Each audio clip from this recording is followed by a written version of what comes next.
Good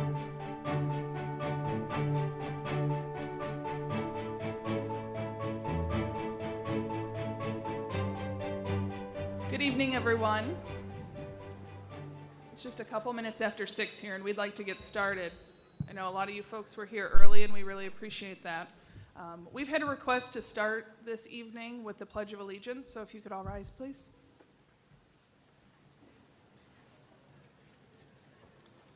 I pledge allegiance to the flag of the United States of America and to the republic for which it stands, one nation, under God, indivisible, with liberty and justice for all. Thank you. Thank you. Can everybody hear okay? I'm getting a little bit of feedback. Are you guys good? Can everyone hear? Okay, thank you. Really appreciate everyone coming out tonight. My name is Tracy Kescametti. I'm the local Michigan Department of Environmental Quality District Coordinator, so I sit in our Warren office and we implement the programs here for the DEQ locally. I'm going to be your moderator tonight. Okay. The purpose of this meeting tonight, as you all know, is to discuss a proposed oil and gas well here in Southfield. As you know, Jordan Development has applied for a permit for a new well at the Word of Faith Church.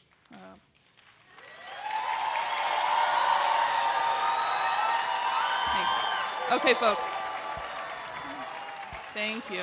So, the staff from the Office of Oil, Gas, and Minerals, they regulate the installation and operation of gas wells. So we're going to hear from those folks tonight. There's going to be opportunity for comment and questions. I do want to start with a couple of logistics, okay? First of all, please, if you could, silence your cell phones, okay? I think it was announced earlier, we have a set of keys up here. It's to a Ford. There's a lot of keys on it. There's a personalized key, so if those are yours, please either see one of the officers here or somebody up front after the meeting. The exits, when you come out into the hallway, the nearest exits are to both sides. So in the unlikely event of an emergency, right, please walk, get out to the hallway, exit to either side. The restrooms are in this hallway. If you take a left out of the auditorium and left through the gray doors, you'll find the restrooms. Okay, so to start tonight off, we're going to hear from the Office of Oil and Gas folks. If I slip up, you might hear me call these guys OOGM. Okay, that's Office of Oil, Gas, and Minerals. I will try very hard not to use acronyms, but if I slip, that's the one I'll use. So to start, we're going to hear from Jack Lanigan, who is our local geologist, and following Jack, we'll hear from Hal Fitch, who is our state geologist and head of our oil and gas program.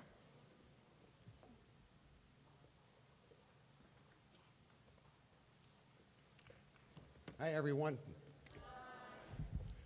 I want to thank everybody for coming out. I want to thank the mayor for making these arrangements for us to get here, for the school for getting our space for this meeting, and for everybody to come out on a beautiful night to come out and sit in an auditorium. Oh, can we have the lights down in the back a little bit, please, from the slides?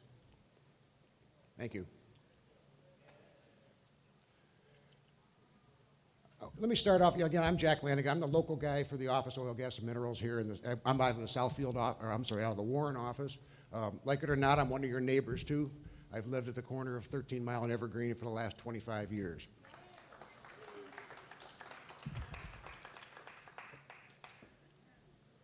I'm not going to ask you to trust me. That's going to be too presumptuous. I got to earn your trust on these kind of things. What I want you to do, please, is just listen to what I have to say, listen to what all of us have to say, just as we're going to listen to your questions and your comments. And we want to get as much information as we can from you tonight so we can make a good decision. Again, we're going to go through a brief overview of our regulatory process, how we think that process protects public health, safety, welfare, and the environment. And again, of course, the purpose of this meeting is to answer your questions and take your comments. Our authority for regulating the oil and gas industry comes from the Michigan Natural Resources and Environmental Protection Act. It was passed back in 1994. It's been amended a few times since then. But one of the parts, there's a lot of parts in it. There's a 201 for cleanup and 55 for air quality. Well, our part is 615, which regulates the oil and gas industry. We oversee everything from cradle to grave, from when they decide to apply for a permit through the drilling process, making sure everything's done the way it's supposed to be done, through to well completion. When it's in production, we monitor that routinely for the life of the well, and in some cases, there's wells around here that have been producing since the 1950s. When the well is at the end of its life, we go through the plugging, so it's done appropriately, so it's not a problem later on, and then again to the site restoration and brought it back to the original condition. If there's any cleanup that needs to be done, we oversee that as well. There has been some statements once in a while that the oil and gas industry is exempt from environmental cleanup standards. That's bunk. We oversee the same cleanup standards for gas stations and hazardous waste sites and everything else in the oil and gas industry. There's a one set of cleanup standards. Michigan's been, has a lot of wells drilled in it. The first wells were drilled even before Colonel whatever his name was, in Titusville in Pennsylvania, Colonel Drake. We have records in wells going back to the late 1920s when we first started issuing permits. There's been some 61,000 permits issued over that period of time, resulting in about 17,000 wells that are currently active. I should have said earlier, the red dots are simulate gas wells, the green dots are oil wells, and the other ones are a variety of gas storage wells, mineral wells, and dry holes. Here closer to home in Oakland County, there's been 320 wells drilled. As you can see, most of them are up in the northeast corner, up around Addison, and in the south corner about Milford and in Lyon. There's been 2 wells drilled historically in Southfield. Both of them are very, very old. One in 1897, I think was, and the other one is in the 1940s. Neither one of those are still active.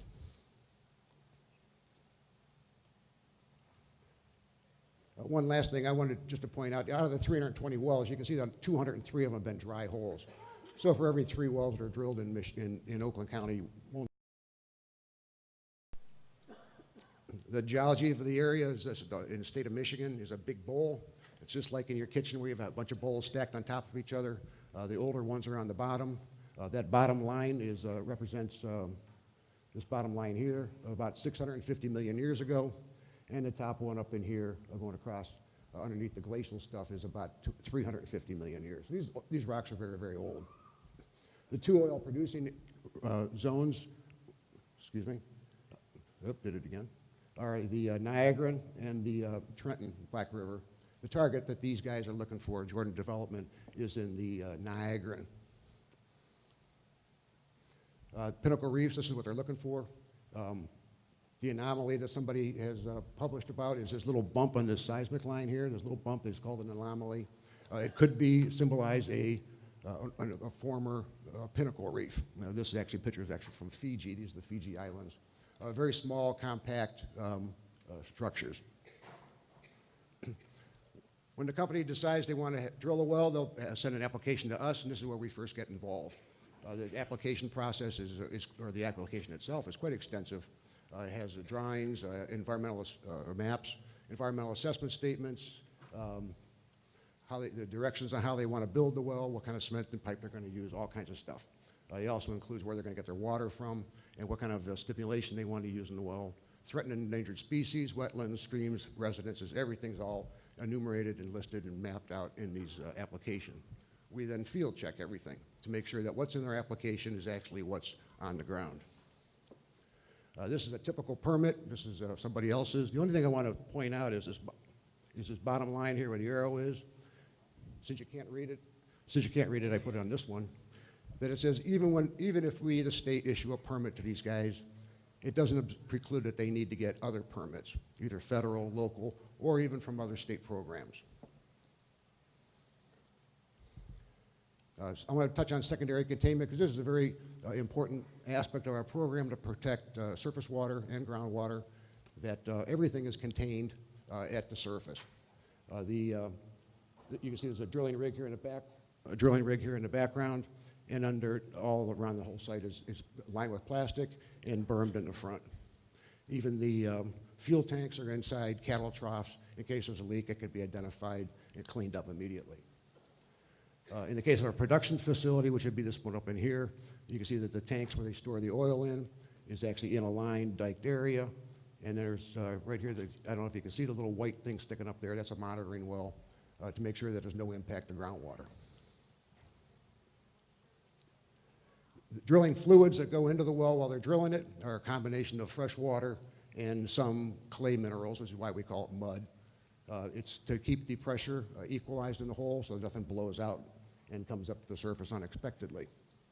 The typical additives that go into this drilling mud is bentonite, which is a naturally occurring clay mineral. Some starches for thickening. They use a lot of soda ash for pH control. They don't want to get it too acidic or too basic. And some bleach for chlorination. These last two, the soda ash and the bleach, are very common additives in swimming pools for chlorination and for pH control. Now, when they drill a well, there's the first part is that we want to make sure that they're going to protect the water resources around the area, specifically the groundwater, where people could be on well water. And I know people in this area are on well water. We've already checked all the records, and there's about 14 or 15 wells that we know that are residences that we know are on groundwater. So the first thing they do is they put this pipe in the ground and just hammer it in. It goes down about 50 feet to give some stability around the hole so it doesn't cave in. They then start drilling a hole that goes down until it reaches a point that's at least 100 feet below the lowest freshwater producing zone in the area. Around this area in Southfield, that depth at the bottom would be about 300 feet. The deepest wells we've identified are about 150 feet. They then, where they go. Then they then put a pipe in the hole. It's a heavy gauge steel pipe, goes down to the bottom, and then they force cement down through the inside of the pipe so that it fills up all the annular space around it to get a nice seal so that the stuff inside the well can't come out. Then they do the same process again with what we call intermediate casing. This is a second string. Again, drill a hole, put the steel pipe in, and fill it with cement all the way back to the surface. The last step is what we would call the production string. If this is going to make a well out of it, this would be the well or the part of the hole that's drilled to the target formation, and in this case, that Niagaran reef I was telling you about earlier. Again, they drill a hole to the bottom, put a pipe in it, and then cement it back up. I should point out in this case that there's been some questions that this is going to be a straight hole. This is going to be vertical. It's not going to be deviated or directional or horizontal. This is a straight hole from the surface location straight down 2,900 feet. If they have indications that they have oil or gas here, then they go through what we call the completion stage, and this is where they're actually trying to do some stimulation to try and get the well on production. Some wells don't need any stimulation, some do. The one that actually happens more often than not in these limestone reservoirs is what we call acidization. They use a hydrochloric acid, sometimes it's called muriatic acid, same stuff that they use in the water industry or water well industry to clean up the wells that get lime deposits inside of them. This is put into the well pumped into the well, and the limestone is then dissolved through a chemical reaction that forms salts and water and carbon dioxide. It doesn't melt the rock, it just dissolves some of the minerals out of it. It's a dilute solution. Again, as I said before, used in water wells. There's been some rumors about hydrofluoric acid. This stuff is a terribly nasty chemical. We don't use it in Michigan. It's not used for this process around here. I have heard rumors they do it in California, but then everything in California is a little different. Hydraulic fracturing is another topic. This is not a well that's going to be hydraulic fractured. The reservoir properties itself aren't conducive to this process. The company doesn't ask to do it, and if they haven't asked to do it, we wouldn't even consider it because it's not going to be a permitted activity. We do upgrade our rules. We're not stagnant. We learn by new technologies, new issues that come up, and we amend our rules and upgrade them as things go on. Back in the 1973s, we upgraded our rules to require that second intermediate string of casing I showed you in one of the slides. That wasn't a requirement up until 1973. It added an extra level of control over the wells. In 1989, we began the very stringent secondary containment rules so that any surface spills can be minimized and recognized and cleaned up immediately. And again, since we passed those rules, there's been some 14,000 wells drilled without an issue. This is my contact information. Again, I'm a local guy here, Jack Lanigan. That's my phone number. You can call me anytime. I'm good for 3 a.m. Wake-up calls are great too. My email address is there, and also the address for the oil and gas application process. If you want to send an email to me, I can make sure it gets to where it's supposed to be, or you can draw it to them directly. I'm going to turn it over to Mr. Fitch. Mr. Hal Fitch is the head of our department. He's going to have a couple more remarks, and then we're going to get to our honorary speakers. Thank you.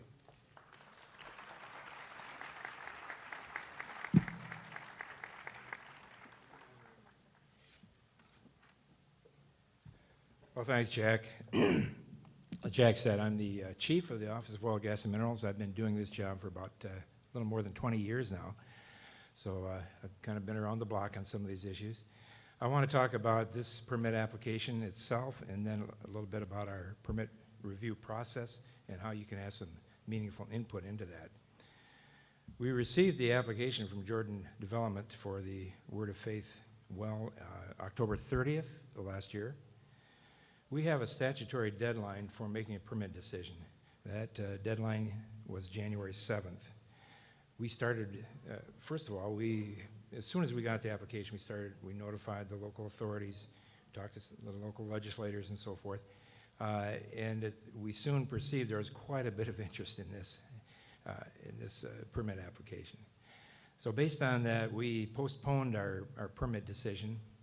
We're well past our statutory deadline now, of course, but we wanted to give a chance to share some information and to hear comments from you folks, the people in the vicinity.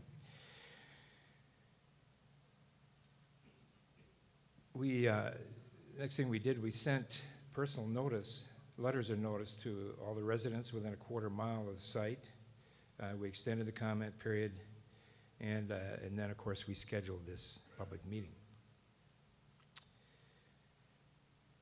As Jack said, Part 615 of the Natural Resources Environmental Protection Act governs oil and gas drilling and production operations in Michigan. That's the law we live and die by. DEQ is empowered only to do those things that we're authorized to do under Part 615. That's our rule book. That's what we go by.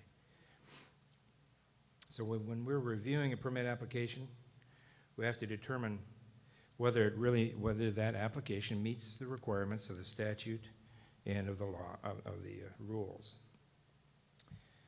Part 615 has certain mandates that we have to follow. It requires that we prevent damage to surface water, groundwater, soils, property, other environmental values, prevent endangerment of public health, safety, and welfare.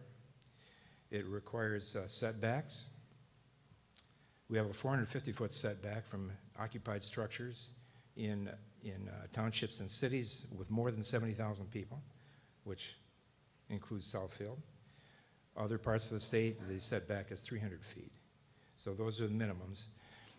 And when we look at any permit application, we don't necessarily just go by the minimum. It has to meet at least a minimum, but we try to optimize all those setback distances, protection of any kind of sensitive resources in the area. The permit applications have to identify a number of things. They have to show the well location, both at the surface and the subsurface. In this case, the subsurface location is directly beneath the surface. It's a straight hole. It has to identify surface waters and other environmentally sensitive areas within 1,320 feet. Other features within 1,320 feet, such as floodplains, wetlands, natural rivers, threatened or endangered species. So we review those applications, make sure all those features are identified properly. The application has to identify buildings, freshwater wells, roads, pipelines, and power lines within 600 feet. And then there's also, the applicant has to identify public water supplies within certain distances depending on the classification of that water well or that water supply. Applications have to include environmental impact assessment, an organization report telling who the officers are in the company and so forth.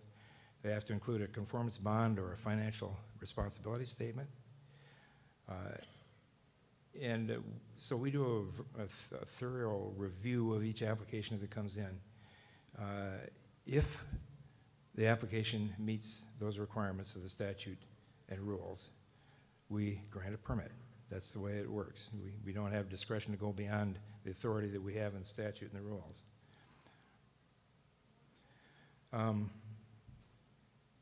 If we were to deny a permit that was for reasons beyond our authority, we would be subjecting ourselves to a potential lawsuit for takings of property. The U.S. and the Michigan Constitution both prohibit government from taking private property without due compensation. And the courts have found that the oil and gas property, the oil and gas rights, the rights to develop oil and gas under your property are a separate and distinct right in themselves, separate from the surface ownership or other interests you might have in the land. So I'm just going over this so you have a feel for what the constraints are that we operate under, both the authority we have, but also the limits that we have on our actions. But I want to mention a couple of cases we've had in the past that did involve some of those property rights issues. In 1987, we had an oil company come in with some applications for potential oil wells in the Nordhaus Dunes area over by Ludington. The department ended up denying those permits. The company took us to court, and the courts found in the favor of the oil company. We ended up settling that case for about a $90 million bill. And more recently, the city of Farmington Hills denied a permit to a permit applicant, and got an adverse judgment against them also, and they paid a significant figure to settle that case. So that's just something we have to consider when we're weighing all these factors. So our duty is to protect the environment, natural resources, public health and safety, while we also honor those property rights. So tonight, you're of course welcome to express whatever opinions or thoughts you might have on this application. If for a comment or to influence our permit decision, it will have to be something that demonstrates whether or not this application fits the rules or doesn't. It complies with the rules or it doesn't. That's the only thing we can judge this application by. We don't even have a tentative decision on this yet. We're waiting to see what other comments we might get here tonight. But we will be posting a summary of all the comments and our response to comments, not one by one, but we'll categorize them. And we will be posting that on our website. And if you'd like to track that, I don't think we have a handout with our website address on it, but it's pretty easy to remember. It's michigan.gov/DEQ oil gas minerals. So you can check on that in the upcoming days to look for our response to the comments. And I really, as I said, we don't really have a definite time frame for when we'll be making a decision on that. It'll depend on what kind of substantive comments we might get here tonight. I know a lot of you are concerned about the Flint water situation. This case is separate and distinct from Flint. It's a different statute, different regulations, different staff, different procedures.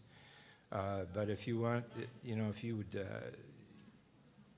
we're certainly concerned about that issue, and if you'd like to express your concerns about it, we have other parts of the department, and not just the DEQ, but other departments of the state of Michigan too that are addressing that, and we're taking some pretty serious actions to address that issue. But again, that's separate and distinct. Our division, the Office of Oil and Gas and Minerals, is separate and distinct from our drinking water division. We didn't have a part in that decision. I want to finally say something about local ordinances. Of course, Southfield has a moratorium in effect right now, and I believe they're considering amendments to the zoning ordinance. It's the responsibility of the city to enforce those. We neither enforce local ordinances nor do we override them. If we were to issue a permit here, it doesn't mean a company doesn't have to get a local permit or other applicable permits, and I think Jack showed that on one of his slides. So that concludes what I had to say, and we're anxious to hear your questions and comments tonight. Thank you.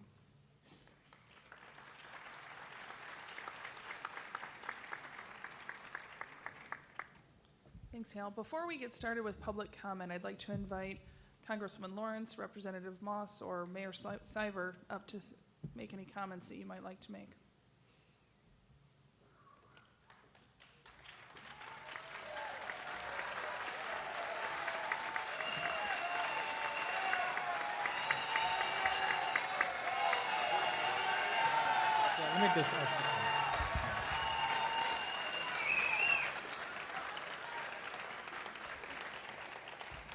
Good evening. I consider this, as we did when we've had other controversial community issues, that we're all family. And this is a disagreement between one member of the family and another. So I would like to have, as we did with our major debate about Walmart, I would like to have a civil discourse, because after all, this is Southfield. And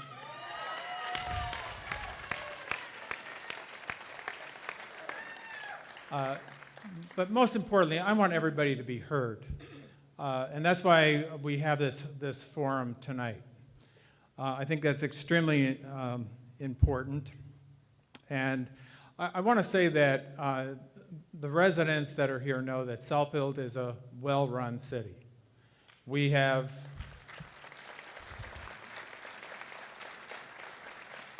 great services, and we do we're fiscally responsible, and we have a balanced budget. We have never had, nor will we have, an emergency manager.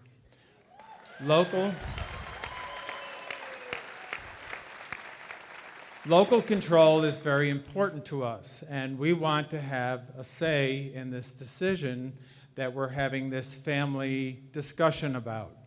And so we are, I can speak as the mayor, that our administration, our entire city council, and my office are opposed to drilling at Word of Faith. But I want to say that we're not opposed to Word of Faith, and we're certainly not at war with the church. We're having a disagreement, and our disagreement really stems over, is this an appropriate activity for a residential area? As Mr. Lanigan has shown, there are a whole number of areas in Michigan where drilling for oil and gas has taken place, and many of them, or I think most of them, are not as populated as the city of Southfield. Also, our concern stems for other reasons. I know that the drilling company and the DEQ have carefully monitored these things. But there's always the potential that something could go wrong. We're concerned about that. We're concerned that we have actually, I think Mr. Lanigan said there are 14 wells within 600 feet of the property, but actually we have many, many more people than that in Southfield on well water. We have whole neighborhoods that are not on Detroit city water. And this community, dating back to the 1960s, has a very strong environmental record. I remember moving here in the 60s, and the citizens felt, wait a minute, we're getting gobbled up too fast, we need to set aside property. And one of those properties was Boverick Woods. A developer wanted to put in a mammoth apartment complex there of about 1,500 apartments. And really, it was the people of this city that rose up and said, we don't want that. It's too dense. We would prefer a nature preserve. And we have been good stewards of that preserve for years. That preserve happens to be right across the street from Word of Faith, which has got a beautiful campus, and it's a historic building. We don't want anything to happen to the parishioners. We don't want anything to happen to our residents. We don't want anything to happen to our natural features. We don't want anything to happen to our water table. So with that, I'm going to ask the DEQ. I've talked extensively with Mr. Lanigan, and he's explained the rules. They were outlined tonight. But I'd like to think that in every situation, you need to weigh individual circumstances. And one of their rules, correct me if I'm wrong, is 40 houses. Well, we have, I think, 37, I think is the count, something like that. So we're a little shy of the density requirement. However, across the street from the drilling area is the Specs Howard School of Broadcast Arts. There are lots of people in and out of there every day. There's human activity, obviously. In our nature preserve, there is a playscape that is, especially in warmer weather, is always loaded with children and families. While the rest of the area we reserve for the foxes and the coyotes and the deer and raccoons and so on. So I would ask the DEQ to give some consideration to the fact that this is a developed area, although we may be a little short on the number of houses that are actually within the concentric circles of the drill. There is quite a bit of other human activity in that circle. And so we will have an ordinance. It's in the works, but our city charter requires us to go through a process, and that process includes being vetted. Any ordinance is vetted by the Planning Commission, and then goes to City Council, and then there are days of notice. So we don't have that ordinance on the books as yet, but it's in the pipeline. And it'll be coming up before the moratorium expires on April 28th. We would also ask the DEQ to observe our moratorium that Council has extended until April 28th of this year. So I'd like to conclude my remarks, but with me this evening is our Congresswoman Brenda Lawrence, who has been a longtime mentor and friend of mine, and I'm proud to occupy the office that she previously occupied. So Mayor Lawrence, excuse me, it's Congresswoman Lawrence, or as many times we say, Congress Mayor. I want to say good evening to everyone here. This is truly a family discussion. Having served this community for a number of years, and I have the opportunity to say that Word of Faith, and particularly Bishop Butler, is someone that I respect and I call a friend. I also am a person that has served local government for a number of years and have the opportunity to go to a federal level. So all politics are local. So many of you know that I'm in the heat of this debate and discussion about what happened to Flint. And I can appreciate that this is a different segment of DEQ. But I have some major concerns.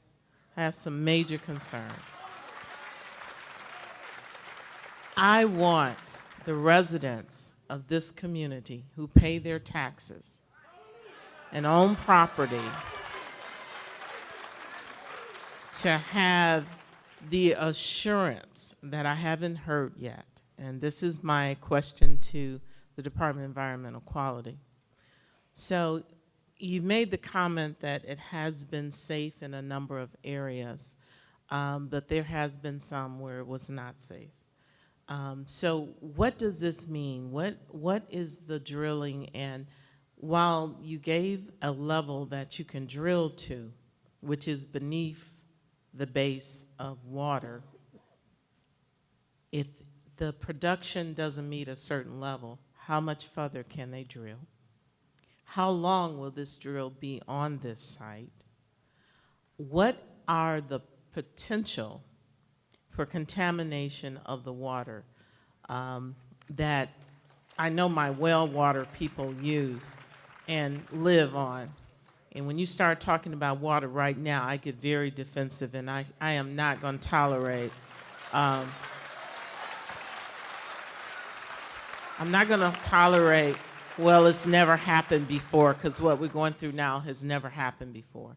So those are the questions we want, as a community, for every type of economic development to thrive. We have ordinances and we have rules.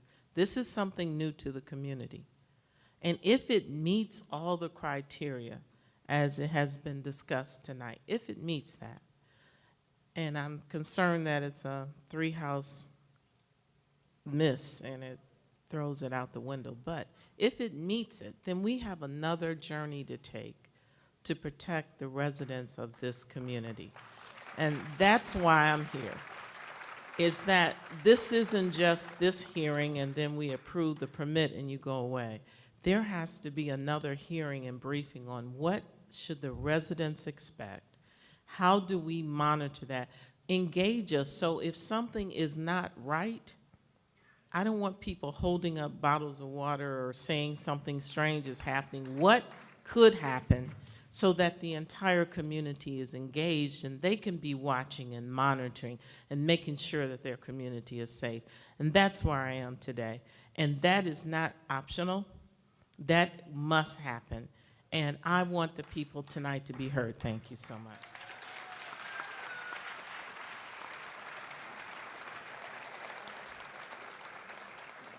Thank you, Mayor. Thank you, Congresswoman. My name is Jeremy Moss. I'm the state representative here in Southfield. And I really do want to thank the DEQ for holding this public hearing to discuss the impact of this permit application for exploratory drilling. This is not part of the protocol for these permit applications. This was a request that I asked of the DEQ to hold this meeting because I wanted them to hear the same responses from residents that I was hearing in my office, and I wanted them to really get a taste of the local input on this particular issue. And I appreciate the DEQ for being here in Southfield and granting that request. I myself am a lifelong resident of this community. I've been an elected official in this community since I served on city council prior to my current role in 2011. And I know that the DEQ will find this a positive and beneficial meeting for their department because all Southfielders on both sides of this issue, either for this permit or against this permit, have done their research to the best of their ability to form an educated decision on this issue. I've held 2 town halls on this issue in a broad sense, talking about drilling, and we've heard from residents on both sides of that issue at my town halls, and I know that the DEQ will experience that same decorum that took place at those town halls here tonight. I play a unique role here as a state official who also previously served on the city council in Southfield. I am currently the minority vice chair, the top-ranking Democratic official on the House Local Government Committee. And during my tenure on the city council, we passed countless ordinances on the city level to provide stricter zoning, inspection, setback, and operation regulations that may be permissible or not even addressed on the state level. That's how local units of government operate in this state. When I first arrived on city council, we had a newly enacted ordinance that implemented further city regulations for approval for in-home daycare. The state had its own series of regulations, but it allows for stricter local ordinances that we adopted. In 2012, we adopted an ordinance to limit the zoning for alternative financial services like fast check cashing places or pawn shops in Southfield. Those activities are permissible under state law, but they're now subjected here in Southfield to local zoning regulations. And in 2014, we adopted an ordinance to limit the zoning of hookah bars in Southfield, establishments that are permissible under state law, but are now subjected to a local zoning regulation. And at the end of 2014, one of the last votes I took on city council was to support the city's restricted zoning and regulation of marijuana dispensaries, a service that is enshrined in our Constitution since 2008, but the Supreme Court allowed for local control. This is why I strongly believe that the DEQ's rules and regulations with regards to oil and gas drilling permits are inconsistent and contradict our city's ability to implement our lawful moratorium and future zoning regulations. We are not a community under state management. We govern ourselves here in Southfield. The reason that this moratorium exists here is because this type of activity has specific implications in a densely populated city such as ours that doesn't exist in sparsely populated areas where other oil and drilling exploration takes place. The proposed location at 9 Mile and Evergreen is possibly the most densely populated area ever considered for drilling in Michigan. In fact, according to Data Driven Detroit, the exact center of the population center of Metro Detroit runs right here in Southfield. It has implications beyond our city borders. The density of this area only amplifies most of the problems related to drilling, such as spills, emissions release, groundwater contamination, transport accidents, and others. And that's why I believe that drilling in a populated community such as ours violates the guiding principle of the DEQ, which is to promote, quote, wise management of Michigan's air, land, and water resources to support a sustainable environment, healthy communities, and a vibrant economy.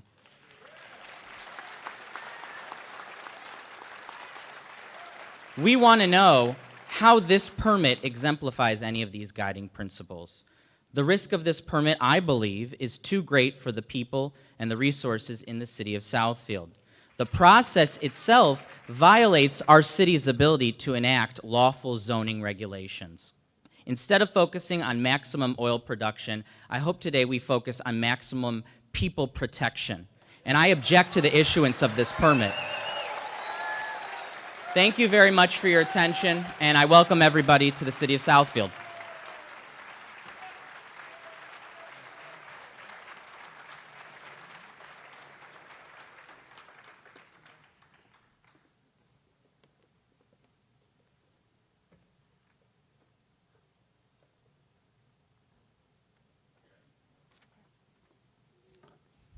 Okay, folks, so before we open this up for public comment and question, just a couple things. I see an awful lot of people standing on the sides and in the back. There are a lot of empty seats down here. If there's anyone who would like to sit, please feel free to come up and find a seat. Okay. All right, so thank you again for having us here tonight. We really do appreciate the opportunity to hear your comments and answer your questions. In addition to this forum here, we do have some staff from the Office of Oil, Gas, and Minerals out in the hallway. So if you would like a more one-on-one opportunity to discuss, given the very large numbers of folks here tonight, and it's actually really nice to see such engagement in the community, right? Given the numbers we have here, unfortunately, and the number of folks that we have that would like to comment, it would take us 6 hours if we gave each of you your 3 minutes. And it doesn't really afford the opportunity for a back and forth conversation. Okay, so we are certainly going to be taking note of all your comments. If you have a question at the end of your comment, we will certainly try to address that, but we cannot engage in a back and forth discussion or debate of the issues. However, like I said, we do have staff out in the hallway that are happy to talk to you more one-on-one, and I will commit these guys up here to sticking around afterwards and following up on any questions. Jack also posted his personal email address and the email address for commenting on any oil and gas permit application, and please take those down. There's a handout out back. You can pick that up if you didn't take it down, and submit any of your comments in writing if you would like to do that. Let's see. Okay, so we do have a list of folks here. We also had cards. If somebody is still waiting, if somebody did not get their name on the list or fill out a card and they would like to make a comment, raise your hands and we can get comment cards out to you guys. Also at the end, we'll probably just make a call for folks. So, Adam, is there someone down there that can pass out cards? Okay, thanks.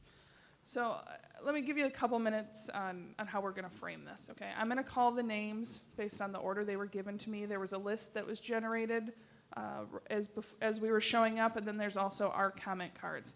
Everyone's going to be given 3 minutes, okay? This is not an intent to cut you off, okay? I'm not going to cut you off mid-thought, but you got a lot of friends and neighbors here that want their opportunity to speak. So we're going to give you a sign. Adam's going to be down here holding up a sign at your 30-second mark and try to wrap it up. So we would appreciate it if you kept your comments focused. I think Hal mentioned it. If if the applicant submits all the information required by law and they can satisfy the requirements of the law, we do have obligations under the statute to issue permits. And the number of folks in favor or the number of folks against doesn't actually weigh in on the decision, right? So if you hear the comment you've come to make well stated, and you can say, yeah, that's what I was thinking, feel free to give your other neighbors an opportunity to talk instead of restating the same thing. That's not said in any attempt to stop you from getting up to speak, but if you feel like your comment has been well made or your question has been answered, please feel free to pass on the opportunity to your neighbors. So with that, I think we're going to get started with public comment. What I'm going to do is I'm going to call maybe 4, 5, 6 names. If you can kind of come and queue up at these 2 microphones. There's a microphone at the end of each aisle here. And if you do have a question, what I'm going to ask you to do is make your comment, state your question, and then as you're returning to your seat, these guys will, answer your questions, and then that will allow us sort of the best flow to get your neighbor speaking, okay? Okay, so we're going to start off with Stephanie Jones, Rosemary Allen, Gail Barber, Barbara Klimkowski, and Richard Meltzer. Excuse me, I'll stay far away. That might have been you. All right. Guys in the back, can we get the mics down here? What's the trick? Is it working? Yeah, here it is. Yeah. Whenever you're ready. Okay. Good evening. My name is Stephanie L. Jones, and I'm a member of Word of Faith International Christian Center.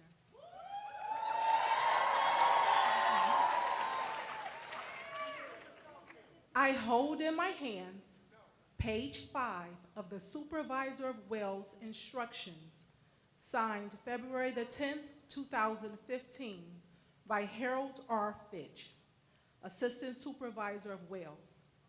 It became effective February the 24th, 2015, not even 1 year ago. In this signed document, the DEQ laid out the rules and regulations for drilling oil in residential areas.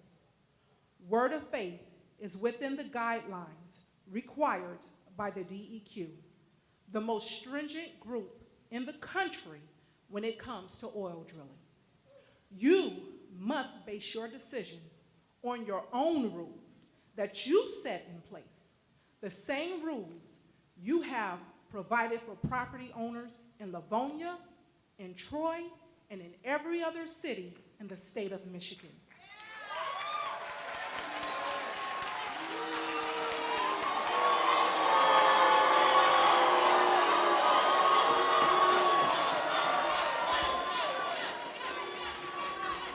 Folks, I know we all have a lot on our minds, and I really appreciate the excitement, but in respect of your neighbors, please let's let folks finish their comments, okay? I like the hand waving, okay? That's a really great tradition here in Southfield. In respect of our neighbors, let's keep the interruptions down. Go ahead.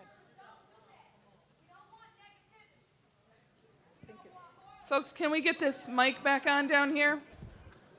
Sure, they're going to keep bringing up Flint, but if you allow people, they will stomp on your necks for the next 100 years with fear about Flint, Michigan, a completely different division of the DEQ. They won't talk about the facts, the type of well being drilled, no fracking being required, nor a single incident in Michigan. And I will end with this. This was a really disturbing comment printed by the Detroit Free Press today. This is what they said about Mayor Cyber.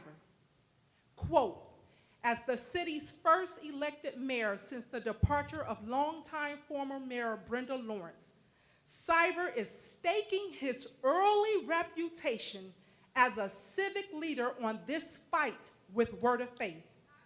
With all due respect, sir, please do not allow anyone to stake their political reputation and their political career by trying to stand on the neck and impede the progress of Word of Faith, a church that has helped millions and millions of people for 40 years.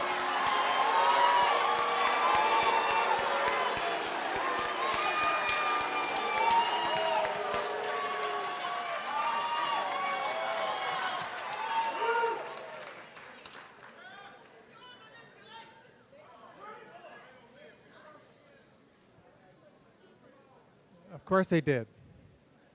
And that's not a quote from me. But anyhow, I'm going to ask again. This is Southfield. We're having a family disagreement. Please, no booing. If you agree, shake your hands. If you don't agree, just leave your hands in your lap. But we are not going to have a meeting here tonight where everybody can be heard if we're going to have the constant demonstrations.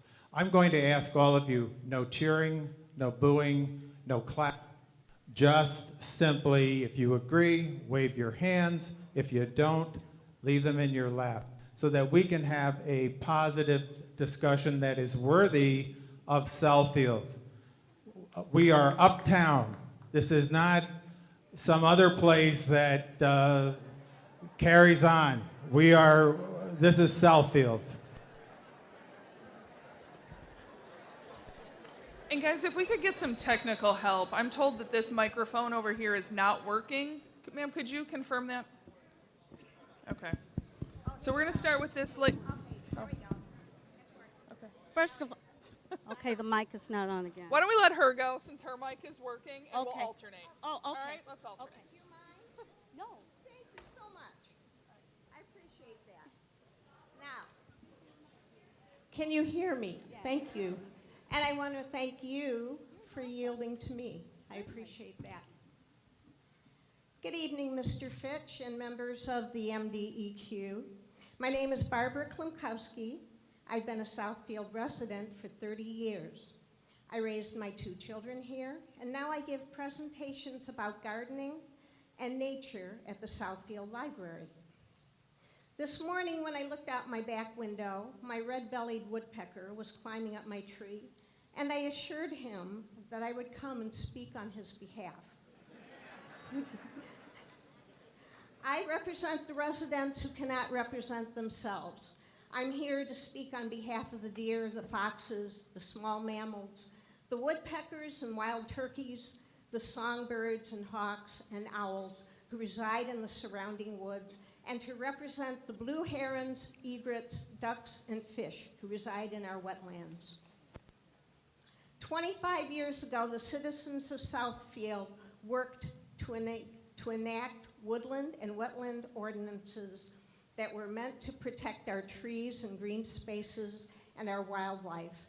My young children attended meetings with me and watched me stuff envelopes and speak before City Council and the Planning Commission. These were things that I valued then, that the residents of Southfield truly valued, and we still do.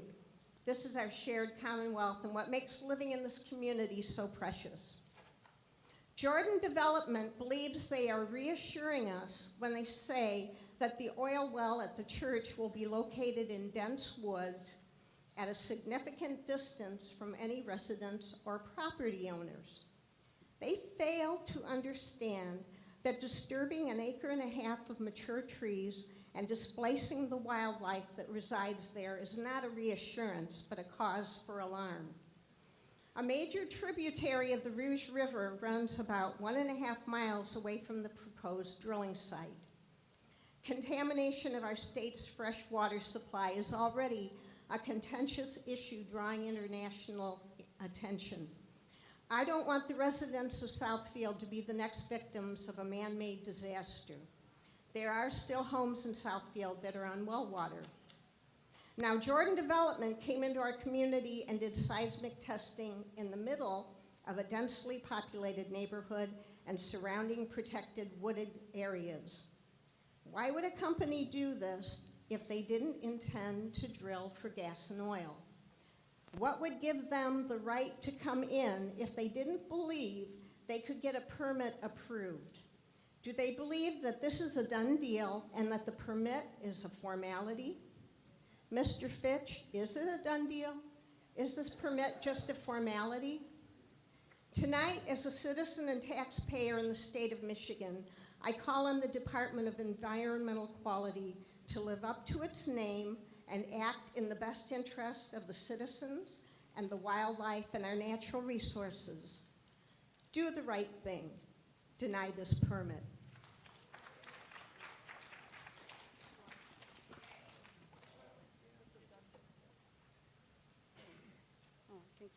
Testing. Okay. Let me repeat, or let me respond to that one question. As I said before, we have not made a permit decision on this application. That's why we're here tonight, to see if there's additional comments that may factor into that review process. Thank you for holding this very informal forum. My name is Rosemary Allen, and I am the president of the Tamarack-Hiawatha Neighborhood Association. I've been in that role for 10 plus years, and I stand before you in solidarity with the city of Southfield and other neighborhood associations who are against the proposed oil and gas drilling. I also sent in 2 letters regarding this proposal. In my neighborhood, we have extremely large lots with up to 2 acres of land. Some of the homes, like mine, still have wells, and our well water is safe. We have lots of wildlife, wetlands, and trees. We have beautiful homes and services in Southfield. We are a proud people that embrace our diversity and way of life. We're passionate about our community because not only do we worship, work, and play here, we live here. So I came up with a slogan that says no, K-N-O-W, means no, N-O, for drilling. In other words, now that I am educated on this subject matter, we say no to approving any proposed oil and gas drilling in our community. We see what the ramifications of man-made disasters can do. Just look at our neighboring Flint.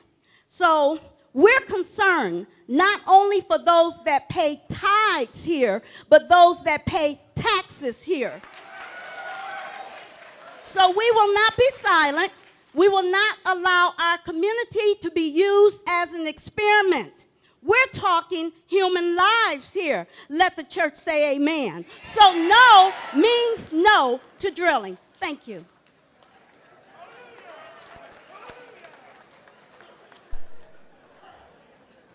I really hate following. This is on. Is it on? Is it?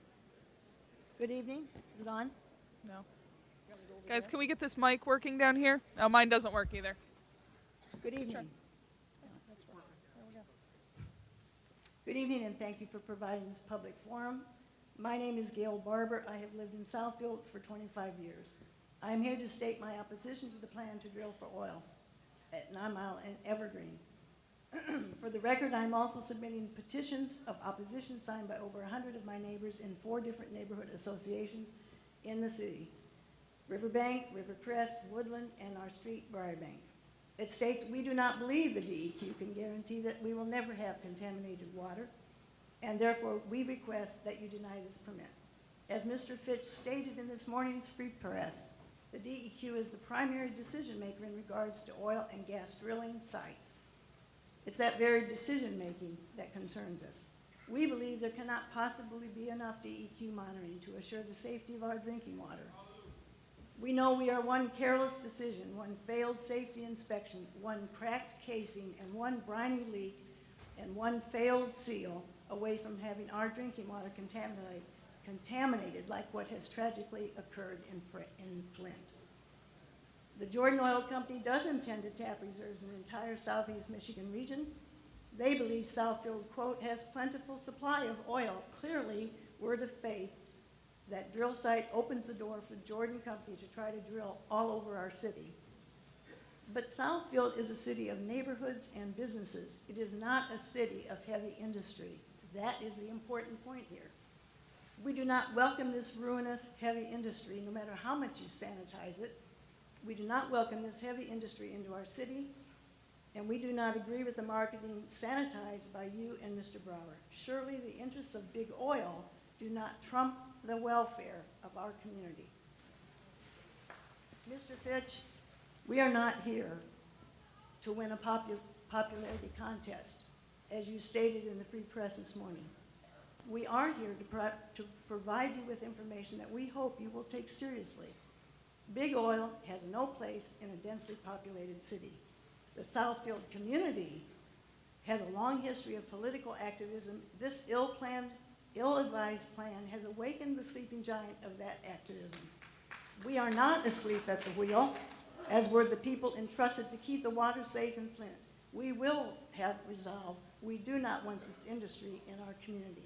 We are immensely grateful to our mayor, our city council, and the entire city administration, our state rep, Jeremy Moss, and our beloved Congresswoman Brenda Lawrence for their proactive efforts in keeping Southfield a drill-free zone. And now, as my friend Barbara said, we ask you to do the right thing and deny this permit. Sorry, guys. This is Mr. Meltzer, right? Before Mr. Meltzer speaks, could I get Gwendolyn Hampton, Jeanette Watkins, Robin Wesley, Sally Doty, and Ahmed Walker to come on down and get ready for your comments, please?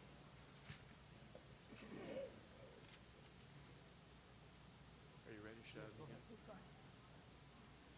Good evening. I'm Richard Meltzer, a longtime Southfield resident.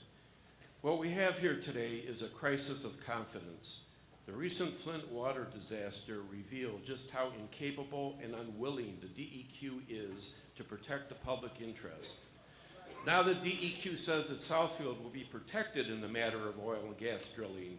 Frankly, we don't believe you have the budget, resources, or the resolve to do so. Drilling, hazardous waste storage, acidizing, and even fracking have been presented as safe with little downside risk, despite considerable evidence to the contrary. Just check the internet. But such arguments usually fall on deaf ears of those who intend to profit from drilling. And I expect this meeting today is little more than an administrative cover-your-back exercise. Currently, the DEQ is in disarray with a new leader from the Department of Natural Resources, the DNR. This is hardly reassuring. MLive recently reported that, quote, both the DEQ and the DNR are all but asleep at the wheel. And the Lake Michigan Federation said of DEQ's relationship with the oil and gas industry, quote, only those companies with the most egregious violations have their permits withheld or are referred to the Attorney General's office. Conspicuously, the DEQ avoids mentioning that their customers are the oil and gas exploration companies like Jordan, not the public, and that they make money from the granting of drilling permits. Things are different now because of Flint. The malfeasance of state government has been exposed. The media is now paying attention to the DEQ. Politicians and prosecutors are in the spotlight. Understand that we intend to hold those who would compromise our community accountable. Rubber stamp approval needs to be stopped now before the DEQ does to Southfield what it did to Flint. Indeed, this is a crisis of confidence.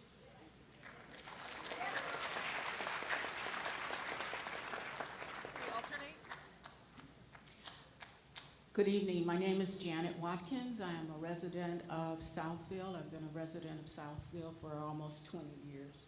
I have a question and a comment. My question, has the MDEQ requested or required field indicators be performed to confirm the presence of hydric soil in the clearing, the drilling areas, and peripheral areas? Does it comply with federal laws regarding hydric soil? Its definition, according to federal law, means that soil in its undrained condition is saturated, flooded, or ponded long enough during a growing season to develop an anaerobic condition that supports the growth and regeneration of hydrophytic vegetation. My comment is that I have no confidence in the MDEQ's ability, nor the state of Michigan, nor the regulating agencies' ability to effectively monitor, regulate, and protect the health of the air, land, water quality, and economic viability of my community. Neither do I have confidence in the MDEQ's concern for the impact that drilling nor subsequent activities that will have on our children, our families, in the event of a catastrophe like Flint or Porter Ranch, or any number of similar disasters. This agreement is egregious to me. It violates Southfield zoning ordinances and possibly federal wetland laws and regulations. The permit should be abolished, annulled, and voided without further recourse.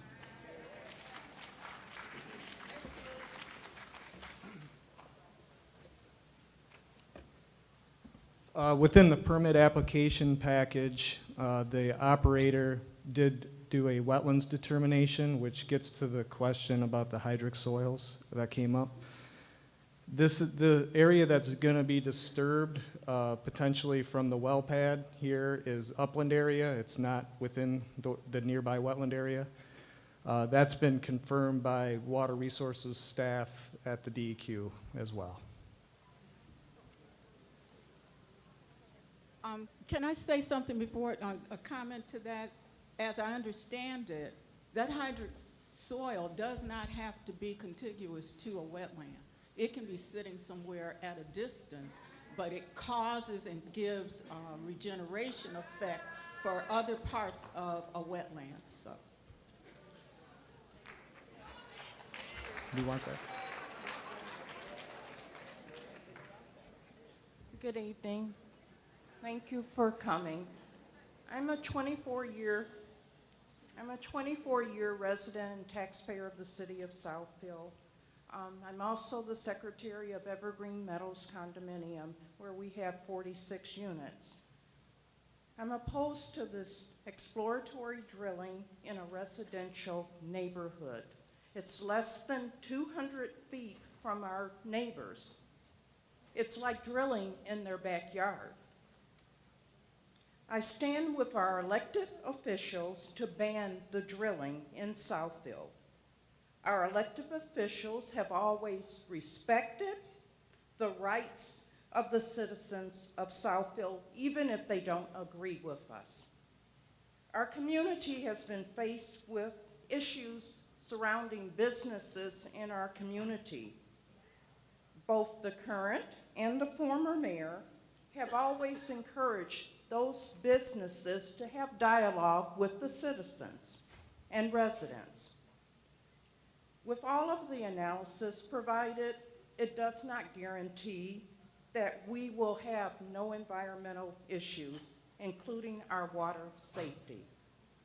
To protect the residents' health and safety, the MDEQ must deny this permit.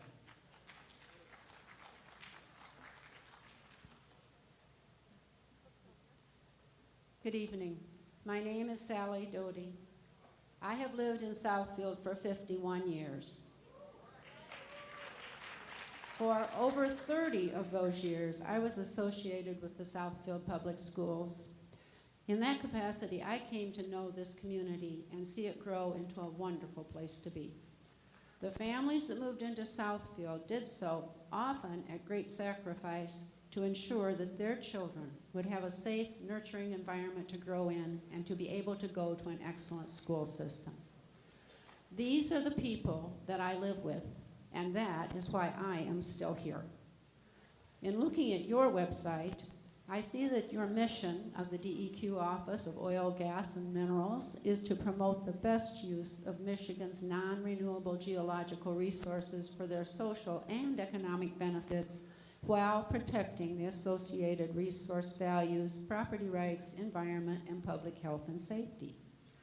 I see that in 2014, the last year available on your website, 9,286 permits were issued. I would not assume that these were all for drilling or oil exploration, but I see that only 4 applications were denied. It seems that not much investigation could go on to allow so many permits. I also see that the Office of Oil, Gas, and Minerals is charged with conducting inspections, enforcing well construction, spill prevention, and cleanup requirements. I do not believe that you have the resources and personnel to do these tasks. for the amount of permits that you've issued. What I am saying is that, I'm sorry, but I do not trust you. The OOGM, they cannot be able to fulfill your mission. Will you be able to protect the lives of our community? For that reason, I'm asking you to carefully consider all the aspects of this request before making a decision. I hope that decision is that you cannot ensure that your mission can be met, and therefore you would deny the application.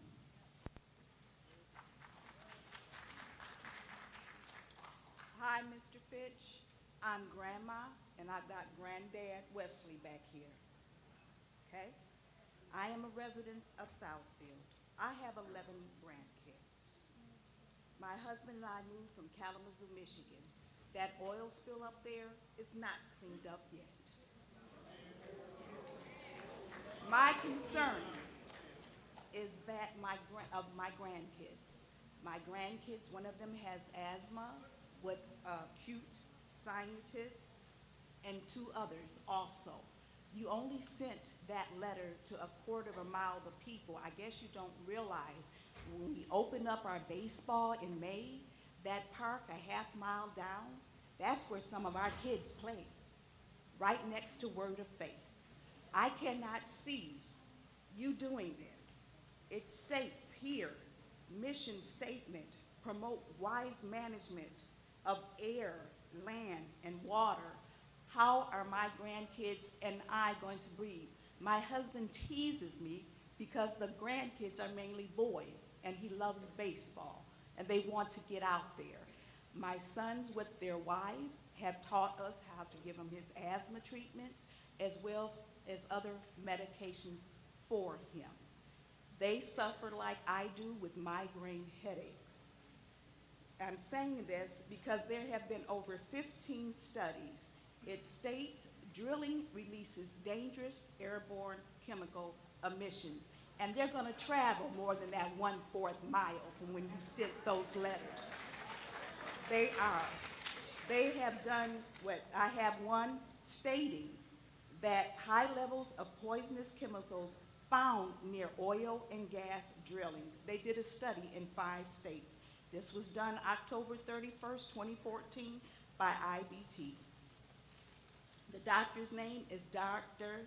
David Carpenter that did all the testing science, saying this is more dangerous than even an oil spill, this the emission fluids, because of the simple fact high concentrations of airborne chemicals were recorded. Most common were benzene, formaldehyde, which is associated with certain types of cancer. So I'm worried about all the kids that are getting ready to play baseball. I'm worried about the people that live there. I live on 12 Mile. That stuff is airborne. The woman sitting right behind me, she has bursitis. Like I said, I deal with the sinus. My husband always teases me. We're really going to the doctors, trying to figure out how our grandkids can continue to live. And that was your mission statement. This is my mission statement. No one should be forced to sacrifice their clean air, clean water, or environment for any reason. We cannot reverse the poison. How are you going to reverse our health? They're dealing with it right now.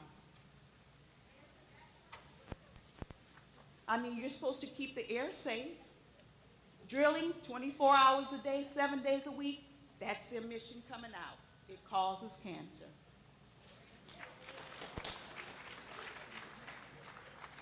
Amina Walker, Southfield resident, 15 years. I stay in a 2-mile radius from the church, and I'm a member of Word of Faith. I'm a taxpayer, certified teacher in the state of Michigan. Tried to apply to Southfield, couldn't get in, went to a better place, Detroit. So I am in favor of the drilling for DEQ at Word of Faith International Christian Center. The woods are dense. It's a new day. We're law-abiding citizens. We're going to have people and lawyers where we'll make sure things are safe and the public will know what's going on.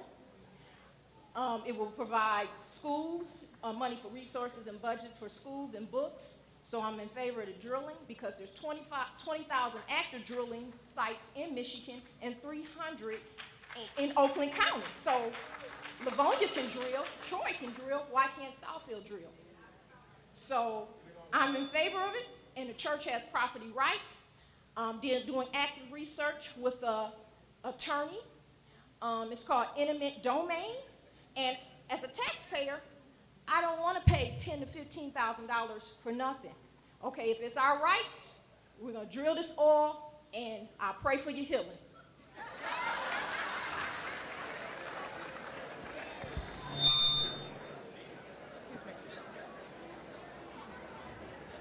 Excuse me, guys.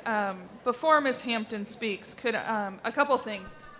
Let's remember that we're going to call the names off of the list that was generated in the cards that were passed out, so as opposed to lining up. So I'm going to call about 5 names at a time and come on down to the mics. So in this last group, I have Ms. Hampton, and then after that, if we could get Patrice Wyatt, Tanya Moore, Sheila Gotti, Uni Rose, and Valerie Robinson, please. Do you have a card? Go ahead, Ms. Hampton. Go ahead. Hi, how are you? Thank you for having this forum. My name is Patrice Wyatt. I am a member of Word of Faith. I am a resident of Southfield. I know Word of Faith is all about excellence.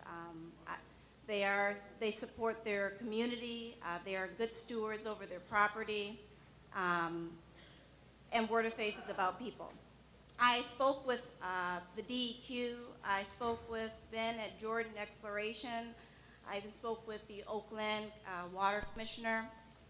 And just a few things that I found, which was stated that there are 20,000 active wells in Michigan, 14,000 oil and gas wells. 300 are in Oakland County. There's a well in Livonia that runs through 275, as you know, in that area. There are numerous wells that are similar to the well on the Word of Faith property.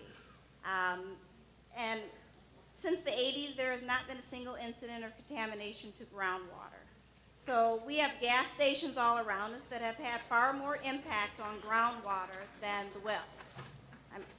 However, in 2015, I know that the containment of wells and gas containers at gas stations have definitely been modernized. And as I spoke with Jordan Exploration, he said they will do one better than even the gas stations. So we're not picketing gas stations to come into our community. As I spoke with Jordan, they have an excellent track record. They operate about 450 wells in Michigan, and they will reclaim the site once drilling is complete. Their containment, like I said, is probably better than the numerous gas stations that are in Oakland County. I also have a question, and my question is, if there is a permit to be given, how much would it cost the state or city to prohibit otherwise an acceptable permit? What would that cost? I do support the drilling in Southfield, but my question is, again, if there is a permit to be given, how much would it cost the city or the state if they prohibit this permit to be given?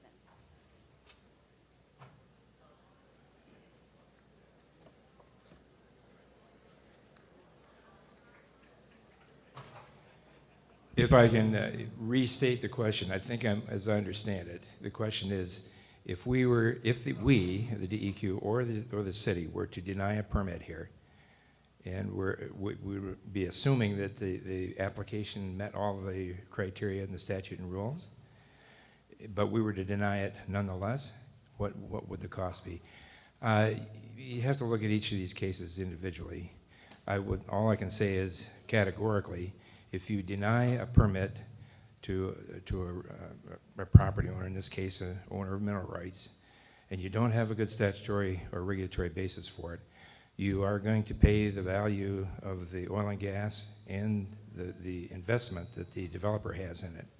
So it will depend on the basis. Well, You know, I'd have to.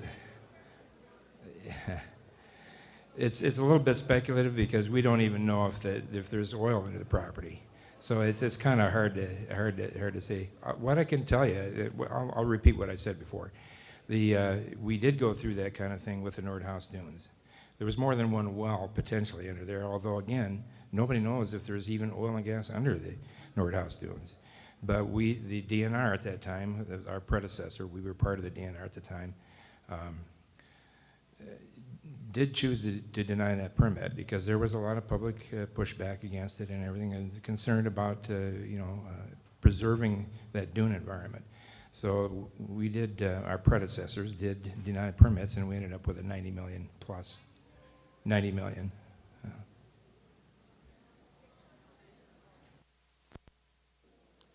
Good evening. My name is Sheila Gaddy. I've been a resident of Southfield for 38 years. I'm president of the Villas of Pebble Creek Homeowners Association. I'm one of the core members of the Stop the Drilling in Southfield, and I'm very pleased that we have a full house tonight. I'm vehemently opposed to drilling at Word of Faith because Word of Faith's property is zoned residential. To allow them to drill undermines local government and our self-rule. But more importantly, the bigger picture for me is that Jordan Development is positioning themselves to turn the area between 9 Mile and 10 Mile into an industrial area. They not only have a lease with Word of Faith and they've applied for a permit, they also have entered into leases with 2 properties on Evergreen Road. So it'll be a full industrial area if they are allowed to drill. I have a comment about, I have a question about Jordan Development and Beckman Production Services. I filed FOIAs to find out their track record. I filed it for a 10-year period. Unfortunately, you don't have a database that's able to allow me to search for 10 years. So when I got the FOIA back, it indicated that there are hazardous substances that have been located that are undergoing active soil and groundwater evaluation and remedial response. One of them is from a Jordan Development site in Atrium County.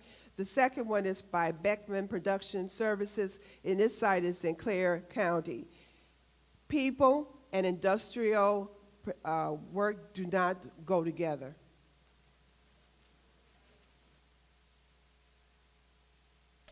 Good evening.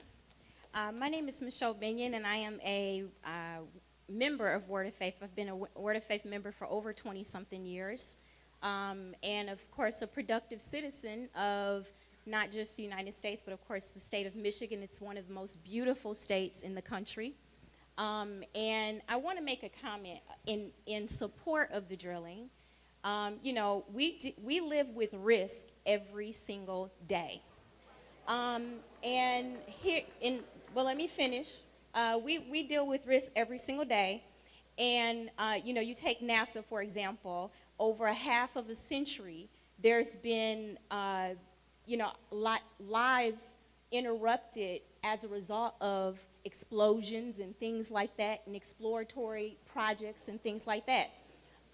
You know, again, yet we pursue those kinds of things for the purpose of proving our highest potential as humanity. And in that same way, you know, the church, the body of Christ is in the business of helping people, loving people, growing people, bringing families together, keeping families together.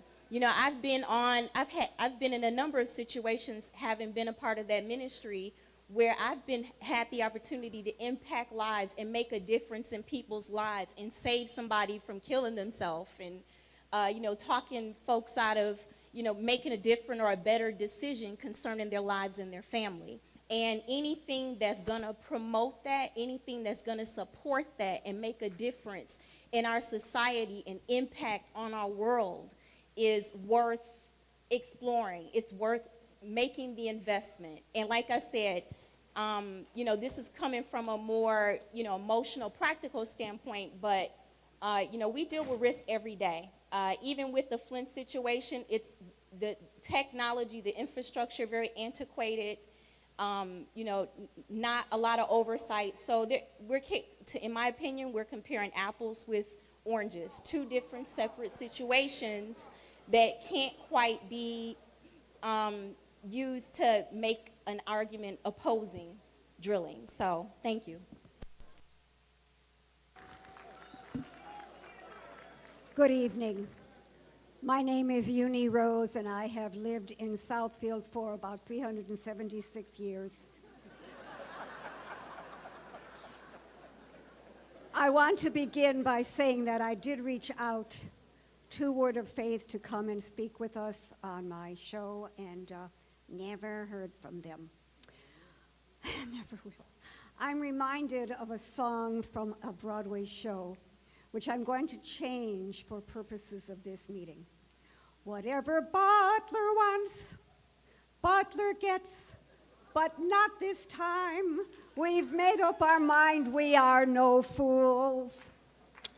It's been 2 months now since many of us spoke to our city council regarding Word of Faith's partnership with Jordan Oil Drilling to explore the possibility of oil or gas on their property. Seems that the DEQ, which has been so remiss regarding the Flint River horror, is of the opinion that our city has no choice in this matter. We beg to differ. This is Southfield, a town rich in history and community. We have rules about industrial endeavors being too close to vibrant communities. We have no intention of allowing a church, no matter how powerful this church thinks it is, to earn funds by destroying the safety and well-being of our citizens. We are not going to listen to their argument about their project being on their private property. What they wish to do will impact on us, especially those who use wells for their water. Their project will bring property values down. Their project sits dangerously close to the Rouge River. If anything toxic slips into our water supply, Word of Faith becomes a murderer. Does DEQ want to join them? I hope not.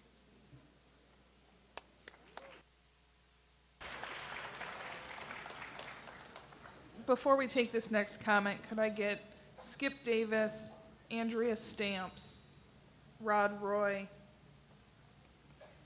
maybe Linda Berth, and Ken James to come down for their comments. Hi, I'm Tana Moore, and I've lived in Southfield for 29 years. And I guess my argument is just, I live here. You know, Word of Faith, 15-20% of Word of Faith members live here. DEQ doesn't live here. Maybe one of you does. Jordan Development certainly doesn't live here. The people who come in to drill the well, they're going to come in from outside. And the two jobs that remain, I doubt those people will live in Southfield. My main concerns are the ones you've already heard regarding safety. Drilling in a residential area, what could happen? You know, well, you could get an acid spill. You could get an oil spill.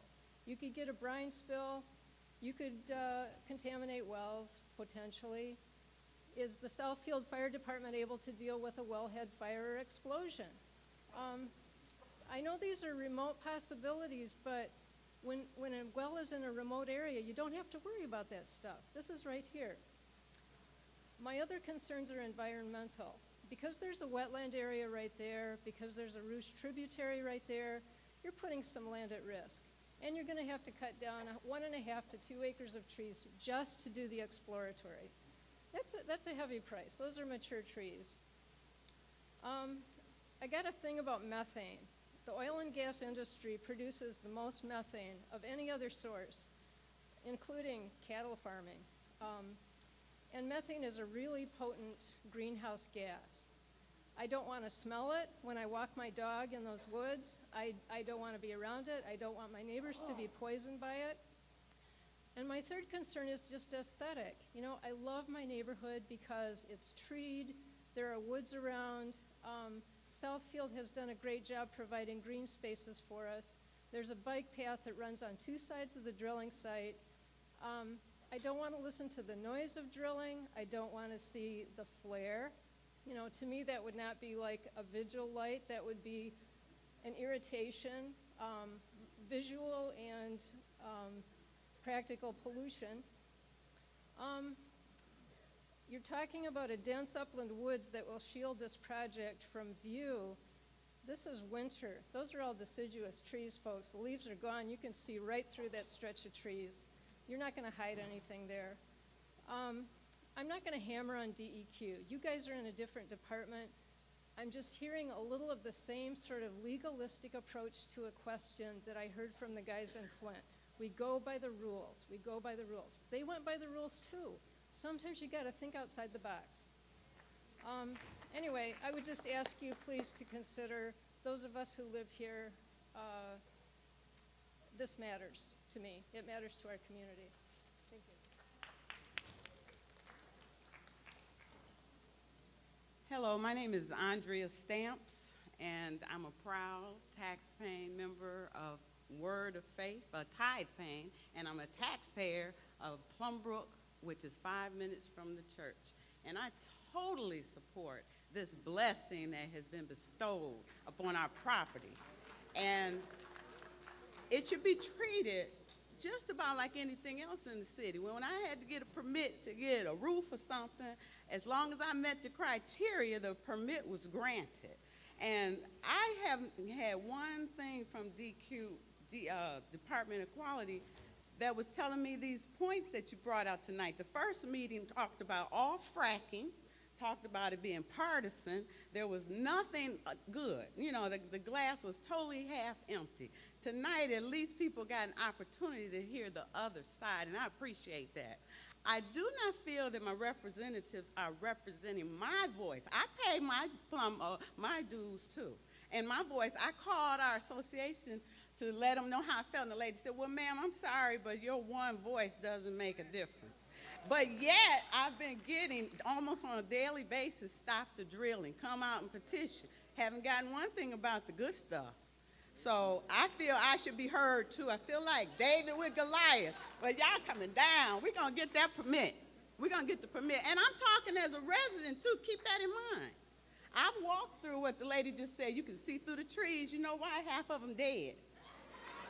I've walked across them to take a shortcut to the church. Half of them are dead. But I don't feel that my voice has really been heard.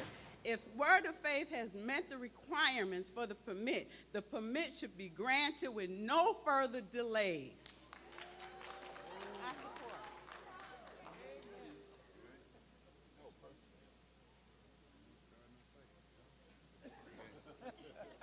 Don't get beat up. All right. Okay, I don't know where y'all at, but I'll just speak. First of all, I want to say that I'm extremely proud to be a member of the Southfield community.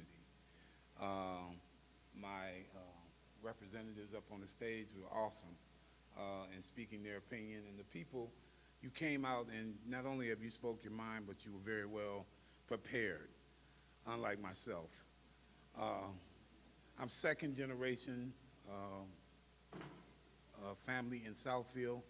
My dad bought back in the 80s, and I took over his house. But I've been extremely proud to be a member of this community.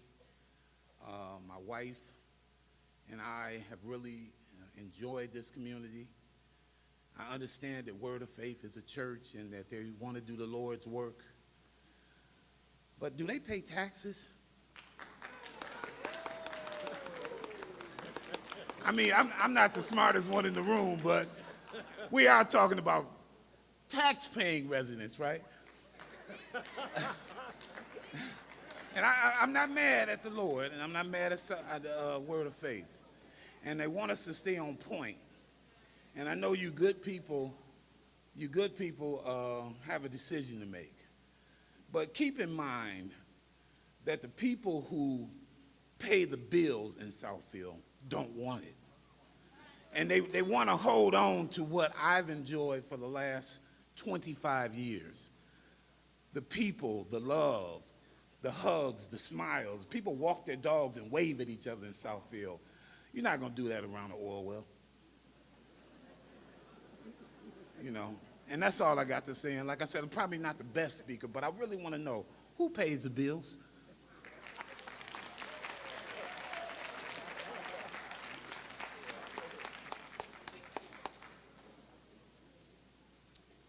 Good evening. My name is Skip Davis. I'm a resident of Southfield, and I'm a member of a Citizens Alliance called Stop the Drilling in Southfield. I read something recently. Gandhi said that the fourth deadly sin is commerce without morality. Commerce without morality. And I see a situation here where we have Keith Butler and some of his congregation. He's fleeced the flock. He's fleeced the flock, convincing them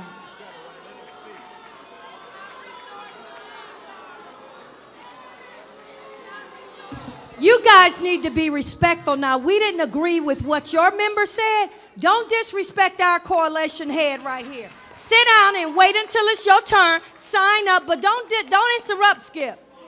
Now, sit down, be Christ-like, and let the man speak. Let him speak. Folks, let's hear from Mr. Davis.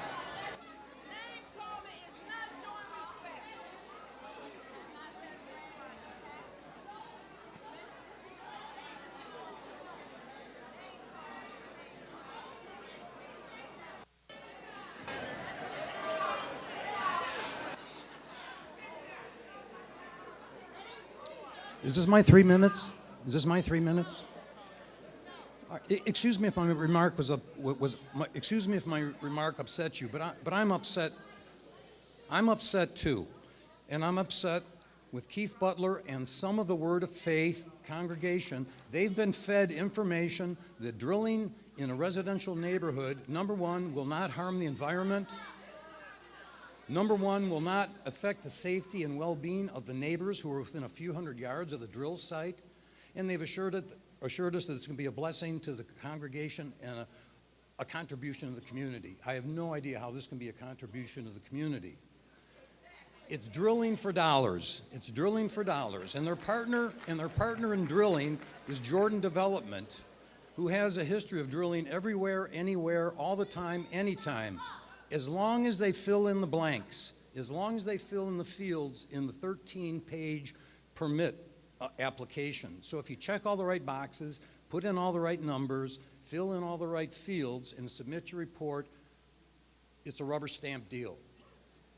The third party in this conversation is the Michigan Department of Environmental Quality, who has a history of rubber stamping, not even reviewing permits. I thought they were in the business of protecting us. I thought they were in the business of protecting our land, water, and air. I thought they were in the business of enhancing the quality of our community. But I've been very naive, because what I now know is that the DEQ is a profit center. They create and generate funds for the state of Michigan. They generate revenue from selling permits, and they generate revenue from the sweet royalties that are derived from the sale of gas and oil. So it's a revenue stream for the state. So even with all that in mind, the drilling for dollars on the part of Word of Faith, the drilling for dollars on the part of Jordan Development, the drilling for dollars on the part of the DEQ, I'm cynical, but I'm also optimistic. I'm hoping that the Department of Environmental Quality does the right thing and looks beyond their application and looks at the damage and the impact that it's having on our community. Our community is divided. Our community is divided over this issue. This is a community that embraces harmony and love, and this issue has torn us apart. It has us yelling and screaming at each other. I would expect that the church would want to be welcomed in this community. I expect that they would want to be embraced and included in who we are. But instead, they're not welcome in my mind. They're visitors here, and they're not welcome. So I beg you to deny the permit. Thank you.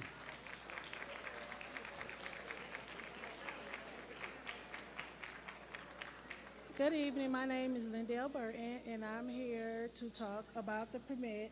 One of the things I wanted to cover was that there has been much talk about trees that would be displaced. However, most of the trees in the proposed area for the oil well are dead already. For those that are not, they will be replaced with fully grown mature trees.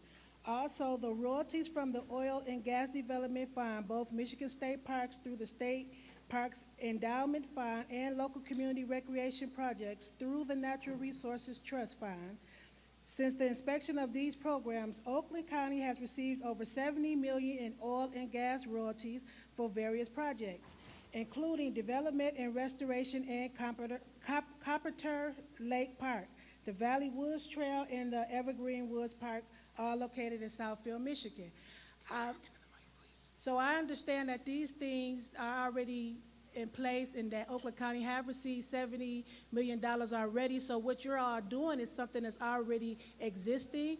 And one of the things that I know that I have a question about is that since these things are already existing and we're trying to have it done on word of faith, it's already approved through the county, so it's not like we're doing something that's not being done everywhere else here in Oakland County.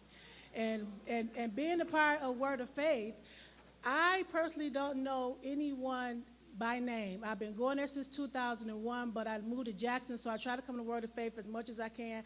I commuted down here today, but I came down here because of my faith and my respect I have for Bishop Butler and Pastor Deborah and the Word of Faith family, because you do feel love there. They do care. Bishop Butler traveled all around the world, so that's what he plans on doing too if this is able to happen there at Word of Faith.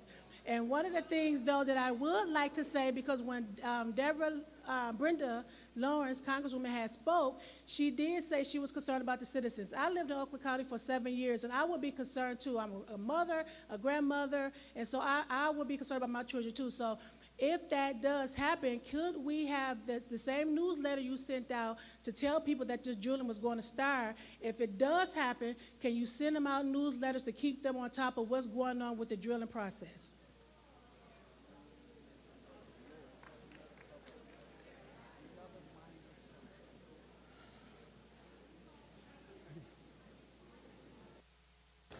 Excuse me, are you Mr. Roy?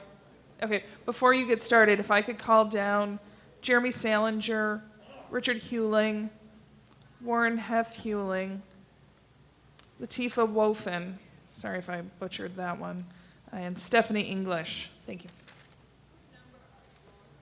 My name is Rod Roy. I've lived in for 60 years, and EPA, the QE, DEQ, you guys are really taking it in the neck tonight.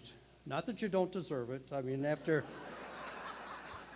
the Flint water crisis, what was that, a year and a half ago? The Colorado River, 3 million gallons of arsenic and cadmium and lead, and yeah, that's okay, guys.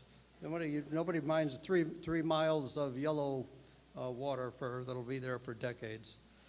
My whole point in speaking here, I was against Word of Faith buying the property. I spoke against it at City Hall when they came up, but speaker after speaker assured me that they appreciated the quality of the buildings, the quality and the grounds, and they loved it and they would take care of it. And today I see that Word of Faith has broken their Word of Faith, and all for money. It's a little more than 30 pieces of silver, but it's on the same level. That is the Southfield treasure that they were given. What are they going to do next? Harvest all the timber, make it a barren landscape with just half a dozen pretentious oil wells, or maybe some open pit mining will work for them. They said they would take care of the property. They want the property to take care of them. And they lied. It's just a fat out lie. They don't want to take care of it. If they did, we wouldn't be here tonight. Thank you.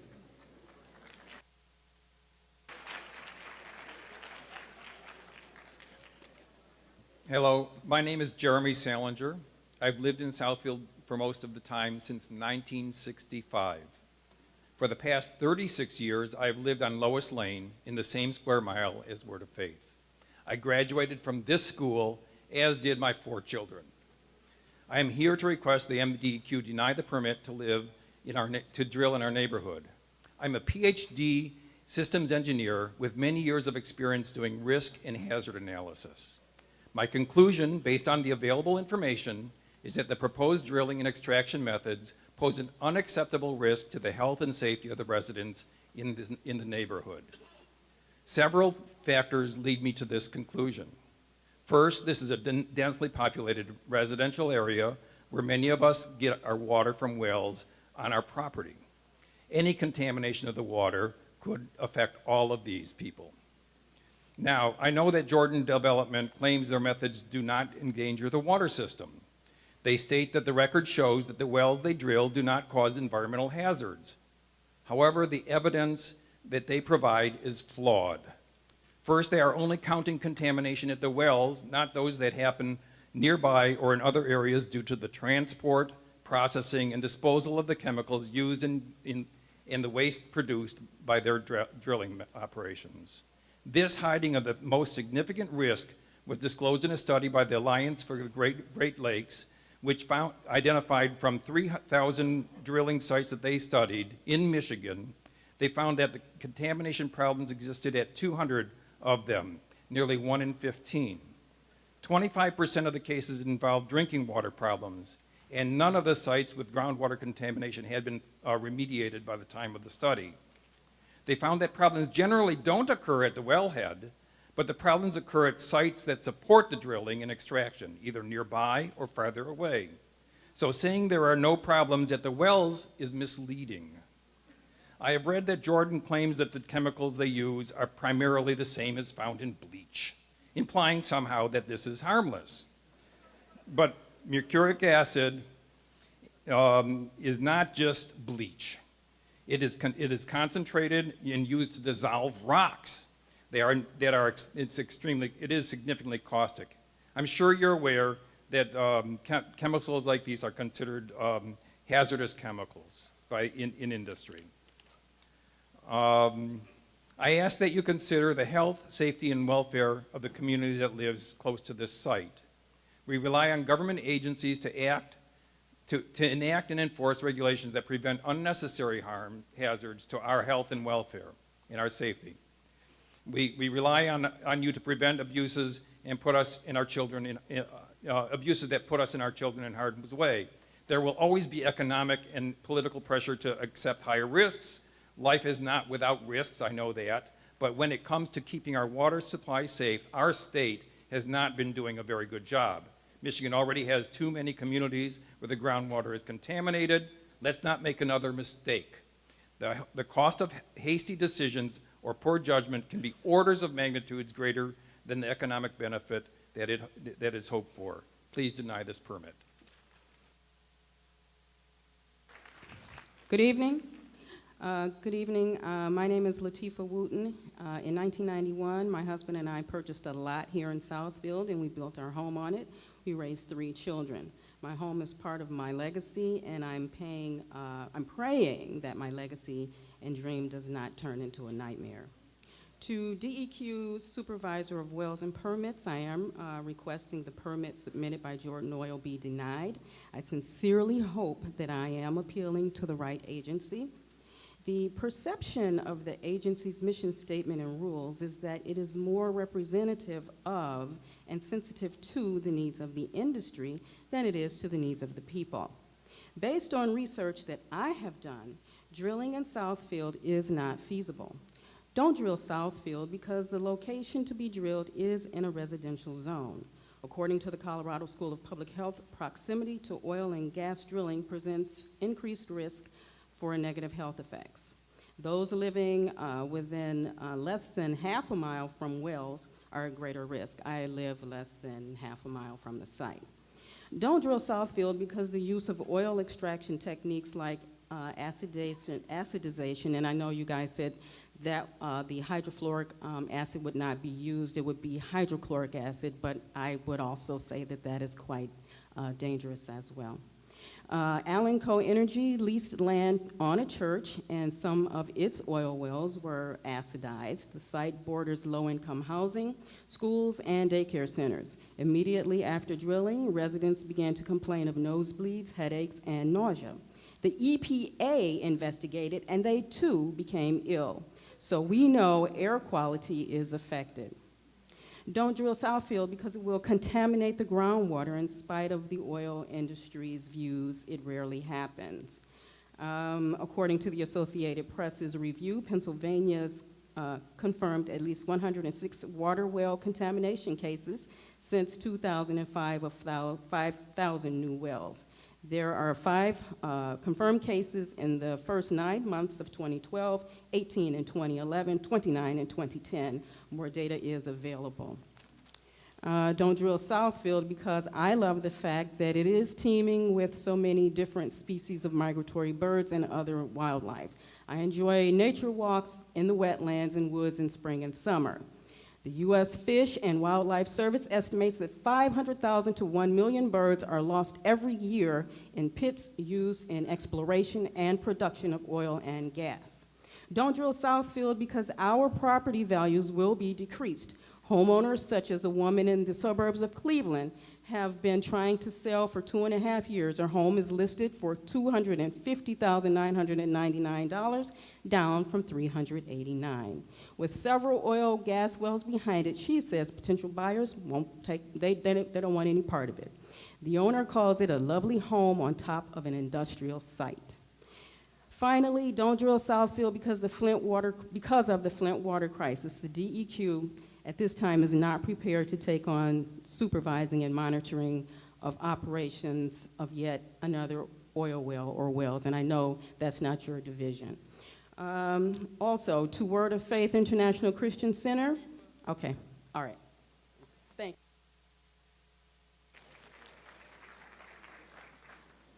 you. Yes, my name's Richard Hewling. I am a member of Word of Faith. I have been for over 18 years. I've been going to the church for over 20. I've gone to the Bible school there. I have 5 grandchildren. They go on the property there. They play.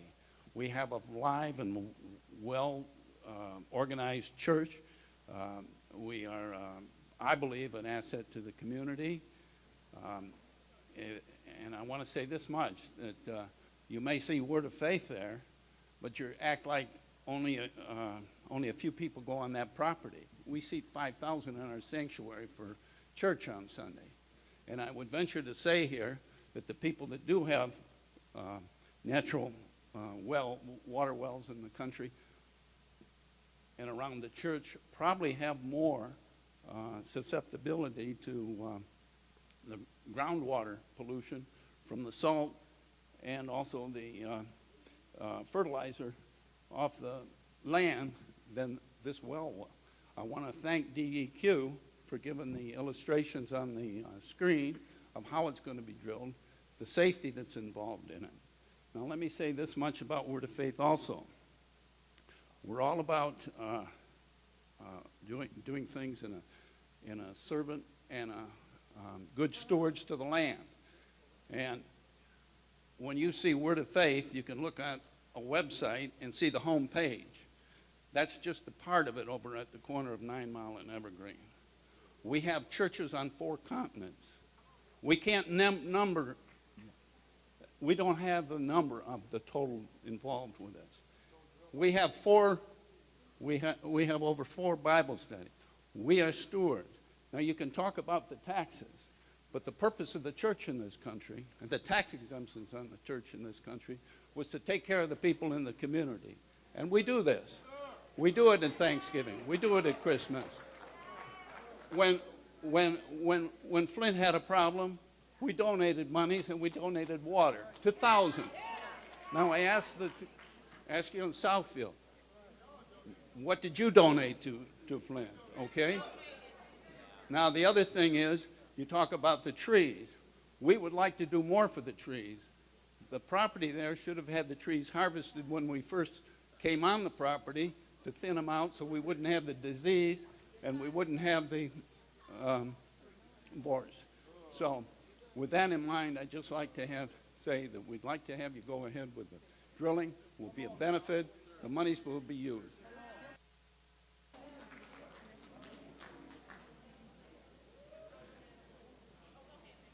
Hi, my name is Stephanie English, and I did want to go in alignment with if someone else gave my ideas to come with a different slant. So basically what I feel has already been said, so I'm going to swing from a different area. Obedience is not a sign of intelligence. Even though you are going to make your decisions based on your rules, sometimes rules become outdated, sometimes they become antiquated. Your organization's reputation has been obliterated. And I would just say that it's not you personally, it's not the members specifically, it's just the management and the decisions that you've made. Based on that particular reputation, I really don't feel that you have the credibility to actually make a sound decision for the safety, for the sanctity of Southfield, Michigan. So what I will do is cite this particular example. I grew up in Detroit, Michigan. It was against the law to jaywalk. But if I see a baby in the middle of an intersection, I'm going to violate that rule, and I'm going to save that baby. I think that looking at you individuals and the powers to be, that I would ask that you have the moral courage. Change your benchmark. Let Southfield be a benchmark for the MDEQ's reputation to rise again by making a sound decision. I did hear the number 40 in terms of the homes, in terms of the permissibility of what is considered a dense area. I think that if you look at Specs Howard, that's equivalent to 2 houses. So right now we're short 1. And I would ask you, what would you do? What would you do if it were in your backyard? We are not 48217. We are not downriver Detroit. We are not a underdeveloped city. And looking at the threat or the potential here, this city is very intelligent. There's nothing stronger than the heart of a volunteer. The people against the drilling, this is just a microscopic number in terms of what will come out in droves in terms of supporting the anti-drilling measure. We have at this particular time an opportunity just to look at the scenario, and I again ask individually of these representatives, what would you do? Have the moral courage just to re-engineer the rule, look at, is it feasible for this particular type of decision? Southfield is a residential area. We are a big area. We have, I think, a representative of the top Fortune 500 company here. I would simply ask to have the moral courage to re-engineer your rule based on the situation. You said that your rules have to be followed. You set the rules. Sometimes it feels like the MDEQ, it's a jury rigging. You make the rules, but you're supported by the very companies that could impact us negatively. I don't want to feel that. I don't want to feel that an organization has already bought and paid the scenario. But again, I would just ask for you guys to check your internal compass to make the right decision.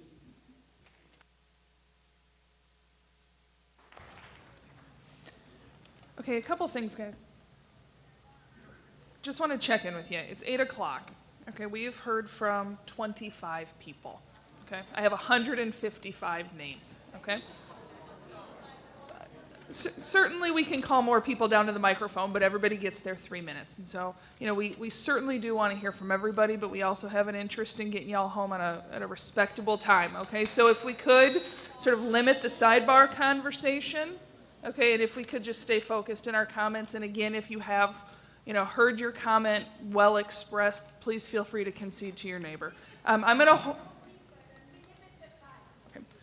We're giving everyone their 3 minutes. This is the framework we established, and at 9 o'clock we'll reevaluate. We'll see how you guys are feeling. We'll see what the sense is. We'll see where we want to go from there. So I will commit to reevaluating at 9 o'clock. Okay, but right now I'm going to call down Larry Quayles, Kiana Douglas,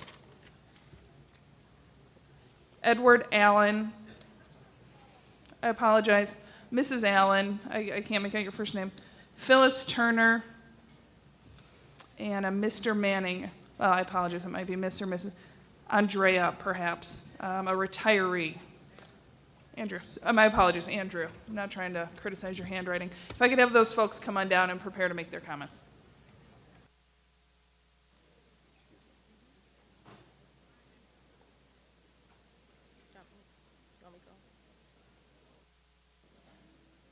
Good evening. My name is Larry Quarles. I'm a 44-year resident of Southfield. I direct my comments to the Michigan DEQ, but I'm talking to the members of Word of Faith. You're deemed an international Christian center. You have ministries throughout the world. You teach prosperity because the Lord only wants the best for his people. But at what cost? Does your God say that your good is right and everyone else does not matter? Does your God say that me and mine should suffer so that you and yours can profit? When Word of Faith was looking for a new church home and the property of Duns Scotus became available, the city of Southfield wanted the property to be developed into revenue, taxable producing property. I supported Word of Faith. Keeping Duns Scotus property as a religious campus was the right thing to do. We, the citizens of Southfield, will bear the revenue loss. We residents have increased our own taxes so that you, the members of Word of Faith, can worship as you see fit in a peaceful and giving community. We now ask you to do the Christian thing. Support your brothers, sisters, and your community and not drill for oil and gas in our residential neighborhood just to make money, for the love of money. As the leaders of Stop the Drilling in Southfield movement, I commit all my time, energy, and resources to put together an action group to work with you, to Word of Faith community, to find a more acceptable way for you to raise funds for your projects. I ask you, members of Word of Faith and the Michigan Department of Environmental Quality, not to allow drilling for oil and gas in my residential neighborhood in the city of Southfield. Thank you. I'm Juanetta Hewling, and I've been selling houses in Southfield since the 80s, before we were even welcome to this neighborhood.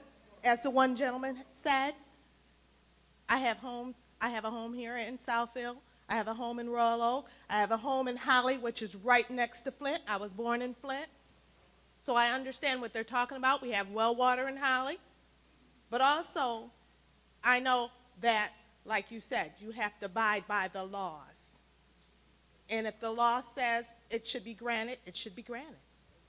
Also, they're drilling right now in Auburn Hills, Rochester. Their children are no better than anybody else's children.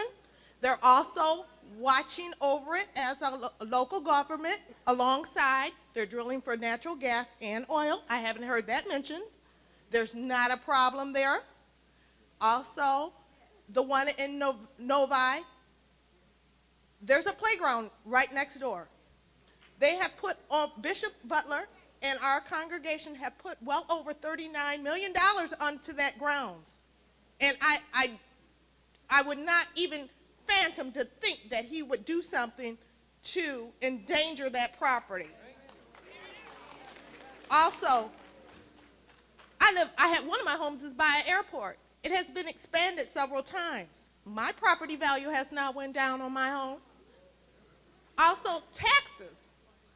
Your taxes, once again, you need to look up to see what your taxes are based on. And it's not clean air. That's why you need to look it up. Also, we understand the DEQ has made some errors in some situations, but also, as you see, the residents have come out and they're concerned. So also I know that you will be making sure everything is run decently and in order.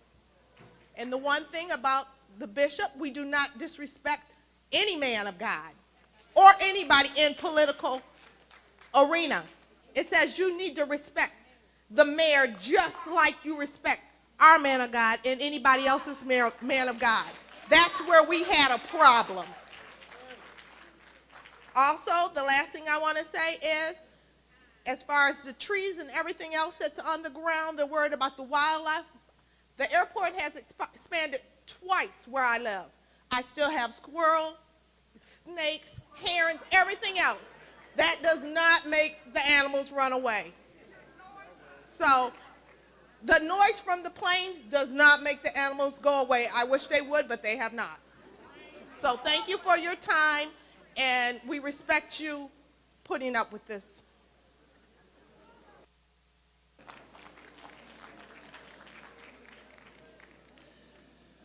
Good evening.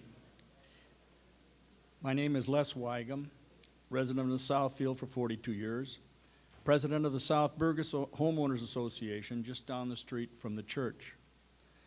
I realize that you could care less about NIMBY and the concerns of residents. However, I would like to point out several factors that you need to consider. One, the possible impacts to the groundwater and residential wells nearby. Two, threatened endangered plant species. The state flower, Trillium grandiflora, is a resident of these woods, and it's been reported that the threatened and protected Trillium sessile can also be found there. 3, wetland burial and mature woodland cleared. This application may already meet permit denial, since under NREPA 451 section 324-61506B, the well needs to be located at least 450 feet from a residence and not in a city township of 70,000 or more. It can be considered that the church itself functions as a residence, and the Southfield has a population of 71,339. Your information is pretty much based solely on the applicant's write-up. It is self-serving. We ask you to do your own intensive investigation and not just check off boxes.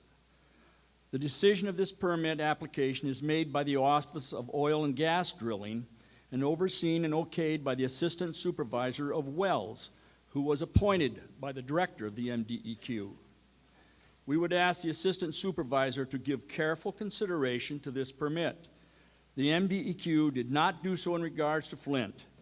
We need you now to investigate this and to deny this permit. Thank you. Hi, I'm Kiana Douglas. I live in Southfield.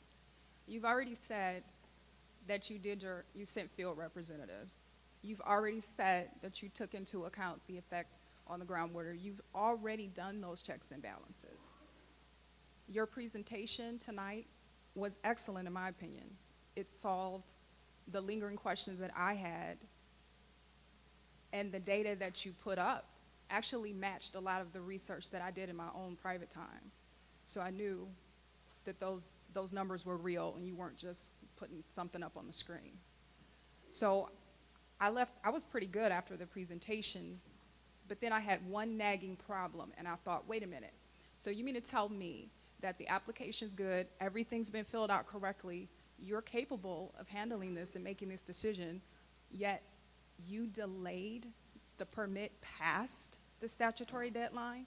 What authority do you have to delay the permit because people have a problem with it? So what? Do what you already know. If you thought that the application, the permit was not good, you would have denied it already. We wouldn't even be here. You guys are capable of making this decision. I challenge you to make it. Stop this delay, because what you're doing is harming my pastor. This is wrong. This is wrong to deny the rightful. He did the permit, everything is done accordingly like it's supposed to do. So you don't have the authority to just decide, well, it's not popular, so I'm gonna hold on and see what other people say. No, stop this delay, go forward, or as you mentioned before, the reason that you had to pay judgments in the past of $90 million or things like that is because we have rights in this country. Those rights must be protected. And this is a republic, not a necessarily democracy, so the majority does not rule.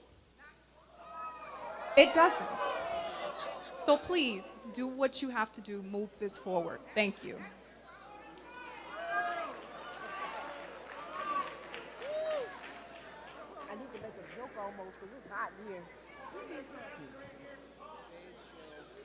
Hi, my name is Taquin Allen, and I am a resident of Southfield. My children have gone to this school and another school in Southfield. I have lived here over 20 years, and I would like my vote to be heard. The mayor, Mr. Mayor, said that he's speaking for the people. We always look to our leadership to speak for us. Well, I don't need my leadership to speak for me because I have a voice of my own, and my voice wants to be heard. Brenda Lawrence was, Council Brenda Lawrence was up on the stage. If my memory served me correct, she was in support of Bishop Butler with everything he did before. Now it's a problem. So I got a problem with the fact that now she wants to stand up and say no. When his members was voting her in, it wasn't a problem. But now that she is a Congress, she done got past the mayor, now it's a problem. So I have a problem with that. I'm not disrespecting our mayor because our mayor, he's going to speak for the people, and that is good. He's speaking for those who are not here, but he's not speaking for me.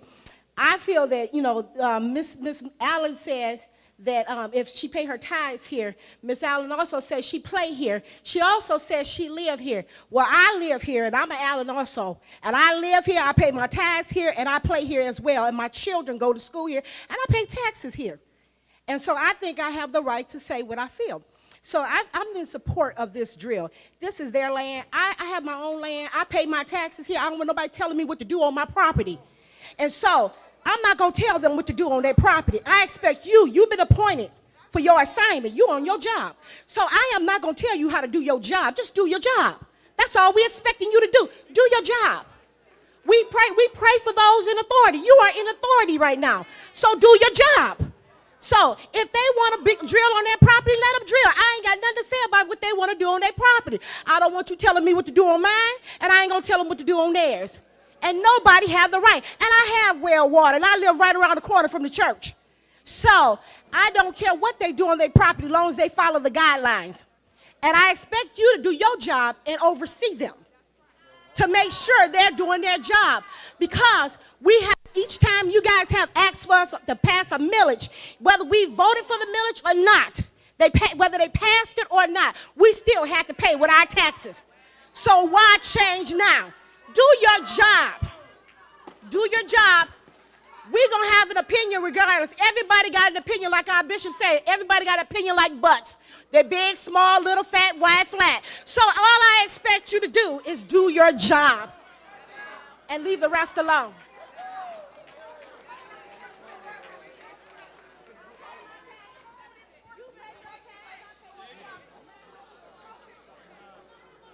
Good evening. Good evening. My name is Phyllis Turner. I have been a resident of Southfield for 37 years. I am president of the Bedford Woods Neighborhood Association. I don't have a prepared presentation this evening, but I do have the application that was submitted by Word of Faith to the DEQ. And in reviewing that, I just have a few questions because there's some things that are not really clear to me on this application. And in the area, if you have the application, there's an area under it states pit, location, and handling of disposable waste. And under their Jordan development, they made the statement that approved landfill is to be determined. It seems as though when an application is submitted, all that information should be on there. Because the waste that will be generated from drilling is toxic waste. And usually it's trucked away. But they haven't determined the landfill or where that's going to be. That seems to be something that you should be considering before a decision even can be made. Another question is, on this application, they state that there will be a temporary well drill. That's where they will use the water, a temporary well on the property at Word of Faith. After that's done, this well will be sealed because it will not be appropriate for drinking water, it states. So that well will be contaminated. Is it possible, did they leave that vacant? Because in my reading, companies are now disposing of their waste on site. they do deep well drilling and dispose of the waste there to cut down on the amount of traffic going in and out of the site. Is this a possibility? This is my question to you. Is this a possibility that Jordan would use this as an option for removing the waste? That's my only question. Thank you.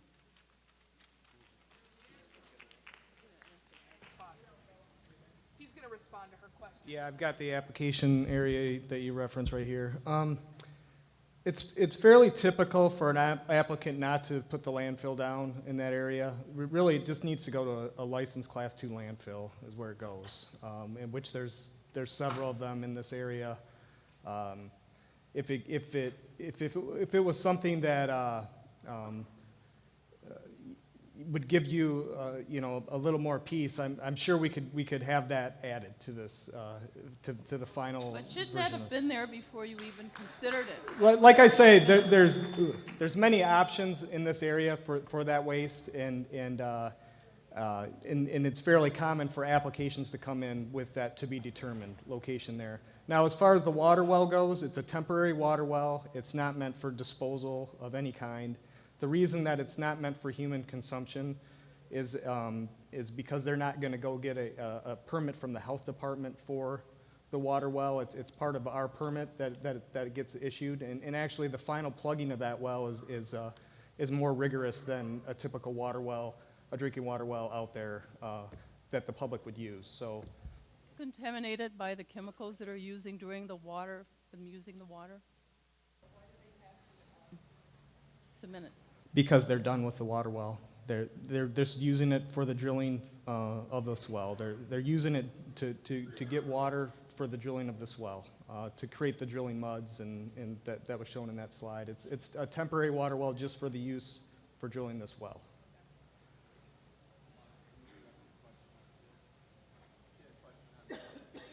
Yeah, there's not going to be an in-ground pit at this location. Residential zoned areas within our rules, we have a provision that they cannot have an in-ground pit. Okay.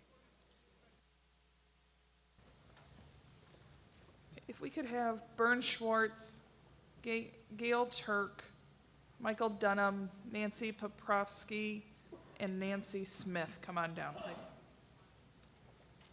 My name is Andrew Manning. I'm a retiree. I lived in Southfield for 32 years, and I worked with you folks at MDEQ for about 15 years. So I do have a little respect for you, honestly, and understand what your job is. I'm totally against the drilling process, the exploratory well, as well as any other wells that you would put here. However, I understand that you might give the permit or permits regardless. So, to that end, I would request respectfully of you that as you review the process for drilling, that you keep in mind that this is a dynamic situation. The Earth's layers move constantly, they shift, and that you will review the drilling process and the wells that they put in so that they are dynamic also, which means they might have expansion joints and that they will allow for movement so that even if secondary containment is ruptured, there should be movement in the primary containment vessels also, okay? Also, I hope that you, or I would admonish you to work along with the Oakland County Road Commission to establish haul routes for incoming and outgoing traffic, truck traffic, et cetera, and that you will also bond all roads in the entire drilling process, and that you will accept absolutely no surety bonds, that all bonding will be cash bonds. I also request that you benchmark other communities where property values have decreased and been impacted in a negative way, and that all residents that might be impacted, that Jordan Drilling be required to post cash bonds for the degradation of property values also. In addition, I think you must consider the fact that the city of Southfield in its master plan as well as its zoning ordinance have made provisions for sustainable communities, and that the tenor of this community is one that would allow for more pedestrian traffic and for seniors and children, and that the master plan, in keeping with its zoning, I know that's not necessarily your consideration, but you need to think about that also, that this is supposed to be a sustainable community, and that's impossible with an oil drilling operation in the midst of the city. Also, as far as this entire venture, it's all about money. That's all it's about. So as you consider these things, please don't allow yourselves to not consider the fact that all these bonds should be cashed, and that you should make sure that you do a proper job of benchmarking other communities where these things have happened and provide for the worst case scenario. I know you do BMPs, best management procedures for all the things you do here. So as you do your BMPs and what have you, do them for the worst case scenario, and don't allow Jordan Drilling to get off light and to minimize the effects on the environment and the people in the community. Thank you.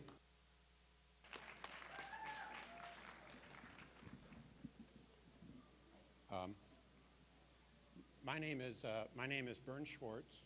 I'm a resident of Southfield. I would like to welcome all those newcomers that came 35 years ago. I was born here. Not only was I born here, I also want to thank the representatives for pulling this meeting off, and folks from the DEQ being here and spending their time doing this. But I also want to thank my neighbors, but most importantly, I want to thank the Word of Faith for being here. Word of Faith is very special to me, primarily because of the predecessor, Duns Scotus. I was baptized at Duns Scotus. I went to school at Duns Scotus. I spent 4 years there. I lived on your property.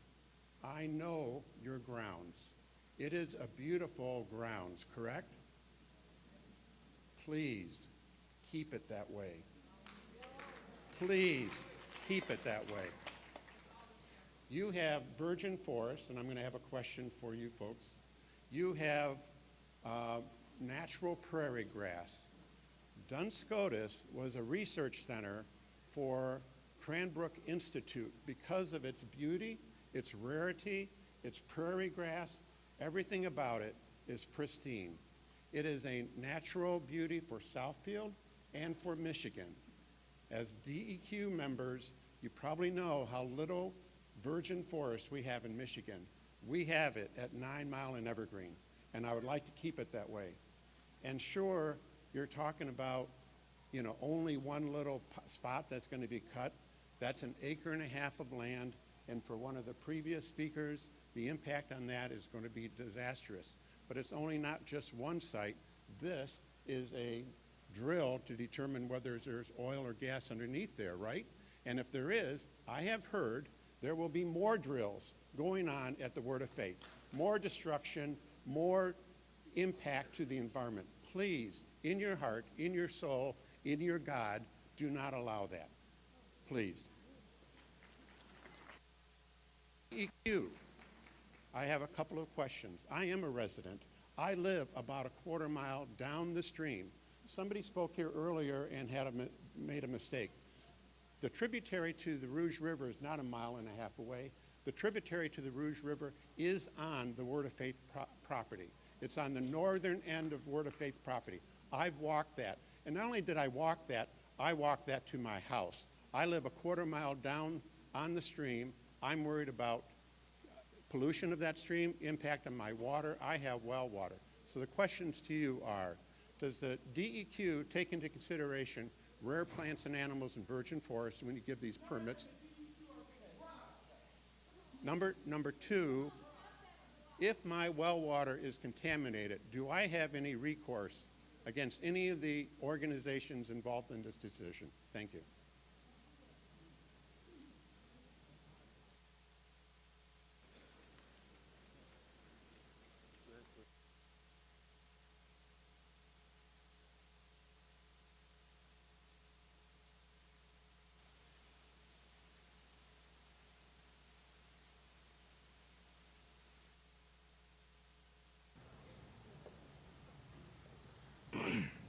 Well, let me try to answer your question, sir. We do consider the setting, whether it's forested or whatever. And part of our review involves an analysis of alternative locations. And we don't believe there's a better alternative location to reach that target. So, you know, things like the land cover, the vegetation, topography, and everything do factor into that decision. As far as liability for contamination, whoever caused the contamination is liable for it. But we have staff out there watching those drilling operations, production operations on a regular basis. We've got a very good handle on whether there is any potential contamination. If we do uncover something, we're almost always able to track it back to a source and hold that party accountable. So.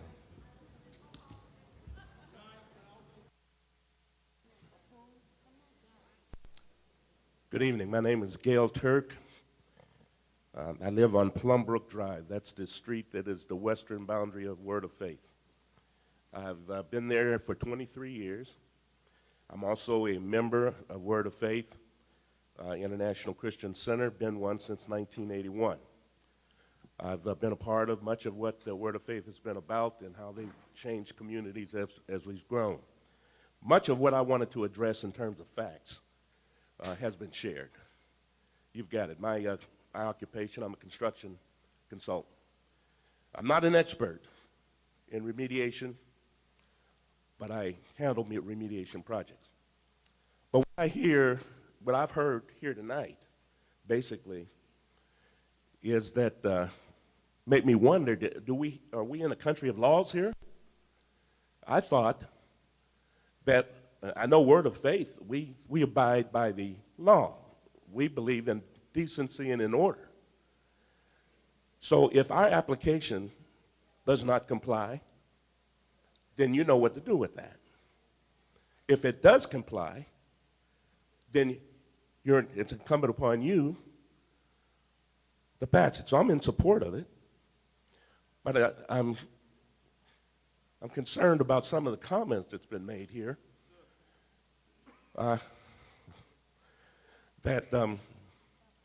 It's not, I thought this was a discussion among family members.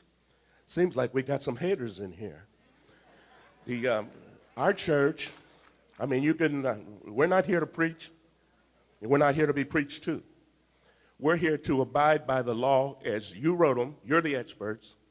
You have a responsibility to fulfill your requirement. You're the experts in this. What I hear here is a lot of exceptional, emotional response to what might happen.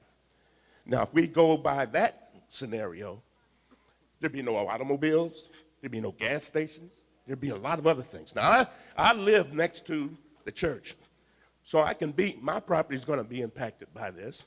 I have a concern for my family and their safety. But I also believe in what has been built here in Southfield. We have a very, very strong building department that is very conscious of things that are done properly, decent, and in order. I have confidence in things that relate to safety issues when it comes to construction. I've been in it 42 years. So much of what I'm hearing here is a lot of speculation that may never happen and hasn't happened as it relates to this drilling. So I support it. Good evening. First, I wanted to say thank you for the forum. Thank you for being here. I know that this wasn't your favorite thing to do, and I'm quite sure that you'll be glad to get out of here when the time comes. So thank you for that. I thank you for the representatives, and I thank you for the opportunity to speak.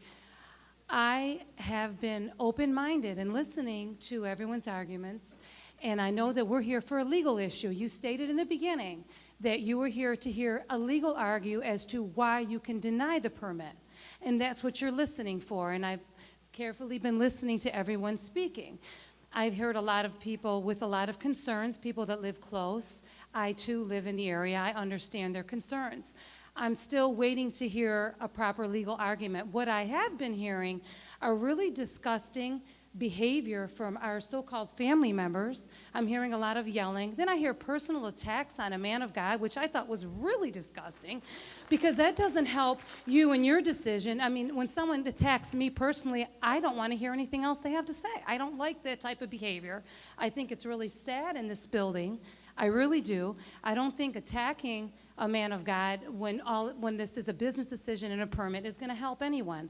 I don't think bringing up Gandhi and sins like that are going to help. My only knowledge of sins come from the Word of God, so I don't know what that Gandhi had to do with this. But what I'm here to speak about is that I've been listening to legal arguments, and I consider myself a bit educated, but I heard one gentleman with a PhD had a couple things to say that I was happy to listen to.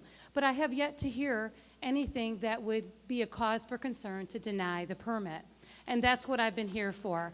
I'm thankful that people want to get together and speak their opinions, and they have a right to do so, and I appreciate the forum. But I've yet to hear the legal argument for you to deny it. So I guess I'm here to support the permit because that's what you're here to do. And I still am waiting to hear a legal argument, and I hope that we can keep this civil and stop personal attacking people, because I don't think that we as Southfield residents should be above this type of behavior. Really should be above it. And in this day and age, I would think that we would stick to issues. We have a lot of people that want to speak. So thank you. Good evening. My name is Michael Dunham, and I am a member of Word of Faith.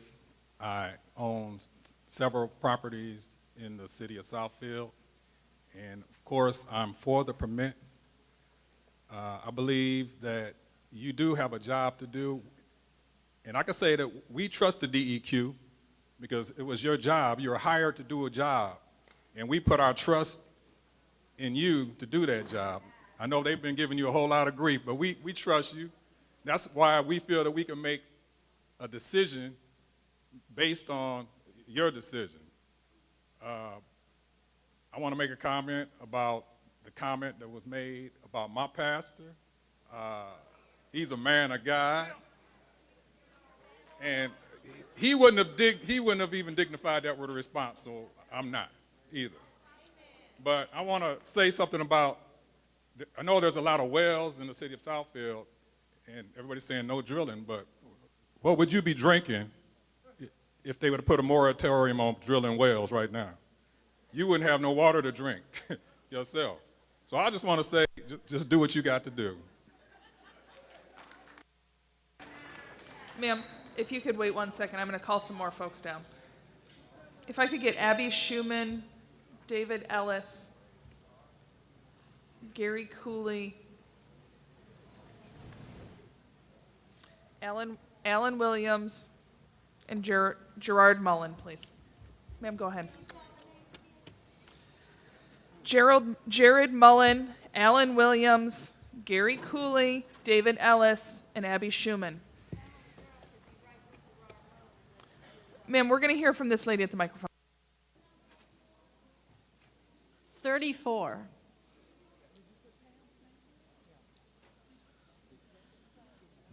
Good evening, and thank you for letting me speak. I'm a child of God. And I thank you, residents of Southfield and activists, for your intelligent concern, solidarity, and about keeping your amazing and beautiful hometown safe. I applaud you. Let's imagine these headlines for tomorrow. Word of Faith parishioners seek the word of truth from MDEQ and Jordan Oil and find it. In an unexpected turnabout for safety, ethics, and the realization that money isn't worth everything, and money cannot guarantee drilling safety, the MDEQ, Jordan Oil, and Word of Faith CEO Keith Butler have torn up the permit for drilling in Southfield.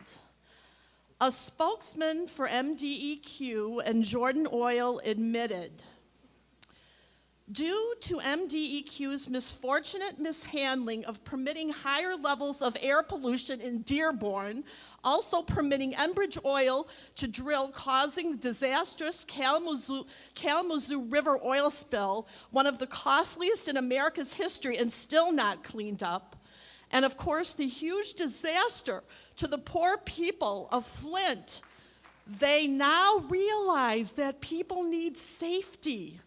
Word of Faith CEO Keith Butler also added that he had a dream that children and all lives matter, even in Southfield. Thank you, MDEQ, Jordan Oil, and Word of Faith CEO Keith Butler for changing your minds about drilling on God's sacred grounds.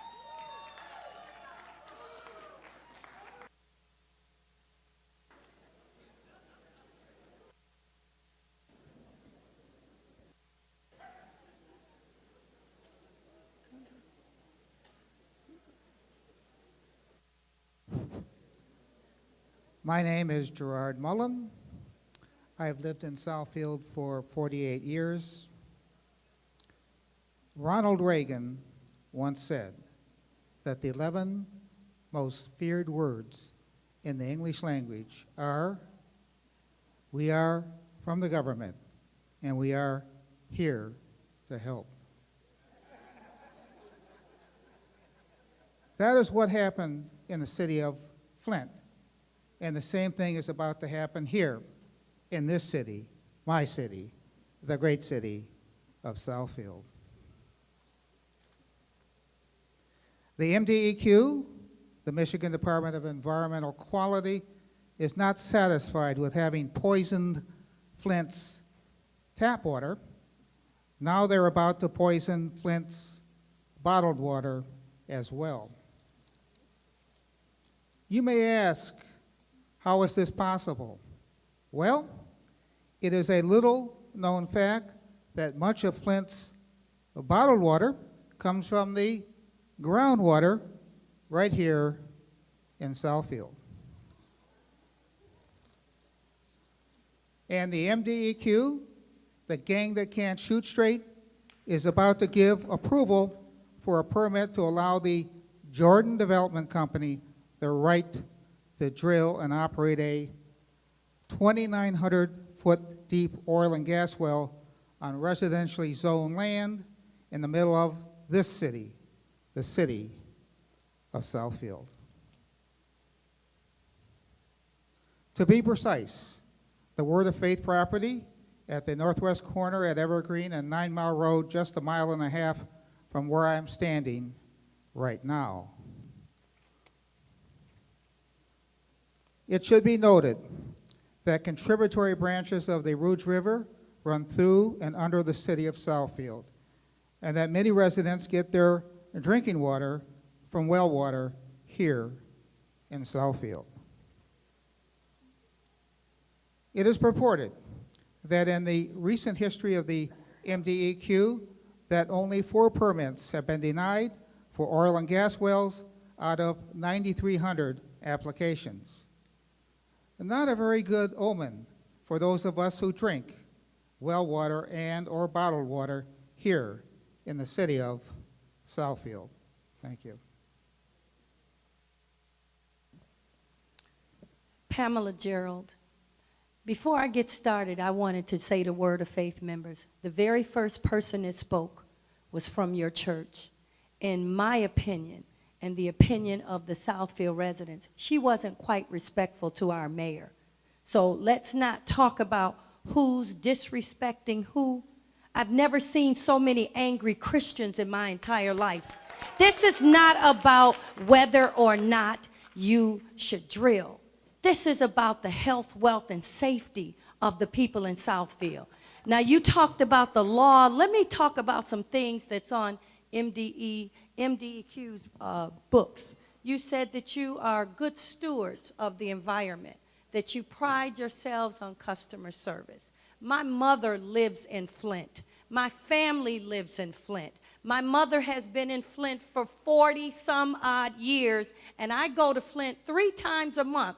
And I know that I've drank the water because I relied on, just like the entire city relied on, what you said on TV, and that was the water is not contaminated, and it was. So we're not here to talk about the Flint water, but we just want you to keep that in mind, that mistakes are made. Now, according to your rule, R324.1013, you talk about nuisance odor. This is what you say. Nuisance odor means an emission of any gas, vapor, fume, or mist, or combination thereof from a well or its associated surface facilities in whatever quantities that causes, either alone or in reaction to other air contaminants, injurious effects to human health or safety, unreasonable injurious effects to animal life, plant life, significant value, or property. And that is nuisance odor. You go to R324.1015. You talk about nuisance noise. You talk about the level of decibels that this type of equipment can present in a residential community. What you guys are not really understanding, we're not talking about you drilling. We're talking about the fact that in the city of Southfield, 1, there's a moratorium against drilling. Number 2, the area is zoned residential. It is not a 198 or light industrial district that requires a facilities agreement. This is a residential area. I'm talking to you because DEQ can hear me. I'm talking to you guys. What we're asking you, DEQ, what we're asking you to do is not look at this in terms of money. Don't look at this in terms of thou shalt not drill or thou shalt drill. We're asking you to listen to what you say in your rules, that you're good stewards of the environment. This is not going to be good for the city of Southfield. Mistakes have been made. Flint is a place to look at. That's a big, costly mistake. To save $5 million is going to turn into $350 million to fix the infrastructure. I'm asking you to listen to the hearts of the people that live here. How many people live in Southfield? Stand up if you live in Southfield. Not if you go to the church, if you live in Southfield. So we're asking you as a group, as residents here, to just deny this process. We know that we have gone past the 50 days for their application. We also know that you gave them 15% refund for their application fee because it's beyond the 50 days. So don't think that you guys are losing anything. You're getting paid. Please say no and stop the drilling in Southfield. Please.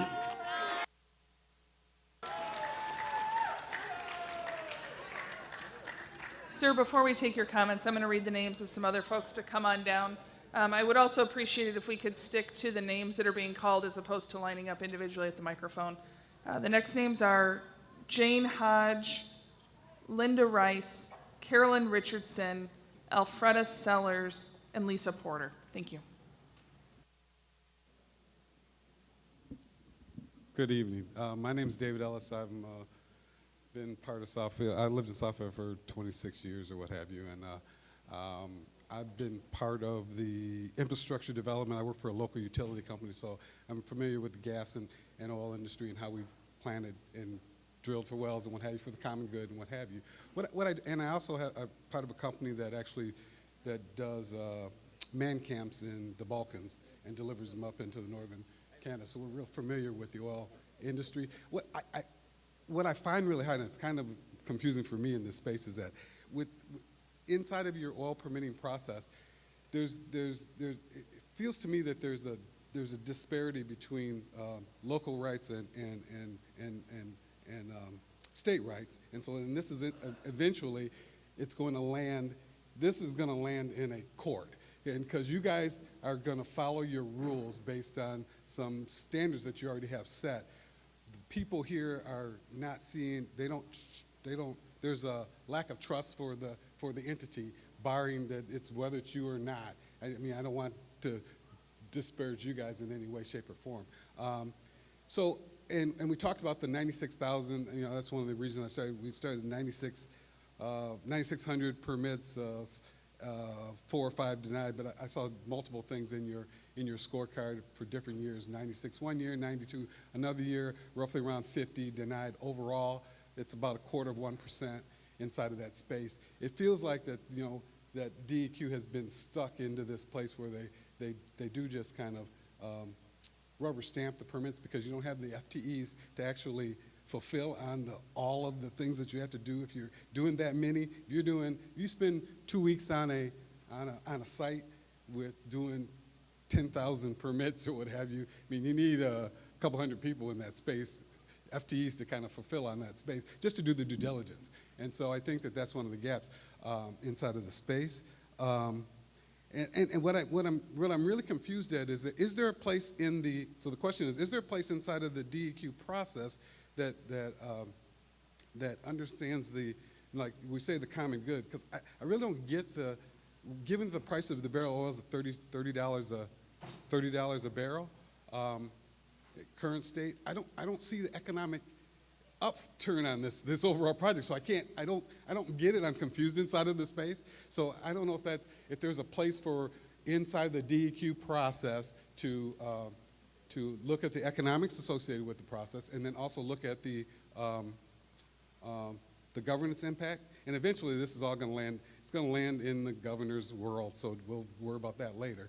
And because I'm real clear that you guys are worried about being sued by Jordan and Word of Faith, which is fine. I get it. So I just want to make sure that you're set. Okay.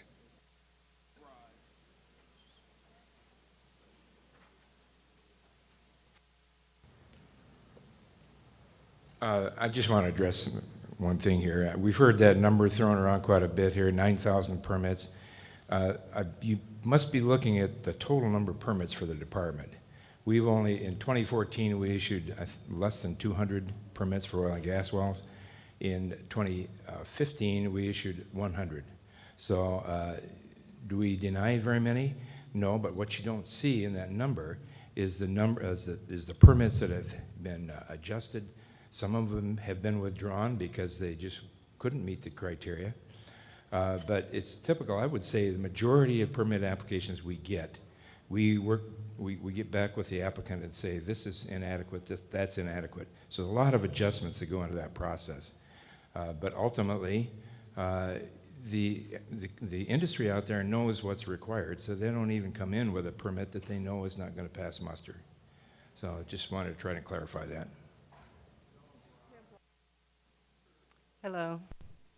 I just want to start by saying I have been seriously unrepresented as a member of Southfield. My neighbors and I agree and want the well dug. We want it dug quickly. I do have faith in you. I have faith in you because I have faith in my bishop, and he has faith in you. I have happily lived across the street, a couple doors from Word of Faith, for almost 2 decades. Even before they finished building the property, I was living there. My 12-year-old son and I support Word of Faith's request for a permit to drill oil because I understand and have researched the facts. I thoroughly understand that the Jordan Oil Company and Word of Faith will uphold the same high standards of Oakland County's current oil wells being operated in our residential neighborhoods. I am pleased that you are holding a meeting to present the actual facts so my neighbors can breathe easily as your department approves this permit. Thank you so much. I appreciate the letter I've received. I have not appreciated the information that's come in our neighborhood newsletter that has skewed the facts seriously. My neighbors support the drilling. Thank you.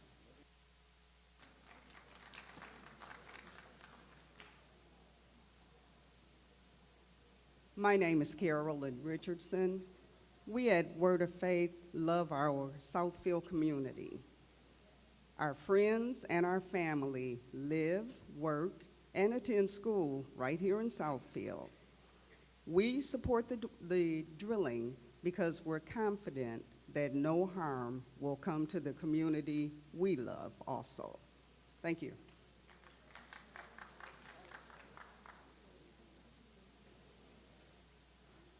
Could just wait 1 second, please. Could we get Pamela Gerard, Emmanuel Brown, Marilyn Glover, Michael Fowler, and Kristen Donaldson, please.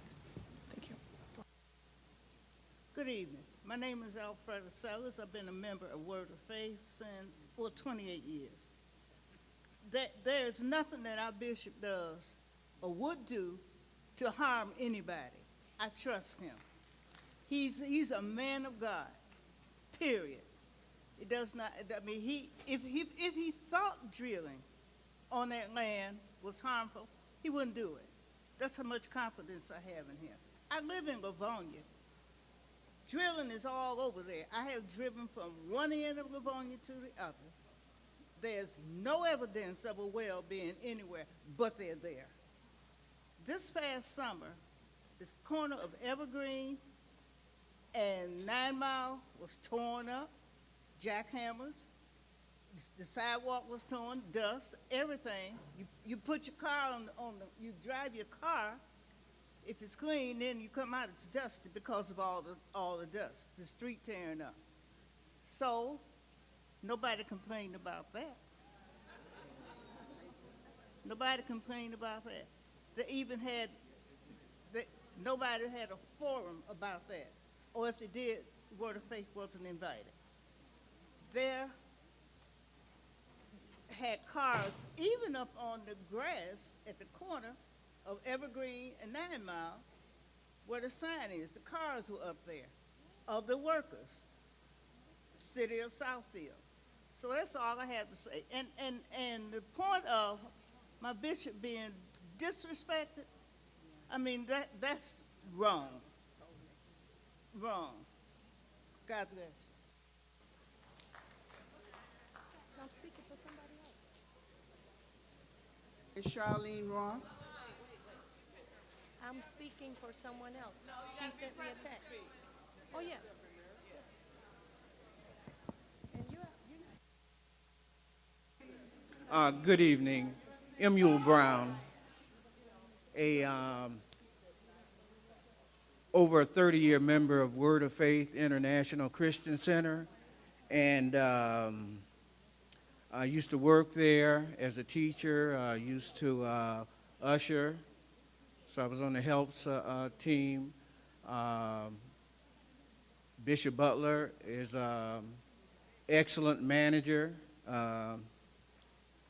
And we've had a number of different facilities around the metropolitan area. We've always been a good neighbor. And I want to thank the DEQ and the geologists for showing an outstanding a visual of what drilling is all about, how safe it is and how clean it is. I thought that was excellent because I knew that it was safe and clean because we're in 2016. We're not in 1910 where it's dirty and raw like it used to be. So I appreciate that very much. I want to say that Bishop Butler, the mayor made some mention of some things, but Bishop Butler is an excellent manager. He balances his budget. He's fiscally responsible, and he runs a well-managed international church organization. I'm very proud to be a member, so I rise in support of drilling on Word of Faith International Christian Center at 9 Mile and Evergreen. We have a large youth church. We have a large children's church. Hundreds of youth and children come out every Sunday and Wednesdays and other activities throughout the year. Thank you very much. Hello, my name is Charlene Ross, and I'm a member of Word of Faith Christian Center. I have been supporting this ministry for a little over 30 years. And I can, this is a great man of God. If he wasn't, I'm going to tell you, I've been in church all my life, and I kind of know when they're right. He's right.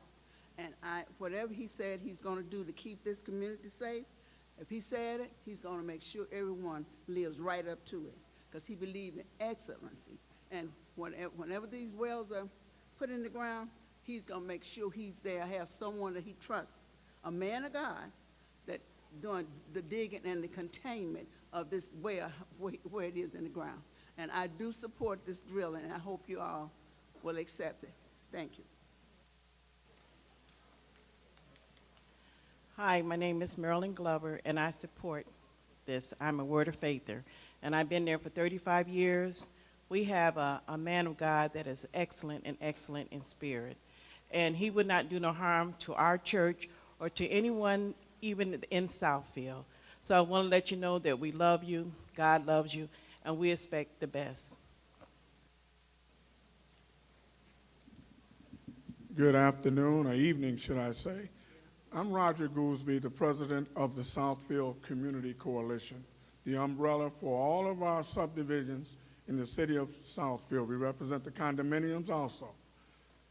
I just want to say that we do represent 132 community associations in the city, and we have outside signatures from 4,200 residents, which represents 17,000 people in the city of Southfield.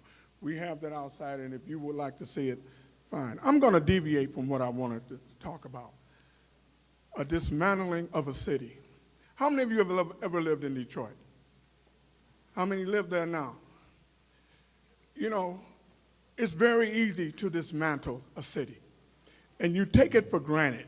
We move here, things are in place, city government's functioning, we get our services, trash picked up. Do you know what having an oil well in your community starts? It kicks the door open. I was raised in River Rouge and Ecorse, Southwest Detroit, Zug Island, Great Lakes Steel, Wyandotte Chemicals.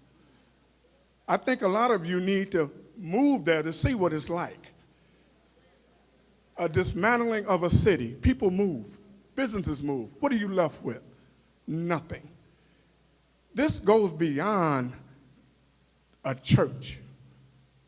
This goes with ethics. A dismantling of a city. This will kick the door open. Trust me, this is not the end. And if you can't see that from the road that you've traveled, and most of you are over 40 years old, we'll have marijuana dispensaries on the corner next, on every corner. I am not willing to see a city dismantled. And I'm hoping that these ladies and gentlemen who do probably, I don't know if you live in this area, this is a delicate area. We're subject to a lot of negativities that most areas aren't. We have destroyed and destructed wherever we've gone. And you know what I'm talking about. I didn't want to go here tonight, but I'm listening at Divide and Conquer right here. And it's a shame. Time is up. I'm going to let it go. But this is the beginning of a dismantling of a city. Trust me.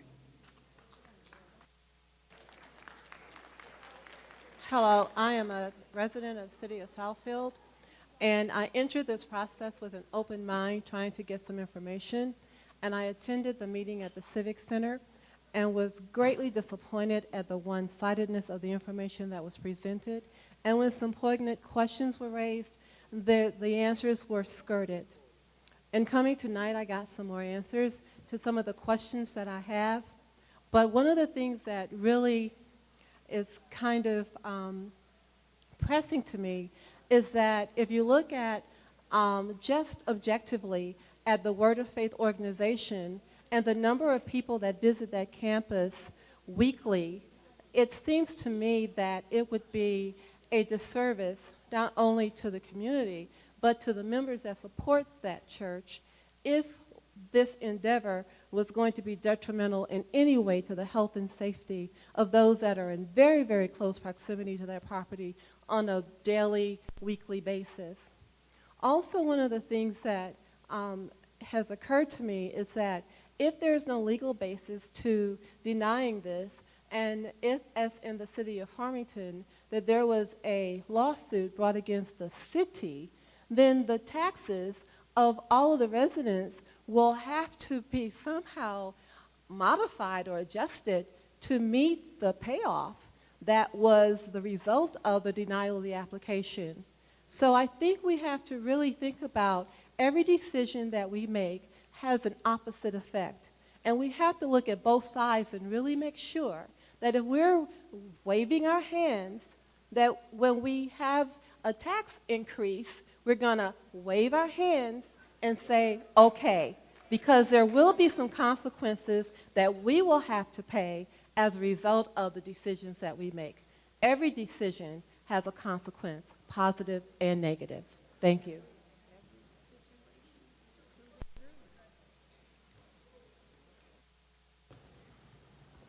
Okay, guys, I told you we'd check back in at 9 o'clock.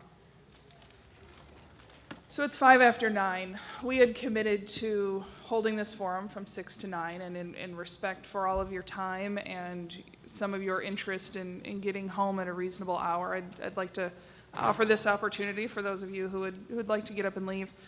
The other thing is we're probably 65 names into the comments, okay? In addition to the list that was circulated that I know a lot of you were counting on the order number, these cards were circulated at the same time. And so in an effort to hear from, sort of accommodate everybody equally, we've been alternating back and forth. So for those of you who are waiting on a particular number, that's why you might not have heard your name called yet. I know this is a very heated issue. I really appreciate all the passion in this room. It's as tired as I see some of your faces, it's amazing the civic engagement here. But I would like to offer a suggestion. As Hal explained, their permit decision is based on whether or not Word of Faith Church and Jordan Development can satisfy the requirements of the law. Right? It's not based on the emotion one way or the community. And so I would like at this time, given the hour, to invite anyone who might have a technical question that hasn't had the opportunity to ask it, someone who would like additional information about the project, someone who would like to offer a technical or legal comment on the application or on the process, to come forward. I'm not going to call any names. I'm going to invite some folks to line up at the microphone. If your comment or question falls into that category, once we've addressed any burning questions that might be out there, we can reassess as to whether or not, as a community, you'd like to go on with this forum. So, Joe Cato, Lathrop Village. I'm going to articulate values that are basic to human relations. We as people come together to form a society for the common good. To this purpose, we write laws and rules, but these laws and rules are not perfect. Mr. Ken Siver, Mayor of the City of Southfield, members of the City Council of Southfield, Mr. Jeremy Moss, Representative of Lansing, Mrs. Brenda Lawrence, Congressional Representative of Washington, the City of Southfield administrators, thank you for continuing the legacy of your predecessors of integrity, ethics, responsibility, and accountability and compassion that the Word of Faith found attractive to relocate from Detroit to Southfield. And these values are the cornerstone that enabled the City of Southfield to withstand the devastating financial crash caused by Wall Street in 2008 that hurt many innocent lives and ravaged communities.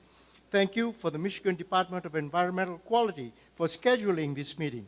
Sunday, February the 14th, 2016, Free Press article by Nancy Kaffer correctly identified the decline of the city of Flint as taking places for decades. 30, 40, 50 years ago, important influential people and entities in the city of Flint made decisions, and today you see the faces of poverty. During that time, there were entities like the Word of Faith active in the city of Flint. Somehow, their moral compass must have strayed.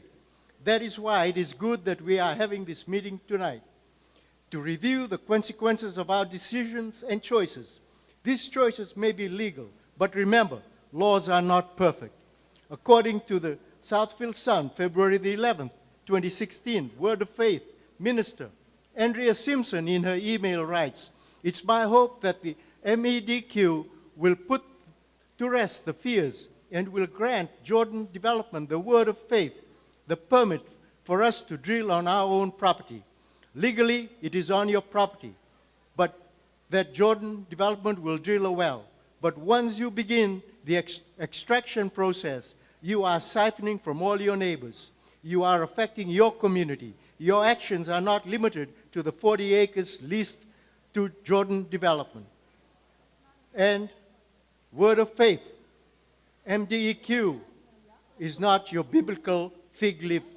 30, 40, 50 years ago, there were church choruses very similar to yours that could be heard throughout the city of Flint. The faces of poverty that you see in the city of Flint today are the unintended consequences of those choices. For the advocates of drilling, the approval of the permit is the holy grail. But by your actions, elders of the word of faith, will your legacy to the children of Southfield be the faces of poverty that you see and revile against today in the city of Flint? Thank you.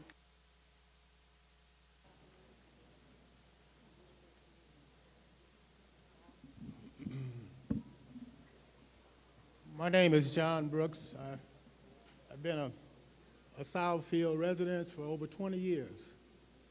And when I came to Southfield, what I knew about a well was rubber, a rope and bucket. That's about what I knew.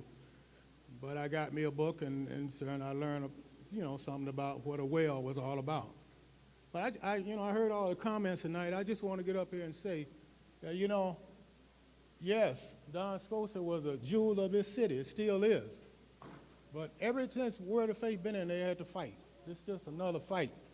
But our pastors always came before the congregation and told us what the Lord said and where we was going to move. And Don Scotia was no exception. There was a lot of people in line to buy their property. And there was one on your council, was the main one. But because he must have heard something from the Lord too, because he told Bishop Butler that he was going to help him. And I just want to say that I've been there for 3 moves of Word of Faith. And that's what the bishop always did, come before the congregation and tell us what the Lord said and where we're going to move. And everywhere we moved from, we made it better. As far as the dwelling or the property, it always was made better. And I just don't believe the Lord. I'm not going to preach, but I believe we didn't know there was no oil on that land, but God knew it. And I just want to leave you with that. Good evening, and thank you for having this hearing. Name's Larry Hoffman, been in Southfield for over 30 years. I was also in construction for 40 and general contractor for over 30 years. I, more than a few times, looked over the permit and the relating drawings. And there are a few things that confused me in there and something they have questions about. And they being, it shows on the southwest corner the drilling pad is partially into the wetlands.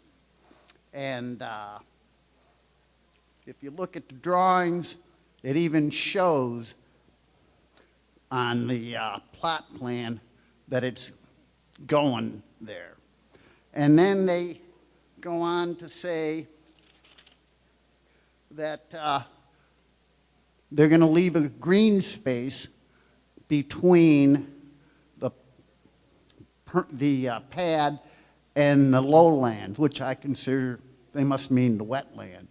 But if the pad is a little bit onto the wetlands and then you have a dike after that, where is the green space? And so my 3 questions are, can partially the pad be in wetlands?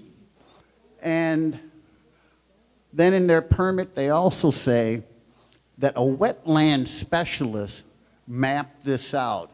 And I'm wondering, what is the definition of a wetland specialist? do they have to be certified by the state? Because I know in construction, when I had certain conditions on, like soil, I had to have a soil engineer stamp my permit. Or if I had peculiar construction things, I had to have a structural engineer put their personal stamp on it. And I don't see any stamp from a wetland specialist. And my last question is, will you be coming out there to look and make sure where the wetlands begin and end? And who actually determines that? Their specialist or the MDEQ? Thank you. Thanks for the questions. This is the configuration of the pad here. This is what you're talking about, this little notch. Yep. So what they're detailing here is that the well pad itself is not going to be square. They're going to notch out a 45 in order to avoid that wetland area. Nope, you can see the wetland flagging that's shown on this map. They are not going to impact that wetland area. And the person who flagged this wetland, her credentials was actually included with the application. Yep, this is the person who did it. And as it came up earlier, we were talking about the wetlands. We've had the wetlands verified by DEQ wetland scientists as well. So. We're confident that this well pad is on upland ground and that the way it's configured, that it will not impact the wetland area. Well, I'm thinking that, and I didn't see that in my thing going on site for the permit. They didn't show the thing from... I think it's on the online version out there right now, so... Okay. Oh, okay. I was looking, I guess, an older one. Thanks. Thank you, Chair. My name is Tim Nichols. I'm an architect. I've lived on the Rouge River in Southfield 25 years. I'm a member of the Southfield Planning Commission. Not speaking tonight as a member of that commission. I'm speaking as a fellow resident of Southfield. And I'm certainly not speaking to the representatives of the DEQ. Clearly this is a done deal. They're treating this hearing as a formality. Not concerned in what we have to say. But I think we're getting a lesson. We're getting a lesson in the nature of law, in the nature of the agencies that are set up to execute it. And what, I had some prepared remarks, but what Roger Goolsbee said about the dismantling of the city caused me to change my remarks. Because we're all Detroiters here. We know what the dismantling of a city looks like. We know it because we live it. That's what's really involved here. In whose interest the dismantling of Detroit, the bankruptcy of Detroit, was carried out to the letter of the law. Under the law, everyone who spoke here tonight to defend this permit, including the people on the stage, spoke about the letter of the law.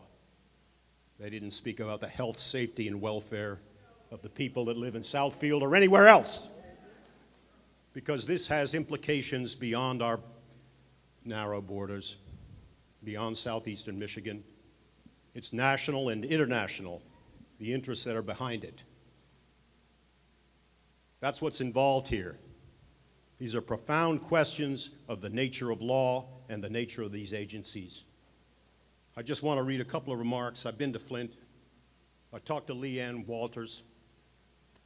She's one of the women who led the fight to get the evidence on the nature of the water. Her children have been permanently, terribly disfigured. Terribly disfigured. Tens of thousands of children are permanently disfigured. And I just want to read her comments at a recent federal hearing. Because the gentlemen who sit before you today and say, oh no, but not our department, not our agency. Well, how did it happen? Yeah, my time is up. But yes, it is. But the issues here in Southfield will go on. This is not going away, and we're going to have to deal with this, and we're going to have to deal with these agencies and these laws which are being used to poison our children.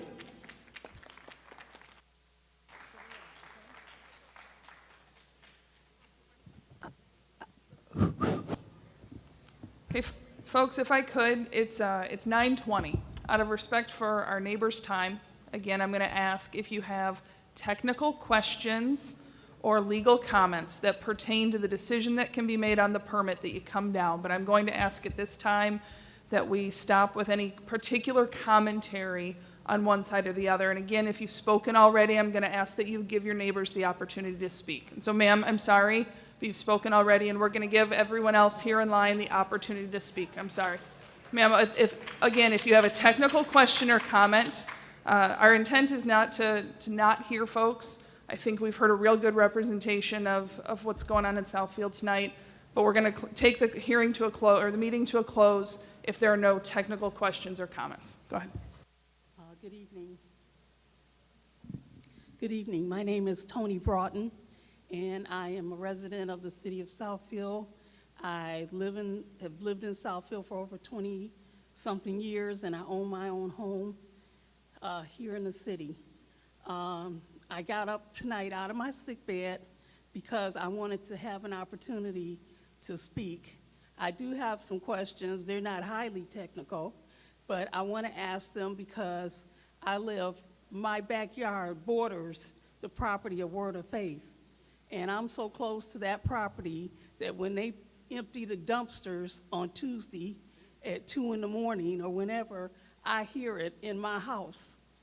And I cannot imagine some kind of drilling operation unless it's something I've not seen from Star Wars or something that's going to be silent and soundproof and not noisy and disruptive when I'm trying to be outside or somehow enjoy the afternoon.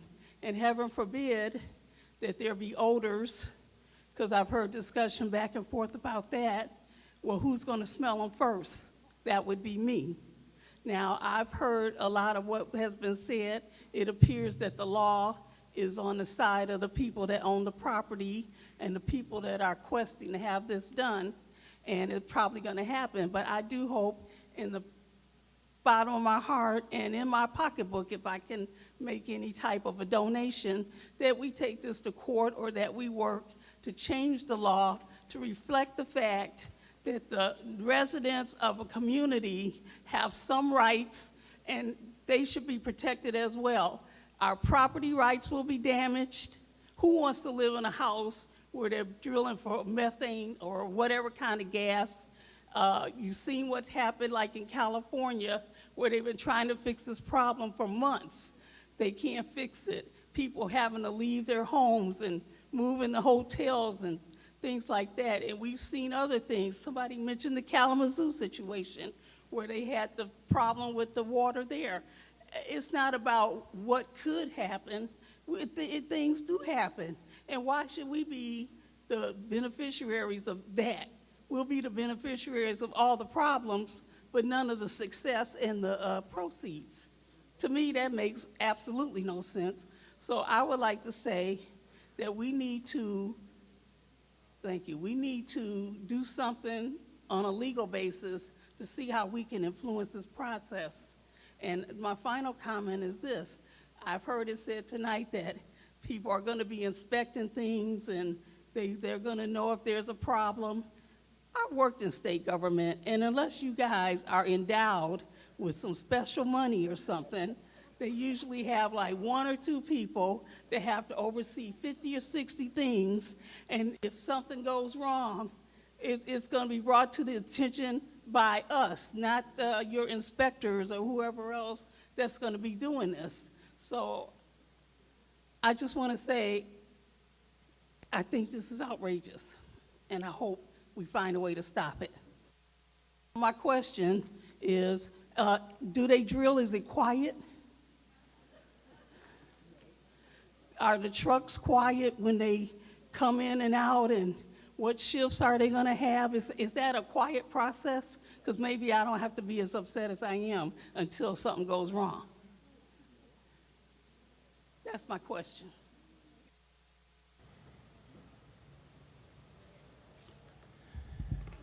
The drilling operation is a pretty intensive operation. It goes around the clock, but it's a short-term duration. It's about, we would expect in this, this well, if it is permitted and is drilled, it would take about 10 days to drill. If we do issue a permit, we would place restrictions on the we would require special, we call them hospital grade mufflers. We do take some measures to reduce noise. I can't guarantee you that you couldn't hear it, but it's kind of an inherent part of that process. After that, after the drilling is done, you probably wouldn't hear anything from it. You might hear an occasional truck come and go, but no more than you'd hear, less than you'd hear probably on Evergreen or 9 Mile.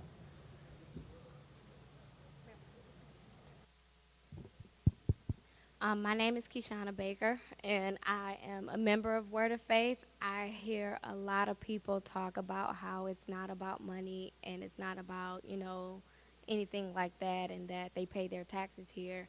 I pay tithes at that church that go a lot into the community, and I really want them to know that we do care. Bishop Butler does care. I did have a question about the sound, but I guess you kind of got to it.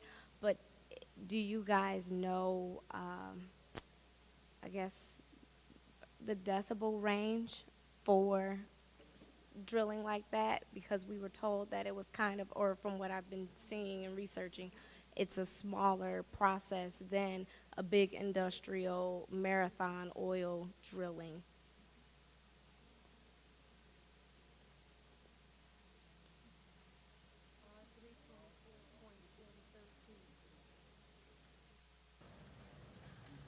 Well, a typical drilling operation will have a couple of diesel engines go on there, one to run the drill works and one to run the circulating pumps that pumps the drilling fluid. They're good-sized diesel engines, but they're probably comparable to what you'd hear from a semi, you know, a semi motor or something. Jackhammer or anything like that. It'd be more comparable to the noise of a semi-truck or a bus, school bus. I'd compare it to probably a semi, yeah, or a couple semis probably. Now, certain stages of that operation, they are moving pipe. You know, you can hear some clanging and banging, but you know, we try to reduce that, or at least keep that within hours of operation that would you know, not be too disruptive to the extent we could. All right, okay, thank you. My name's L.D. Maris, and I'd like to address the panel on one issue. We're looking at a short-term situation here on drilling an exploratory well, but we neglect the fact that if they are successful in finding what they're looking for there, how many wells are going to go on that property? How many permits are going to be issued to drill wells on that 40 acres of land? Are you going to issue permits to drill on this former, you know, baseball field or the polo grounds that existed out there when it was done SCOTUS? If you're successful, how many wells will be put on that property? Well, you know, if a permit's issued and a well is drilled, it's tough to say if they'll be successful or not. As Jack pointed out in his presentation, roughly 1 out of every 3 wells is successful. So the odds aren't great that way. But this well is a Niagaran target, and under the Niagaran order, you're allowed 1 well per 40-acre tract. Okay, so they can only have 1 well producing on this 40-acre drilling unit. So if there was potential for additional drilling, it would have to encompass other acreage besides this 40-acre tract that it's on right now. And obviously, when you're in a city over 70,000, our rules have that restriction for a setback from a structure of 450 feet.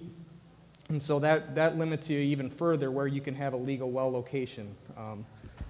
So again, you know, it's crystal ball stuff as far as what is possible, but as far as our rules go, they're allowed one well to produce per 40-acre tract for this formation. Okay, I just want you to know that I am one of the 37. I live about 200 feet from that intersection, and it does concern me. The drilling concerns me, the foundation, the structure of my house, just from the drilling itself. I have damage from my foundation from the road repairs that were done, and that's light to moderate. My concerns are that if you do put a well there and it operates 24/7, if they are successful, that we have to deal with that. As a community, we have to deal with that. It's not about word of faith. This isn't about word of faith. This isn't about religion. This isn't about those issues. This is about people. This is about community. And we do not need to divide our community because of your permit. That's all I have to say. Hi, my name is Connie Jackson. I've been living in Southfield for about 20 years. I'm actually in the insurance business. I've been in the insurance business for 28 years. And I do know that there are consequences based on a person's insurance policy. Now, people say, you know, we shouldn't talk about what should happen. You get a homeowner's policy based on what might happen. You may have a policy for 30 years and nothing may never happen. But you may have a policy, and in the first year you own the home could burn down. Insurance companies, when they underwrite a home, they look at what happens at other structures near that home. Most insurance companies will not insure a home next to a gas station with underground pumps. So if you have, you know, the primary carriers like Allstate, State Farm, AAA, those companies have very strict underwriting guidelines. Also, this gentleman talked about structural damage to his home from just the street. Some of the coverages will not even extend. If there's damage that happens where the ground is shifted and it affects those homes right near Word of Faith, those coverages, they don't even have coverage for that because the insurance policies know that's a high risk, so they don't even provide that type of coverage for the home. And I think when you look at that, you need to look at the residual. And I agree with this gentleman. It's not about Word of Faith. I've worshiped at Word of Faith. You know, I love the people at Word of Faith and Bishop Butler. So it's not about religion. It's about the things that could occur as a direct result, an accident. We can't project whether there will be or will not be an accident. That's why you get a homeowner's policy, because it might happen and it may not happen. So we have to take in consideration that there is a possibility when there is drilling that accidents can and do happen. And so those are some things that, you know, you have to consider when you're looking at it. I understand the laws, and we do have to abide by the laws, and I understand processes and things of that nature. But you have to keep in mind that even when a person wants to insure their home, and if an insurance company knows that there's drilling going on, that person can't get coverage. Thank you. Yeah, good evening. Jeff Spence. I'm with the City of Southfield Planning Department. I'm the Assistant City Planner. First of all, I want to thank you for providing this opportunity for our residents and our businesses to voice their opinions, concerns with regard to this proposed application. The City of Southfield, through numerous press releases and letters, has outlined our objection to Jordan Development's application, and those reasons are well documented.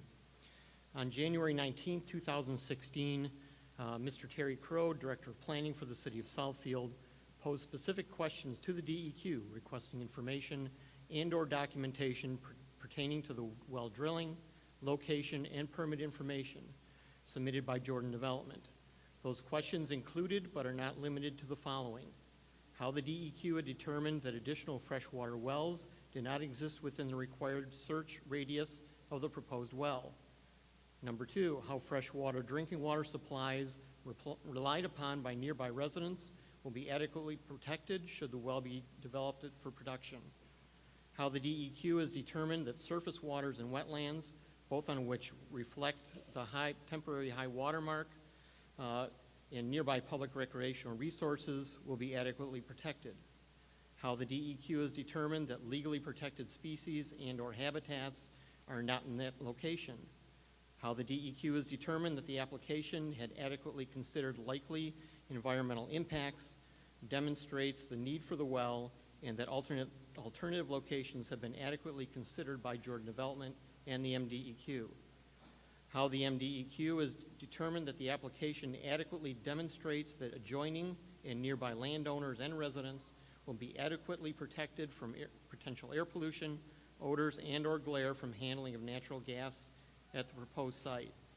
How the DEQ has determined that the application demonstrates that air quality will be adequately protected, that nuisance odors will be adequately controlled, and whether or not an air pollution permit is required by the DEQ per the well.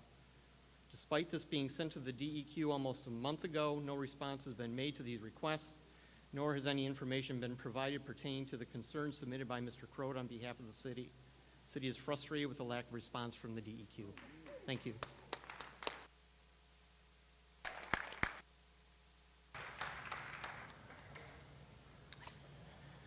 I'm sure you can appreciate the volume of responses we've gotten from this, the volume of comments from the city, from a number of residents in the city, and from outside the city. We're trying to treat everybody fairly. We will provide an answer to the city's letter, but we're trying to give adequate time to everybody in compiling all the comments we've gotten, the questions we've gotten, and you know, giving them each of them a fair response. So I apologize. We've just been inundated with a lot of comments here, and we're just trying to treat everybody fairly and equally. Thanks. My name is Ellis Bowl. I'm from Charlevoix up north. I came down for this hearing. I'm not from Southfield. I'm here with my wife, Luann Cosma, who directs the committee to ban fracking in Michigan and also ban Michigan fracking, informational nonprofit in Michigan. We're opposed to this well, but not for the reasons related to our campaign, or at least the primary reason. Our campaign about banning fracking is to ban horizontal fracking and horizontal acidizing, and this will not be a horizontal well. But and if we're successful, it'll go on the ballot next November, and this permit will either be granted or denied before that time. So our efforts will not directly bear on the issue before this body today. But there is something that concerns me. I predict that the DEQ will grant this permit. I also predict that the well will not go forward because of the city's efforts in regard to zoning. And the city has the legal right to enact zoning provisions, and I believe and those zoning provisions will hold up if Jordan Development tries to challenge them, even if DEQ does grant the permit. I want to respond to a couple of one of the points that Hal made about takings. That is, what if Jordan Development tries to sue, or Word of Faith tries to sue the city if the permit is denied? And that's called a taking claim under the Michigan Constitution and the federal Constitution. But in order to succeed in such a monetary claim against the city, Jordan Development and Word of Faith would have to prove its damages, prove its losses. And how would it do that? It would have to prove that there was oil or gas down there that they would have collected. But they don't know that because this is an exploratory well.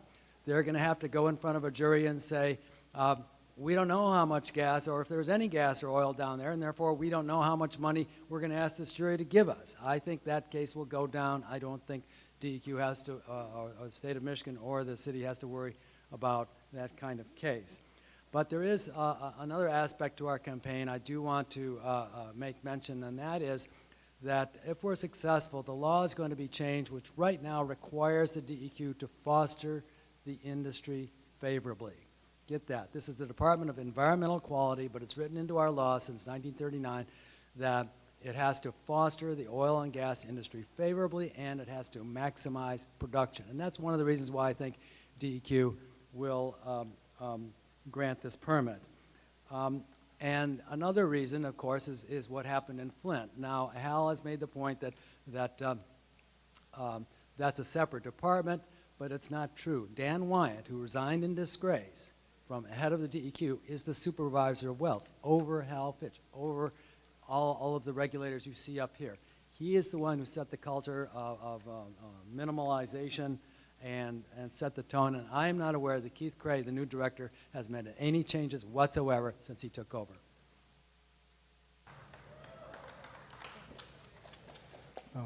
I'm John Smith, 40 years in Southfield. I can suggest some grounds for you to deny, but I would like to ask a question first. The permit is listed as a permit to drill and operate, but the comments on how they're going to do it, I only saw stuff about the actual drilling. And do they have a free hand with operation later if they decide they like what they see? Is that a separate permit process, or how does that work?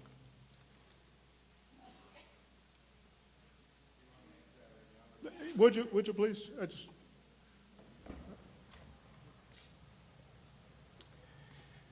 The permit, there's only one permit for a well. Well, it's a little more complicated than that, but there may be additional permits if they want to do some reworks or drill deeper or something like that. But generally speaking, there's a permit that covers both the drilling and the production operations. Production operations are governed by our rules. So the permit just deals with the location of the well, the depth of the well, the construction of the well, and so forth. The production phase, if the well is productive, the production phase then is subject to rules, and we've got a very comprehensive set of rules that cover that. Spill containment, maximum production rates, just a whole plethora of issues. So. We actually read through all your rules. I'm sure I didn't understand it all because there's a lot of case law and stuff, at least everything that's online. But, and I wasn't totally convinced they were adequate. But okay, thank you. Your grounds, your possible grounds for denying, you said that you're required to consider health, safety, and welfare of the community. And I'm not going to reiterate everything that was said or everything that could be said, but for example, the studies that show proximity to the well, proximity to oil and gas production facilities increases disease. And we have the most popular playscape in Southfield, directly across the street from there. Another aspect of welfare, of course, is you've heard talk about the decline of a city. You can be certain property values will decline. I would never have moved. I've been here 40 years. I've been active in several civic things, but I would never have moved here if I thought there was an oil well nearby. And supply and demand. When people won't move in, property values fall. Secondly, the people who won't move in are valuable citizens. They're looking at things, they're thinking about things, they have options. You need them. You don't need to have only people who don't have a choice. Those kinds of things, reduce the vibrancy of the community. But that's not part of your process, perhaps. But on the economic grounds, you have to consider the property owner's value. You have to consider the value of the oil and gas. However, our property values matter quite a bit too. Those are also takings. If the permit is given, we are having our property value taken. And so it's not like Nordhaus Dunes, which I assume was fairly uninhabited area. There's a lot of property value on both sides of this. I would also suggest maybe you should answer the city first, because that's fairly comprehensive and professional, and they're the people that you're going to have to be dealing with. So I can wait for further comment on mine. Hi, my name is Marcy Turner, and I'm a resident of Southfield. I've been a resident almost 10 years, and my son lives, who's been a resident about the same time, lives 2 blocks south of 9 Mile Road, right off of Evergreen. I live just down the street, closer to Lasser. And I'm appalled at this. I'm truly appalled. But I want to stick with things that have not been discussed right now. But I just wanted to make that note. Well taken. And that is, I wanted to know if this application conflicts with city ordinances, then what happens? For instance, if there's a city ordinance about disruption of quiet enjoyment in our residential neighborhoods, any zoning problems, anything such as weight restrictions of trucks in the residential areas, does the city ordinance supersede what the state, if you make this decision, the state's mandate on this application? I'd like that spoken to, please, if you can.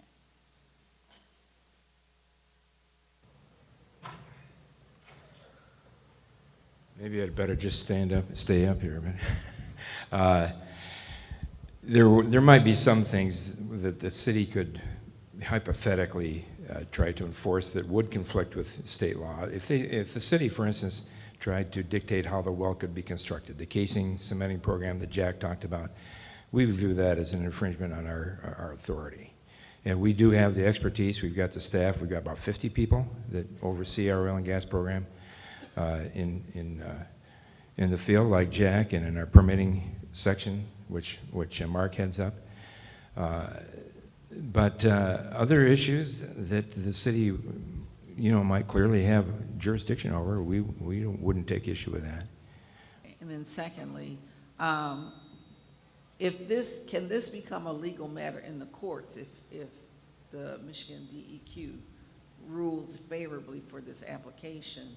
Can the city of Southfield and or its residents file an injunction against the Michigan DEQ in the state to put a court injunction on this and rule on this matter in the courts?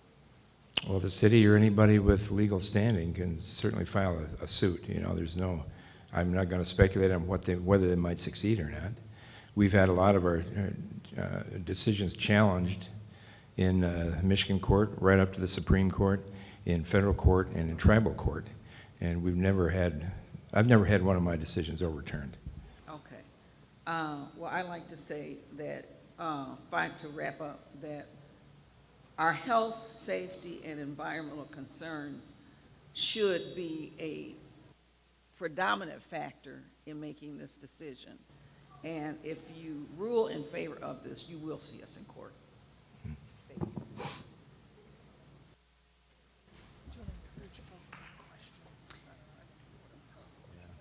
Hi, my name's Kathy Montgomery.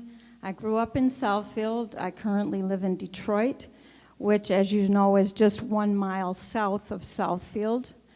And so I'm just as concerned about this as you residents of Southfield are. I have a question to Jordan Industries. How long have you been in the drilling business? How many other drilling sites do you have in the state of Michigan, throughout the country and the world? What is your economic value as a company? What can you afford to do if you have an accident, if you have a spill, and it contaminates the water, the well water, or any water in the city of Southfield? What are you prepared to do? What can you handle in terms of you if you're sued because of damages? What are you doing to prevent the possibility of a spill? It sounds like those are questions for Jordan Development. Is there anybody here from Jordan Development? Okay. I can tell you from our perspective, as far as responsibility or liability for damage from spills, we hold the entity that caused the spill or the damage liable. They have to fix it. They have to recover the spill, do the cleanup or whatever. Do you know how reputable this company is, how long they've been in business? If you're going to approve this, you should know all that information, I'm assuming. If you don't know it yet, I hope you do find out. Also, I'd also like to know why this drilling in a residential area is needed because our governor, Governor Snyder, has opened up the drilling in all Michigan public lands since he took office. So don't they have enough land already to drill on without coming in our residential areas? Well, first of all, the Jordan Development is in good standing with us. If they weren't, they would not qualify for a permit. We wouldn't even accept their application. So they don't have any violations at this point. As far as opening up drilling in state lands, it's not allowed everywhere. It's not allowed in state parks. There's in state forest areas, it's allowed in some areas, not in others. So it's not a wholesale granting of, drill wherever you want to drill. There is quite a bit of selective review that goes into that process. Okay, someone in government gave me that information, but I'll research that.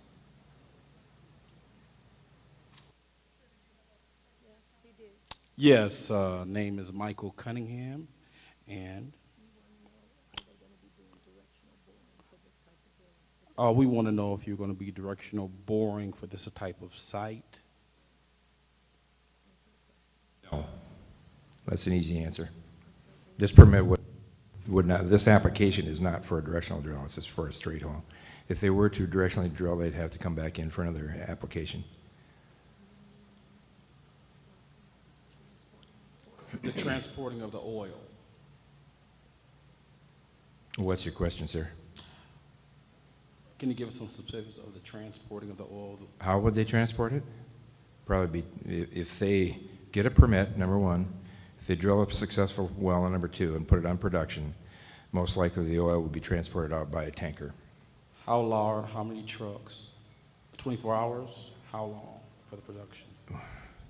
Well, if this was the maximum production well, it'd probably produce a couple hundred. It might produce a small tank per day. Not too many wells make that maximum production rate, but if they could, that'd be I would say, let's see, a typical tank truck could probably come every 2 or 3 days. And we all know who gets the profits because the members of Word of Faith kind of get pimped. So, but the profits, where will the profits of the oil go? Will the state get benefit or just the pimp? Well, the profits primarily go to the developer with a royalty going to the mineral owner, in this case, the Word of Faith. Or the CEO pimp? Okay. Pardon? Does the state get 10%? No, we don't get 10%. There is a severance. There's a severance tax on oil and gas produced. It's let's see, what is it for oil? 6% for oil, I think, and 4.5% for natural gas or something. Was a member there 28 years. But I must say, for all of the media, that you know that he lost a whole lot of membership in Atlanta, Georgia. A lot of the churches are very, very small, and even now they're struggling to pay bills, so it's desperation. There's curtains that cover up the empty seats so it's not showing up on camera or live streaming. It is what it is, and he hates gay people, and he was for the ban on gay marriage. I'm sorry, sir, but we're going to really have to get to the heart of the issues here. We're not here to discuss the pros and cons about the Word of Faith Church. We don't even, to us, whoever is a mineral owner is transparent. It doesn't matter if it's a Word of Faith or it's another citizen or whatever. So I'd like to just keep things moving and avoid questions about the Word of Faith Church. Can there be a $500 million cash bond? Can there be a $500 million cash bond put for any potential damage? Can that be required by the city, and can they put an injunction until they put that bond down? Well, that's a question for the city, sir. Is it possible? I couldn't say. You'd have to ask the city. Hello, there we go. My name is Joe Volosik. I'm a resident of the city of Southfield. My question is this: is there a potential to drill from an industrial area so as not to disturb the residential areas involved here, and would that be a basis to deny the permit? Well, the oil and gas reservoirs are where nature put them, or or where God put them, or whatever your concept is, but they're where they are. So you can drill directionally from a certain distance away and still reach a target, but there's some complications with that too. You have the developer, then the drilling company has to have all the rights to the property to traverse, from their surface location through that through the trajectory of that well to the target. And but I think we did assess the alternative locations, potential alternative locations there, and if a permit is going to be granted anywhere, we would. I think our assessment would indicate this is probably the best alternative. Thank you. Carolyn Doherty. I live in Royal Oak, downwind from here. Here we live, fresh water. What a gift.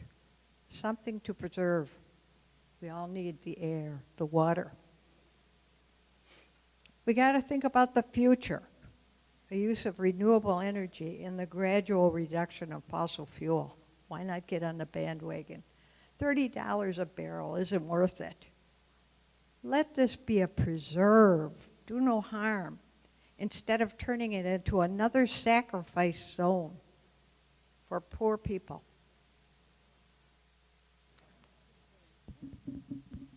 Hello, my name is Shelley Silverman, and I'm asking you to deny the permit. Two things that concern me. One thing is the flaring of the methane. I also live 3 miles south, and it's my understanding that stuff stinks. And I'm hopeful that you will deny it just because of the groundswell of support that you've gotten from the citizens, that it's a great idea, but not with so many people around. And the other issue is these freshwater wells they've known it for 10 years. They're creating earthquakes, an additional amount of earthquakes. Like in New Mexico, they had one, Sunday that was five. And so this is something that it's possible. And the other thing is mistakes can be made on these. You're gonna have a running oil rig, and the people could, it could be human error, and then you have another crisis. My name is Mark Applegate. I'm a resident of... Oh, I'm sorry. My name is Mark Applegate. I'm a resident of Southfield. I'm here with my wife. I'm trying. No? Okay, sorry. So, yeah, we live about a mile from here, a little over a mile from the drilling site. Okay, we live about a mile from the drilling site. And I had a couple of questions. I think maybe the city's asked some of them, but I'd like to understand a little better. Okay. Well, maybe I need to get higher. Okay, sorry. Is that better? Yeah, I just had some questions. The drilling folks are going to put a water well on the site to facilitate drilling. Is that correct? Do you have any idea how many gallons of water? Hundreds of thousands of gallons, million gallons? And some fracking wells are taking up multiple millions of gallons of water. And the reason I'm basically asking is because that water is going to be used to facilitate the drilling. It's going to be contaminated with acid, with drilling muds, whatever. You're not going to dispose of it on the site. Right. That water is turned into drilling fluid, and typically they use between 50,000 to upwards of 100,000 gallons if it was a deep. This well probably won't even exceed 50,000 gallons. It's not like the big water consumers that from hydraulic fracturing that are out there. This is just water for the drilling fluids. I understand, but that's a lot of water, and it's going to have to be hauled off site and dealt with as hazardous waste. So that's correct. Well, it becomes part of the drilling fluid, it comes back up whole, and it's destined for an injection well. So it's hauled off site. It's a hazardous waste flow, right? Right, Injection well. It's a brine disposal well for oil field waste. It's a Class 2 brine disposal well, is where it will go, and so there's no connection to human exposure from how those wells are constructed or impact to drinking water. Right, but it's going to be generated on the site. You're going to pump it into tanker trucks and haul it away. That is correct. Essentially, right. Now, same question for the drilling mud. I mean, you had said none of the, I'm sorry, the same question for the drilling mud. I know that's generally ends up being toxic material, hazardous waste also. In a lot of cases in Michigan, that's just buried in a pit on the site. But you're saying, no, that's not going to happen here. No, We're it's going to haul it off away. to a and do you have any landfill. idea how many gallons of that is going to be generated? It'd probably be, the more solid waste would be in yards, but. Oh, okay. Yards of waste, I don't but- know, amount-wise, yeah. I mean, this is all Yeah, stuff that's going to be hauled in and out of in and out of residential neighborhoods in Southfield. Yes. You know, and, Yeah, and we could figure, I don't know what the answer to your question is right offhand, but we could figure it by the size of the hole that's going to be drilled, which on the maximum end is about 12 inches in diameter, and at the smallest, 7 and 7/8 inch in diameter. And then it's going to be 2,900 feet long. So it's just, the pi r squared thing in times h to see how much volume there is for the solids that would come off. These are all come out of the well. They run through a screen to separate it from the solids from the liquid. It goes into a steel tank. There it's mixed with a stabilizing agent. Sometimes it's cement in order to keep to get rid of the free liquids. Or lately they've been using ground up corn cobs to mix them with the drill cuttings to absorb any residual water before it goes into a truck to go to a landfill. Because you can't take the liquid waste across the highways until it's been stabilized. Going back to the water again, I did do this calculation. I should have got up a little faster than Mark did. There's going to be about 25,000 gallons of water used for this particular well from the very beginning to the very end. A lot of that, about 25% of that well, of that volume of water will be consumed in making cement. So it'll be produced from the well, goes in and mixed up with the cement, and then that stays on site then. Of the rest of the water that's used, about half of that would be fresh water from the well that would be produced on site. The other half would be brine that would be brought in when they drill through the salt formations. Because you can't, there's salt that they're mining under Detroit right now. It also occurs underground right here as well. You can't drill a well with fresh water through salt, or you're going to get a hole in the ground as big as this room. So they switch to brine so that they don't dissolve the salt. Now that brine then is also taken off site and disposed of in a deep well later on. but none of this stuff is stuff that you really want your kids playing in, right? Excuse me? None of this stuff is going to be things that you want your children playing in. Well, the or brine dumped is, on- dumped on it's your- it's just a little bit more, has a little bit more salt in it than seawater. It's not much different. The Oakland County operates 4 brine wells here for putting brine on the roads when they're But you're also repaired. going to be dumping acid down the well. You're also there are other chemicals that are used in drilling that are not Correct. really benign Yeah. either. And I wanted to straighten one thing. These aren't hazardous waste. But they are listed waste. These aren't things you can just throw in the garbage. They have to be managed correctly, but they don't fall into the category of hazardous waste. That's a whole different category. Well, maybe I'm And not it's understanding. it's a the term, nuance, But again, it's not something you drink or play in. No, Okay. no. Right. I don't let my kids play under the sink either. Right. Okay. Yes, sir. Okay. Thank you, Jack. Yes, my name's Curry Styla. I'm a resident here for 20 plus years. What's the top 5 chemicals that are in the drilling fluid, percentage-wise? I've heard muriatic acid, hydrochloric acid, and now the salt.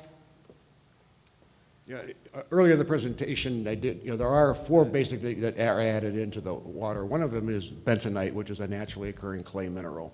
This gives the water, the fluid, some weight so it can lift drill cuttings out. Starch is another one to thicken it up. And when I say starch, I mean real starch like you'd have in your kitchen. Bleach was another one. It's usually not in a bleach form, but it's a chlorinating agent similar to they use in swimming pools. So they don't want things growing underground when they are drilling these fluids in. So it's chlorination just like your drinking water in swimming pools. And the other is the soda ash, which is used as a stabilizing agent for the pH control of the drilling fluids. Those are the 4 basic ones. Okay. This is for the representative from the MDEQ. How many number of inspectors do you have? on, like, driving around looking at these sites? Well, I'm the one that does that locally. Okay, We have about 25 statewide. okay. And then, this is an exploratory well, correct? Correct. If they find oil, how large is the processing plant and the storage facility going to be for this? Well, that's going to depend on how much they actually find. 'Cause, you know, with the reservoir, I'm not going to dodge your question. I'm going to give you an answer, but I want to qualify it first. You know, once they drill the well, they will be able to do some, you know, these petroleum engineers can do some calculations, get an idea of what the volume of the reserves are that they have found, if they find something. Typically, one of these sites like this around this area in Oakland County, northern Wayne County, this part of, or this side of Macomb County, typically have 3 200-barrel tanks on them. Usually one of those tanks is for brine, and the other 2 are for oil. So 200 barrels times, that's times 42, it's about 8,000 gallons each. So how large of a tank is that? 14 feet, 15 feet tall or so. The diameter size? 8, 9, 10 feet, right around there. So you're going to have 3 of those on this property? There would be 3 of those, yes. Maybe only 2, you know, I don't know, I can't say for sure right now, but you know, that's going to come out later. But there could be that many, yes. And what if it's not the typical hit from around here? Say it's more. How large of a facility can these guys build, is what I'm getting at. Okay. That I don't know the answer to right off the top of my head. Are there any restrictions at either way? No, they don't fall into that rule. They're, let me, we're having a little sidebar here. The maximum allowable they have, they're at that 50%. It's not 200 because they're inside. They're inside the other 460. So they're reduced by 50%, I think. Yeah. Okay. So their maximum allowable production a day, it'd be 150 barrels of oil. So if you only want to get 1 truck a day or so, And that's a standard 55-gallon drum? a barrel is 42 gallons. Okay, 42 Yeah. gallons, and you said how many barrels? 150 a day would be the maximum they would be allowed to produce per day. So that's just short of 7,000 gallons? And that's about 1 tanker truck. Okay, so you might have that coming and going every day. If they are producing at the maximum allowable, yes. Right. And then that limitation that they have, is that for an industrial area or for a residential area? That's based on the Niagara rules for production from that unit. I think we're getting into a back and forth here, and I want to apologize for that. Okay, all right. But Hi, I'm Vanessa Stovall. I'm a 30-year resident in Southfield, and I live in the Chanticleer subdivision here, 12-mile Telegraph area. But I'm also a real estate salesperson. And I just want to share with you my experience that happened last week. I had a really nice offer on a property not far from here. And then the very next day, the person called their agent and rescinded the offer because of what's going on with the drilling. And, you know, I'm not trying to panic anyone, but I think that's just something that people are going to be very concerned about. And I know you've heard all of the other things. I'm in support of not having the drilling going on. But for the health and safety and welfare of the people, I am a resident. But that's another experience, so I don't know what's going to happen with that, but, you know, that may be the start of something. So, value is correct. My name is Fred Anderson. I'm a 30-year resident of the city of Southfield. I'm president of our homeowners association, Evergreen Woods. So far, what I've heard, I've listened to everything. It sounds like everything is between Jordan Oil, Word of Faith, and you guys. It doesn't sound like there's much consideration being given to the citizens of Southfield. Now, what I'd like to say, I've got something real quick.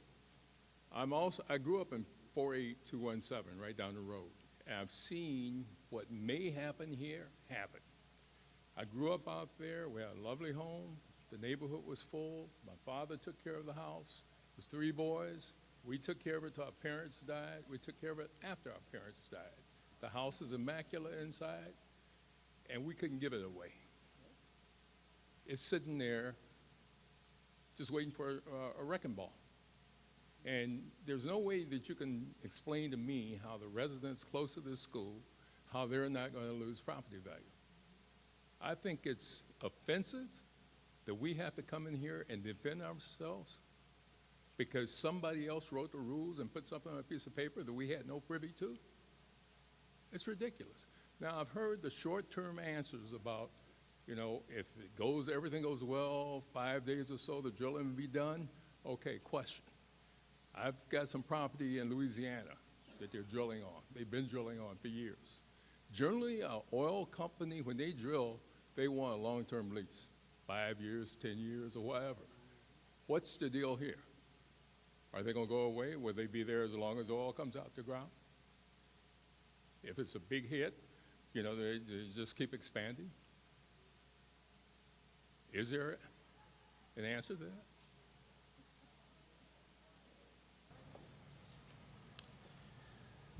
I don't know what's in the lease that was negotiated between Word of Faith and Jordan, but generally leases are written under terms that allow, first of all, they'll have a primary term, and that's maybe typically 5 years.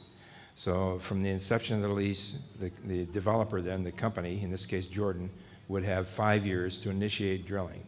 If they drill within that 5 years and get production, that production, as long as they keep the well on production and active, it holds that lease. They call it held by production.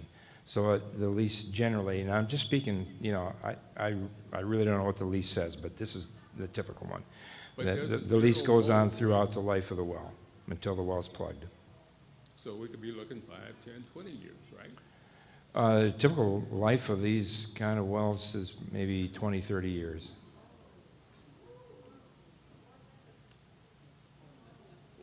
As some other people said, I wish you would take good consideration of what's going on in this neighborhood.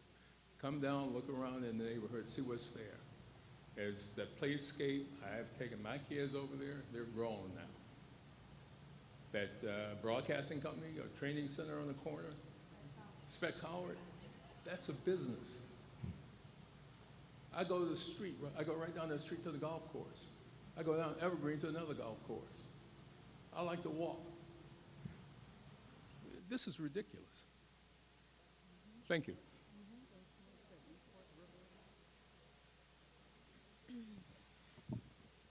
Good evening, and thank you for the forum.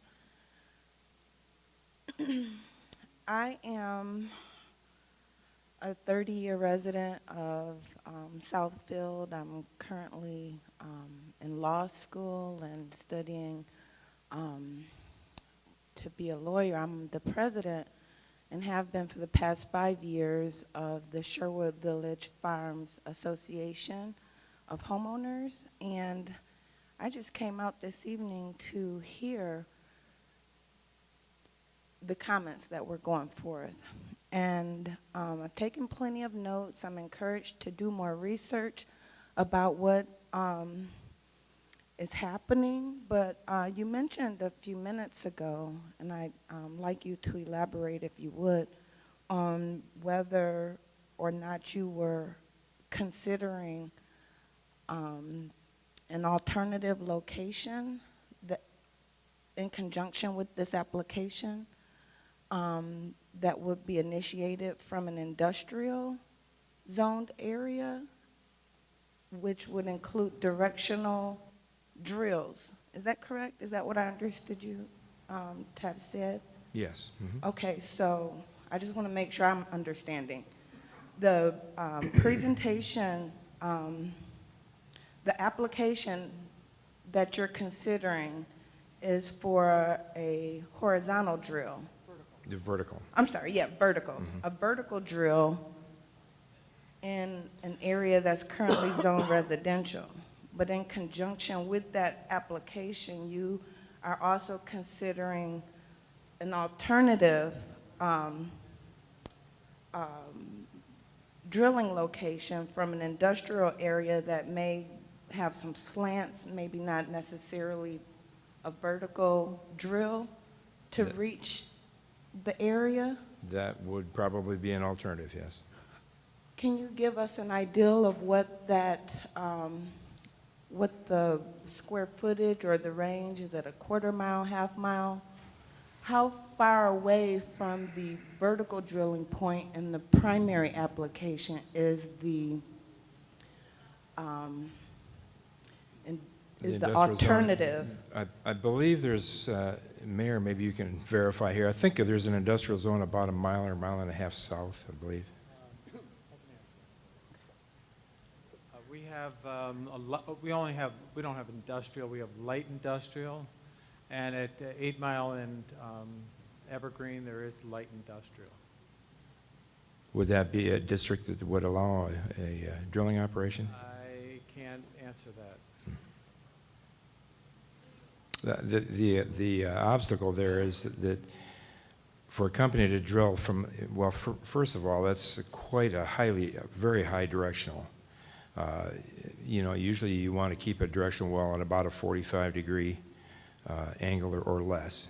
So the further away the initiation point is from the target, the deeper that. The further away your surface, we call it surface location of the well, from the target, the further away it is, the steeper that angle's got to be. Okay. So that creates some issues in itself. But aside from that, the drilling company has to have all those mineral rights and maybe probably other property rights for all those properties lying within that transect, that pathway of that wellbore. Between the alternate drilling point and the target? Right. The target is the point beneath the original primary? Yes. That is their target? Are there any other targets that were named in the application? No. Okay. Thank you for answering my question for the forum this evening. Thank you. I just got two quick questions, and I was up before. But if this well is successful, they find oil, will they be using that same well for the actual drilling of the oil, recovery of the oil? And also I had heard that if they did find oil, they'd probably put another 2 or 3 wells on the property. And my question is, on the permit it says we looked at other sites on the property and this was the only viable one on the property. And so I just was wondering if you take that into consideration. And thank you. And I really appreciate all the time you took and patience. I'm sorry, I lost track of your first question. How many, what was your first question? How many wells could you? Will the well produce from the same? Oh, right. This is the application is for an exploratory well. What that means, exploratory, means there are no other producing wells in the near vicinity. So this is deemed to be exploratory because there's no other nearby production. But that same wellbore, if they find a reservoir there, the same wellbore would be used for production. Okay, thank you. And I don't know how many, we can't say how big that reservoir, if there is a reservoir there, we don't know how big it might be or how many wells it might support. Correct, but will you take into account, because if it is, they want to drill more, but from their own application, it says this is the only viable spot on the property. And you seem to have agreed, from the wording and stuff, I thought. And that's all, and once again, thank you very much. Thank you. First of all, I want to thank our moderator for finally getting us all to actually focus on questions. I'm sure I did that. It took a while, but I appreciate that. My question has to do with the oil field, and I understand that you can't predict exactly how big it is, but I'm curious, considering that we were looking at oil, other surface locations, what is the typical range, area of an oil field in this strata in this part of the state? Do you have any data that suggests, is it like across a quarter of a mile, across 100 meters, or feet, I'm sorry, I do too much metric stuff, or across a mile or two? What might be the mean and standard deviation of those sizes? Jack's probably got a better handle on that than I do.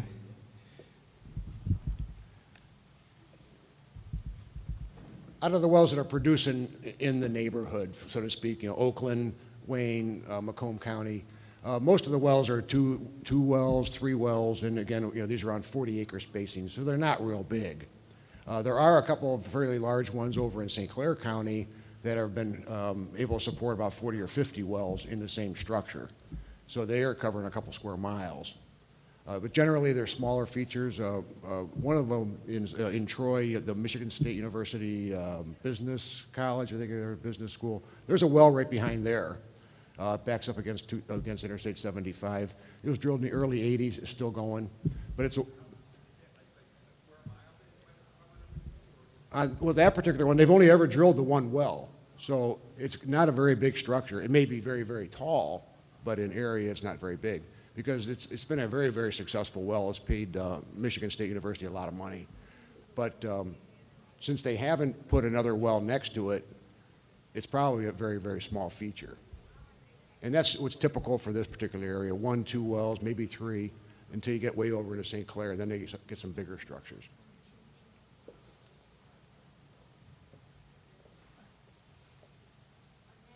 Svet Nordström Lerner, I'm a physician, and I'm going to ask a question, but you do not need to reply. You are the Department of Environmental Quality. Why are we talking about oil and gas? Shouldn't we be talking about clean energy and global warming?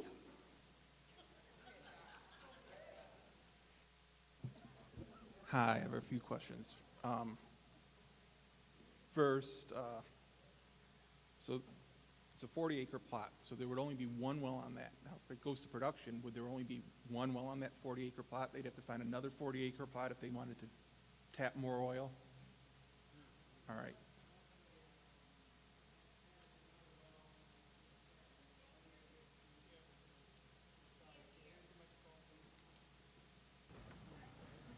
So the production is 1 well per 40, but sometimes with directional drilling, they'll locate multiple wells in the same area, and then the one well will be draining 140, and the other one will go directionally and drain the adjacent 40. You'd only have that one pad on the 40 acres going to tanks, right? Yes. Yeah. Okay. Yeah. Second, how soon after, if they get the permit, are they allowed to drill, and what's the maximum they can delay drilling? Because oil's $30 a barrel. What cost can they pump the oil out of the ground at economically to make a production well, economically viable? Our permits are good for 2 years. So if we issue our permit, they got 2 years to drill the well. Once they drill the well, then that permit carries over till the well ends up being plugged. So that's a permit to drill and operate, and then they would get it for as long as that well's productive. But Right. So if they drill the exploratory well, they find oil, but do you have any idea what would be the break-even point for them? Because out west, they're capping wells because they can't pump it out of the ground for what it costs to run the well. right, I mean, obviously, Jordan has worked out the economics to some degree and feels like this is viable, and that's why they're proposing it. But we really don't get into the details of that. $30 a barrel. Are they going to drill, find something, and then put a cap and wait 3, 4, 5 years till oil's back up to $70 a barrel, and then start production? Our rules require that they either plug or produce the well. So they do have a limited amount of time. They would have to apply to temporarily abandon the well. They would shut it in and they would not produce it, and that does happen occasionally. So. But that's only good for another year, and so it's. So they couldn't leave a well for 5 or 10 years waiting for oil to go back up? Not 5 or 10 years, no. Or a year maybe, right? A year, yeah. So what would they do, put a cap on it, or would they leave the equipment sitting there? They would put a mechanical bridge plug, most likely. So yeah, they would put a plug down hole to seal off the production string from, you know, the rest of the well bore. Like turning the valve off or something, or? Exactly, yeah. And then, after however many years, what do they do with the well? Do they fill it in, or what happens once it's run dry? I'm not following you, I'm sorry. You know, they're only going to suck oil out of the ground for so long, then it's Right. going to run dry. Yep. So then they have to plug the well, and we issue plugging instructions for them to plug the well. And Does that mean filling it back in with material? they put in series of cement bridge plugs throughout the well bore, and then they cut it off below grade and cap it and restore the site. So they would remove the cement pad and. There's no cement pad. It's just a dirt pad or gravel pad. Oh, okay. Yeah. So they would just clean it up and put grass or whatever. Yep. back. Yep. All right. Yep. Just listening to what you guys were saying, it seems like you'd need 2 wells to start out just to have one to pump in and then one to pull out. Or do they just pump it in and then pull it out? Same well. Yeah, you don't have to pump in. You just there's enough pressure usually with particularly a newly drilled well that the oil in or gas flows under its own pressure. You know, it may at some time need a pump. Sometimes I'll put a pump to assist in lifting the fluids out, but it's just one well bore. Thanks for all the answers.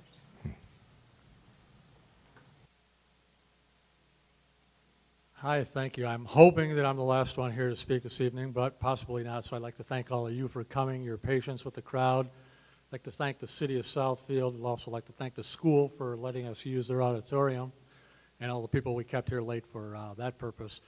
Just a quick question came up while I was listening to a couple of the last questions.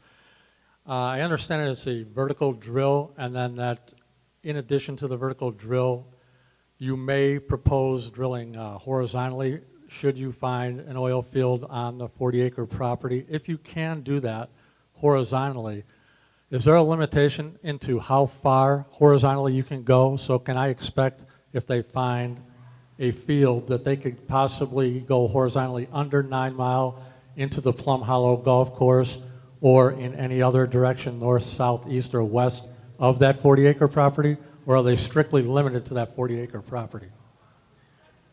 Well, they could, as we would say, expand that drilling unit. I mean, that's conceivable. We don't think that's likely here, but that if they're going to drill horizontally, they'd have to get another permit from us. And they also have to acquire the mineral rights under that property wherever it is. That was kind of my next question. Wouldn't that nullify their contract then, or they would have to renegotiate contracts with all the specific landholders in that area that they drill horizontally into? Well, whether a well is horizontal or vertical, the company, the developer, has to have control of all the oil and gas rights under that 40-acre tract or unit that's designated for that well. So if they drilled horizontally, if they were drilling outside of this 40-acre unit that they have right now, they'd have to, I mean, I don't know if the lease with the church covers the whole church property. If it did, they might be able to drill under additional church property. But if they go under anybody else's property, they'd have to have a lease with those people too. So and they would have to- everybody within that 40-acre tract. Right. Any property owner within that 40-acre tract, Right. they would have to renegotiate or negotiate, not Right, renegotiate. right. They can negotiate a new contract with that. Right. Or with those individual property owners. Right. Just curious about that. Thank you. Mm-hmm.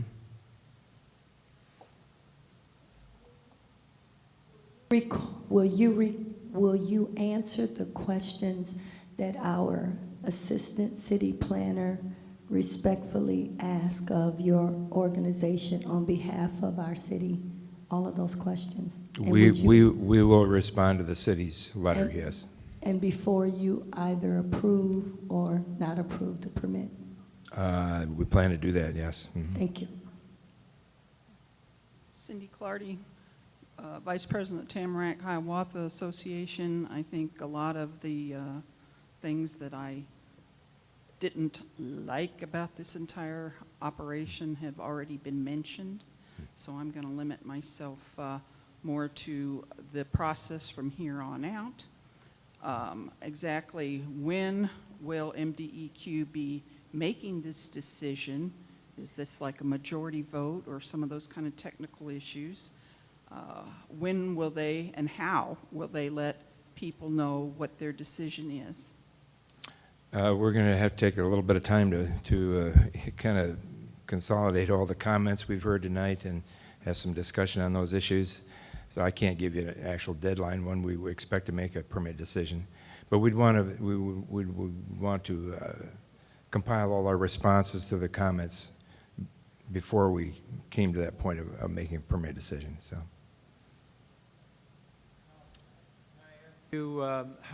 When the decision is made, how will that be communicated? We can make sure that we let you know, Mayor Seibert, on the day, if that'd be helpful to you. We issue a weekly permit list, and that tells you what permits were issued during that preceding week, but not everybody follows that. So. I have one more question on the gentleman's for the permit. You said that they have 2 years to drill it and produce it, and then they just keep using the same permit indefinitely, correct? Until the well's plugged, yes. Right. And you said that that's based on their production. What's MDEQ's definition of a productive well? Is it 5 gallons a day or 50 gallons or? Well, as long as something's coming out of the ground, is it normally an operator doesn't produce a well if it's producing at a loss. If their operating costs exceed the revenues, I mean, nobody has an incentive to do that. In that case, they will cease production. We only allow a well to stay off production for a maximum of 12 months, at which time it's got to be plugged. So we don't. I guess conceivably you could, I don't know what the incentive would be, but an operator could produce at a loss, let's say. If that happened, and particularly if the well was in disrepair, the associated equipment in disrepair, we'd probably say, we've analyzed this, it's not economic production. We can do the numbers, what's the price per barrel of oil, how many barrels of oil are you producing, what's typical operating costs. And is that determined by you or by the operator? Well, if we had a well that we were concerned about the ability of the operator to keep it functional and keep it maintained, we would probably make that determination. So you can close the well down? We can, yes. Thank you. On the natural gas that is burned off, is that only being spewed out during production, or is there any, when it's shut down, is there still natural gas coming out, or how does that work? Well, any natural gas that were produced from the well would be during, let's assume this were to be an oil well. There you'll have incidental gas produced along with the oil. In that case, the gas is only produced when the oil is produced. And incidentally, this is in this falls under, this area falls under our no flare order. That means you can't flare gas. You have to market it through a pipeline. If it's not feasible economically feasible or physically feasible to get a pipeline in to collect the gas, we would have an option probably for a producer to try to justify why they couldn't market it. But otherwise, we wouldn't even allow flaring, except for test period, right? It'll be initial. If, number one, I want to keep saying this, if a permit's issued, if the well is drilled, if they encounter a productive reservoir, normally the company would put that well on test. They have to go at least a 30-day test to know what the potential is. And we would allow flaring during that 30-day test. So are they looking for oil or gas? They just don't know what they're going to find? I think their target is oil. The target is oil, Yeah. okay.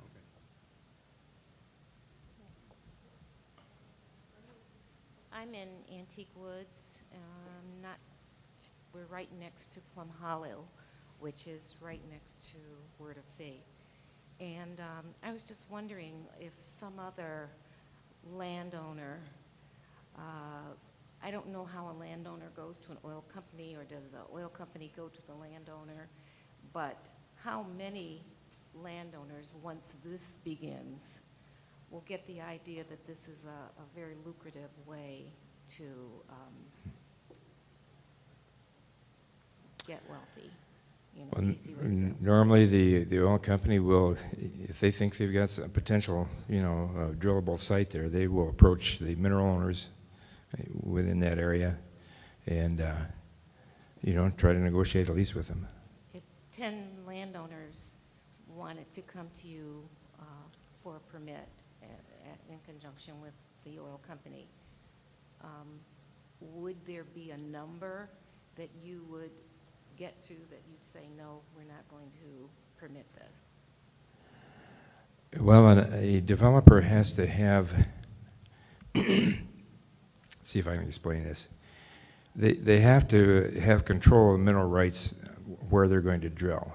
And generally, they'll have to have control of the mineral rights under at least a majority of that 40-acre tract.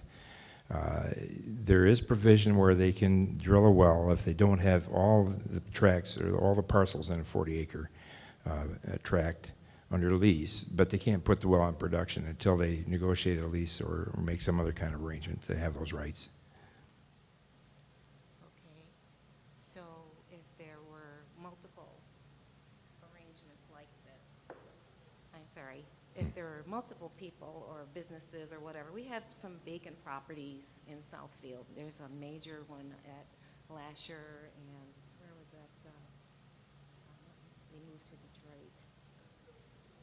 I was thinking of other landowners who, are interested in seeing value in the property that they have. I mean, do you have do you say, okay, we've already done 20 in Southfield, maybe we won't permit any more? Do you ever have to make those kinds of decisions? We would not limit the number of wells per se, but for every well, that the developer has to have a 40-acre tract for every well they want to put in. And yes, I understand that. All right, thank you. My question is. No, go ahead. Okay, my question is, you said you sent out a letter to all the homes that are in the area about the well that was being dug. I'm within that area. I did not receive a letter. So I want to know if those letters were returned to you, were they mailed back out again, or were they just held and never sent out? And then my second one is, with you pulling all this water out of the ground, Lawrence Tech is on geothermal. How will that affect the geothermal system that they have? And if the other places are looking at around this area getting geothermal, how would that affect them? Because they are sucking the water out of the ground. And is that also considered ground mineral? Okay, as far as the notification, we didn't get any letters returned to us. Did we? Okay, thank you. We just notified people within a quarter mile of the well. And I'm within that quarter mile. Yeah. I can guarantee you, and they can tell you, because I live right at Lawrence Tech. We did our best to identify I think we used the county's their geographic information system to identify all the property owners within that quarter-mile radius. It's possible we might have missed somebody. As far as the geothermal, the amount of water they'd be withdrawing here is in the range of 25,000 gallons or so.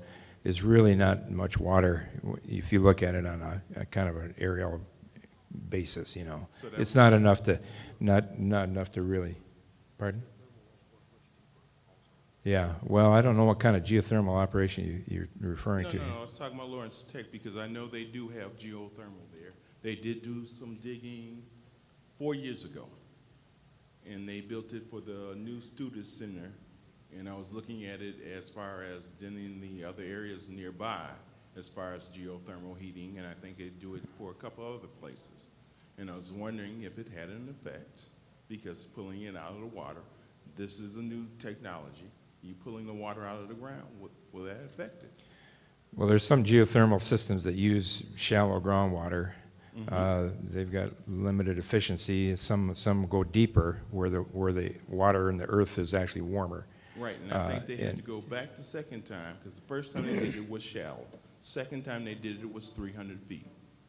And the 300 feet is still what we would consider shallow. Okay. That's in the freshwater aquifer area. So. Right. So your question is, what effect would the geothermal? What effect would pulling that water out for the digging over there have on the geothermal? It would be virtually undetectable at the volumes we're talking about, and it'd be a short time duration too. Okay. So folks, I'm sorry, the folks here at the school need to wrap up. I think we have possibly. She just wanted me to come up here and ask a real quick question, if you have jurisdiction over this. She said Jordan Development is a for-profit company and Word of Faith is a 501c3. Do you know anything about how those profits will be exchanged towards or within the two companies, right? Yes. Jack, I can presume an answer. I mean, that's not part of our permitting process. No. Okay, she just No. wanted to know. Thank you. Folks, I really appreciate all of the patience here tonight and for all those who stuck it out here and all of the engagement. Thank you to Mayor Cyber and the City of Southfield for having us. Thank you to the staff here at the school for staying much later than you intended. I appreciate it. And have a great night, everyone.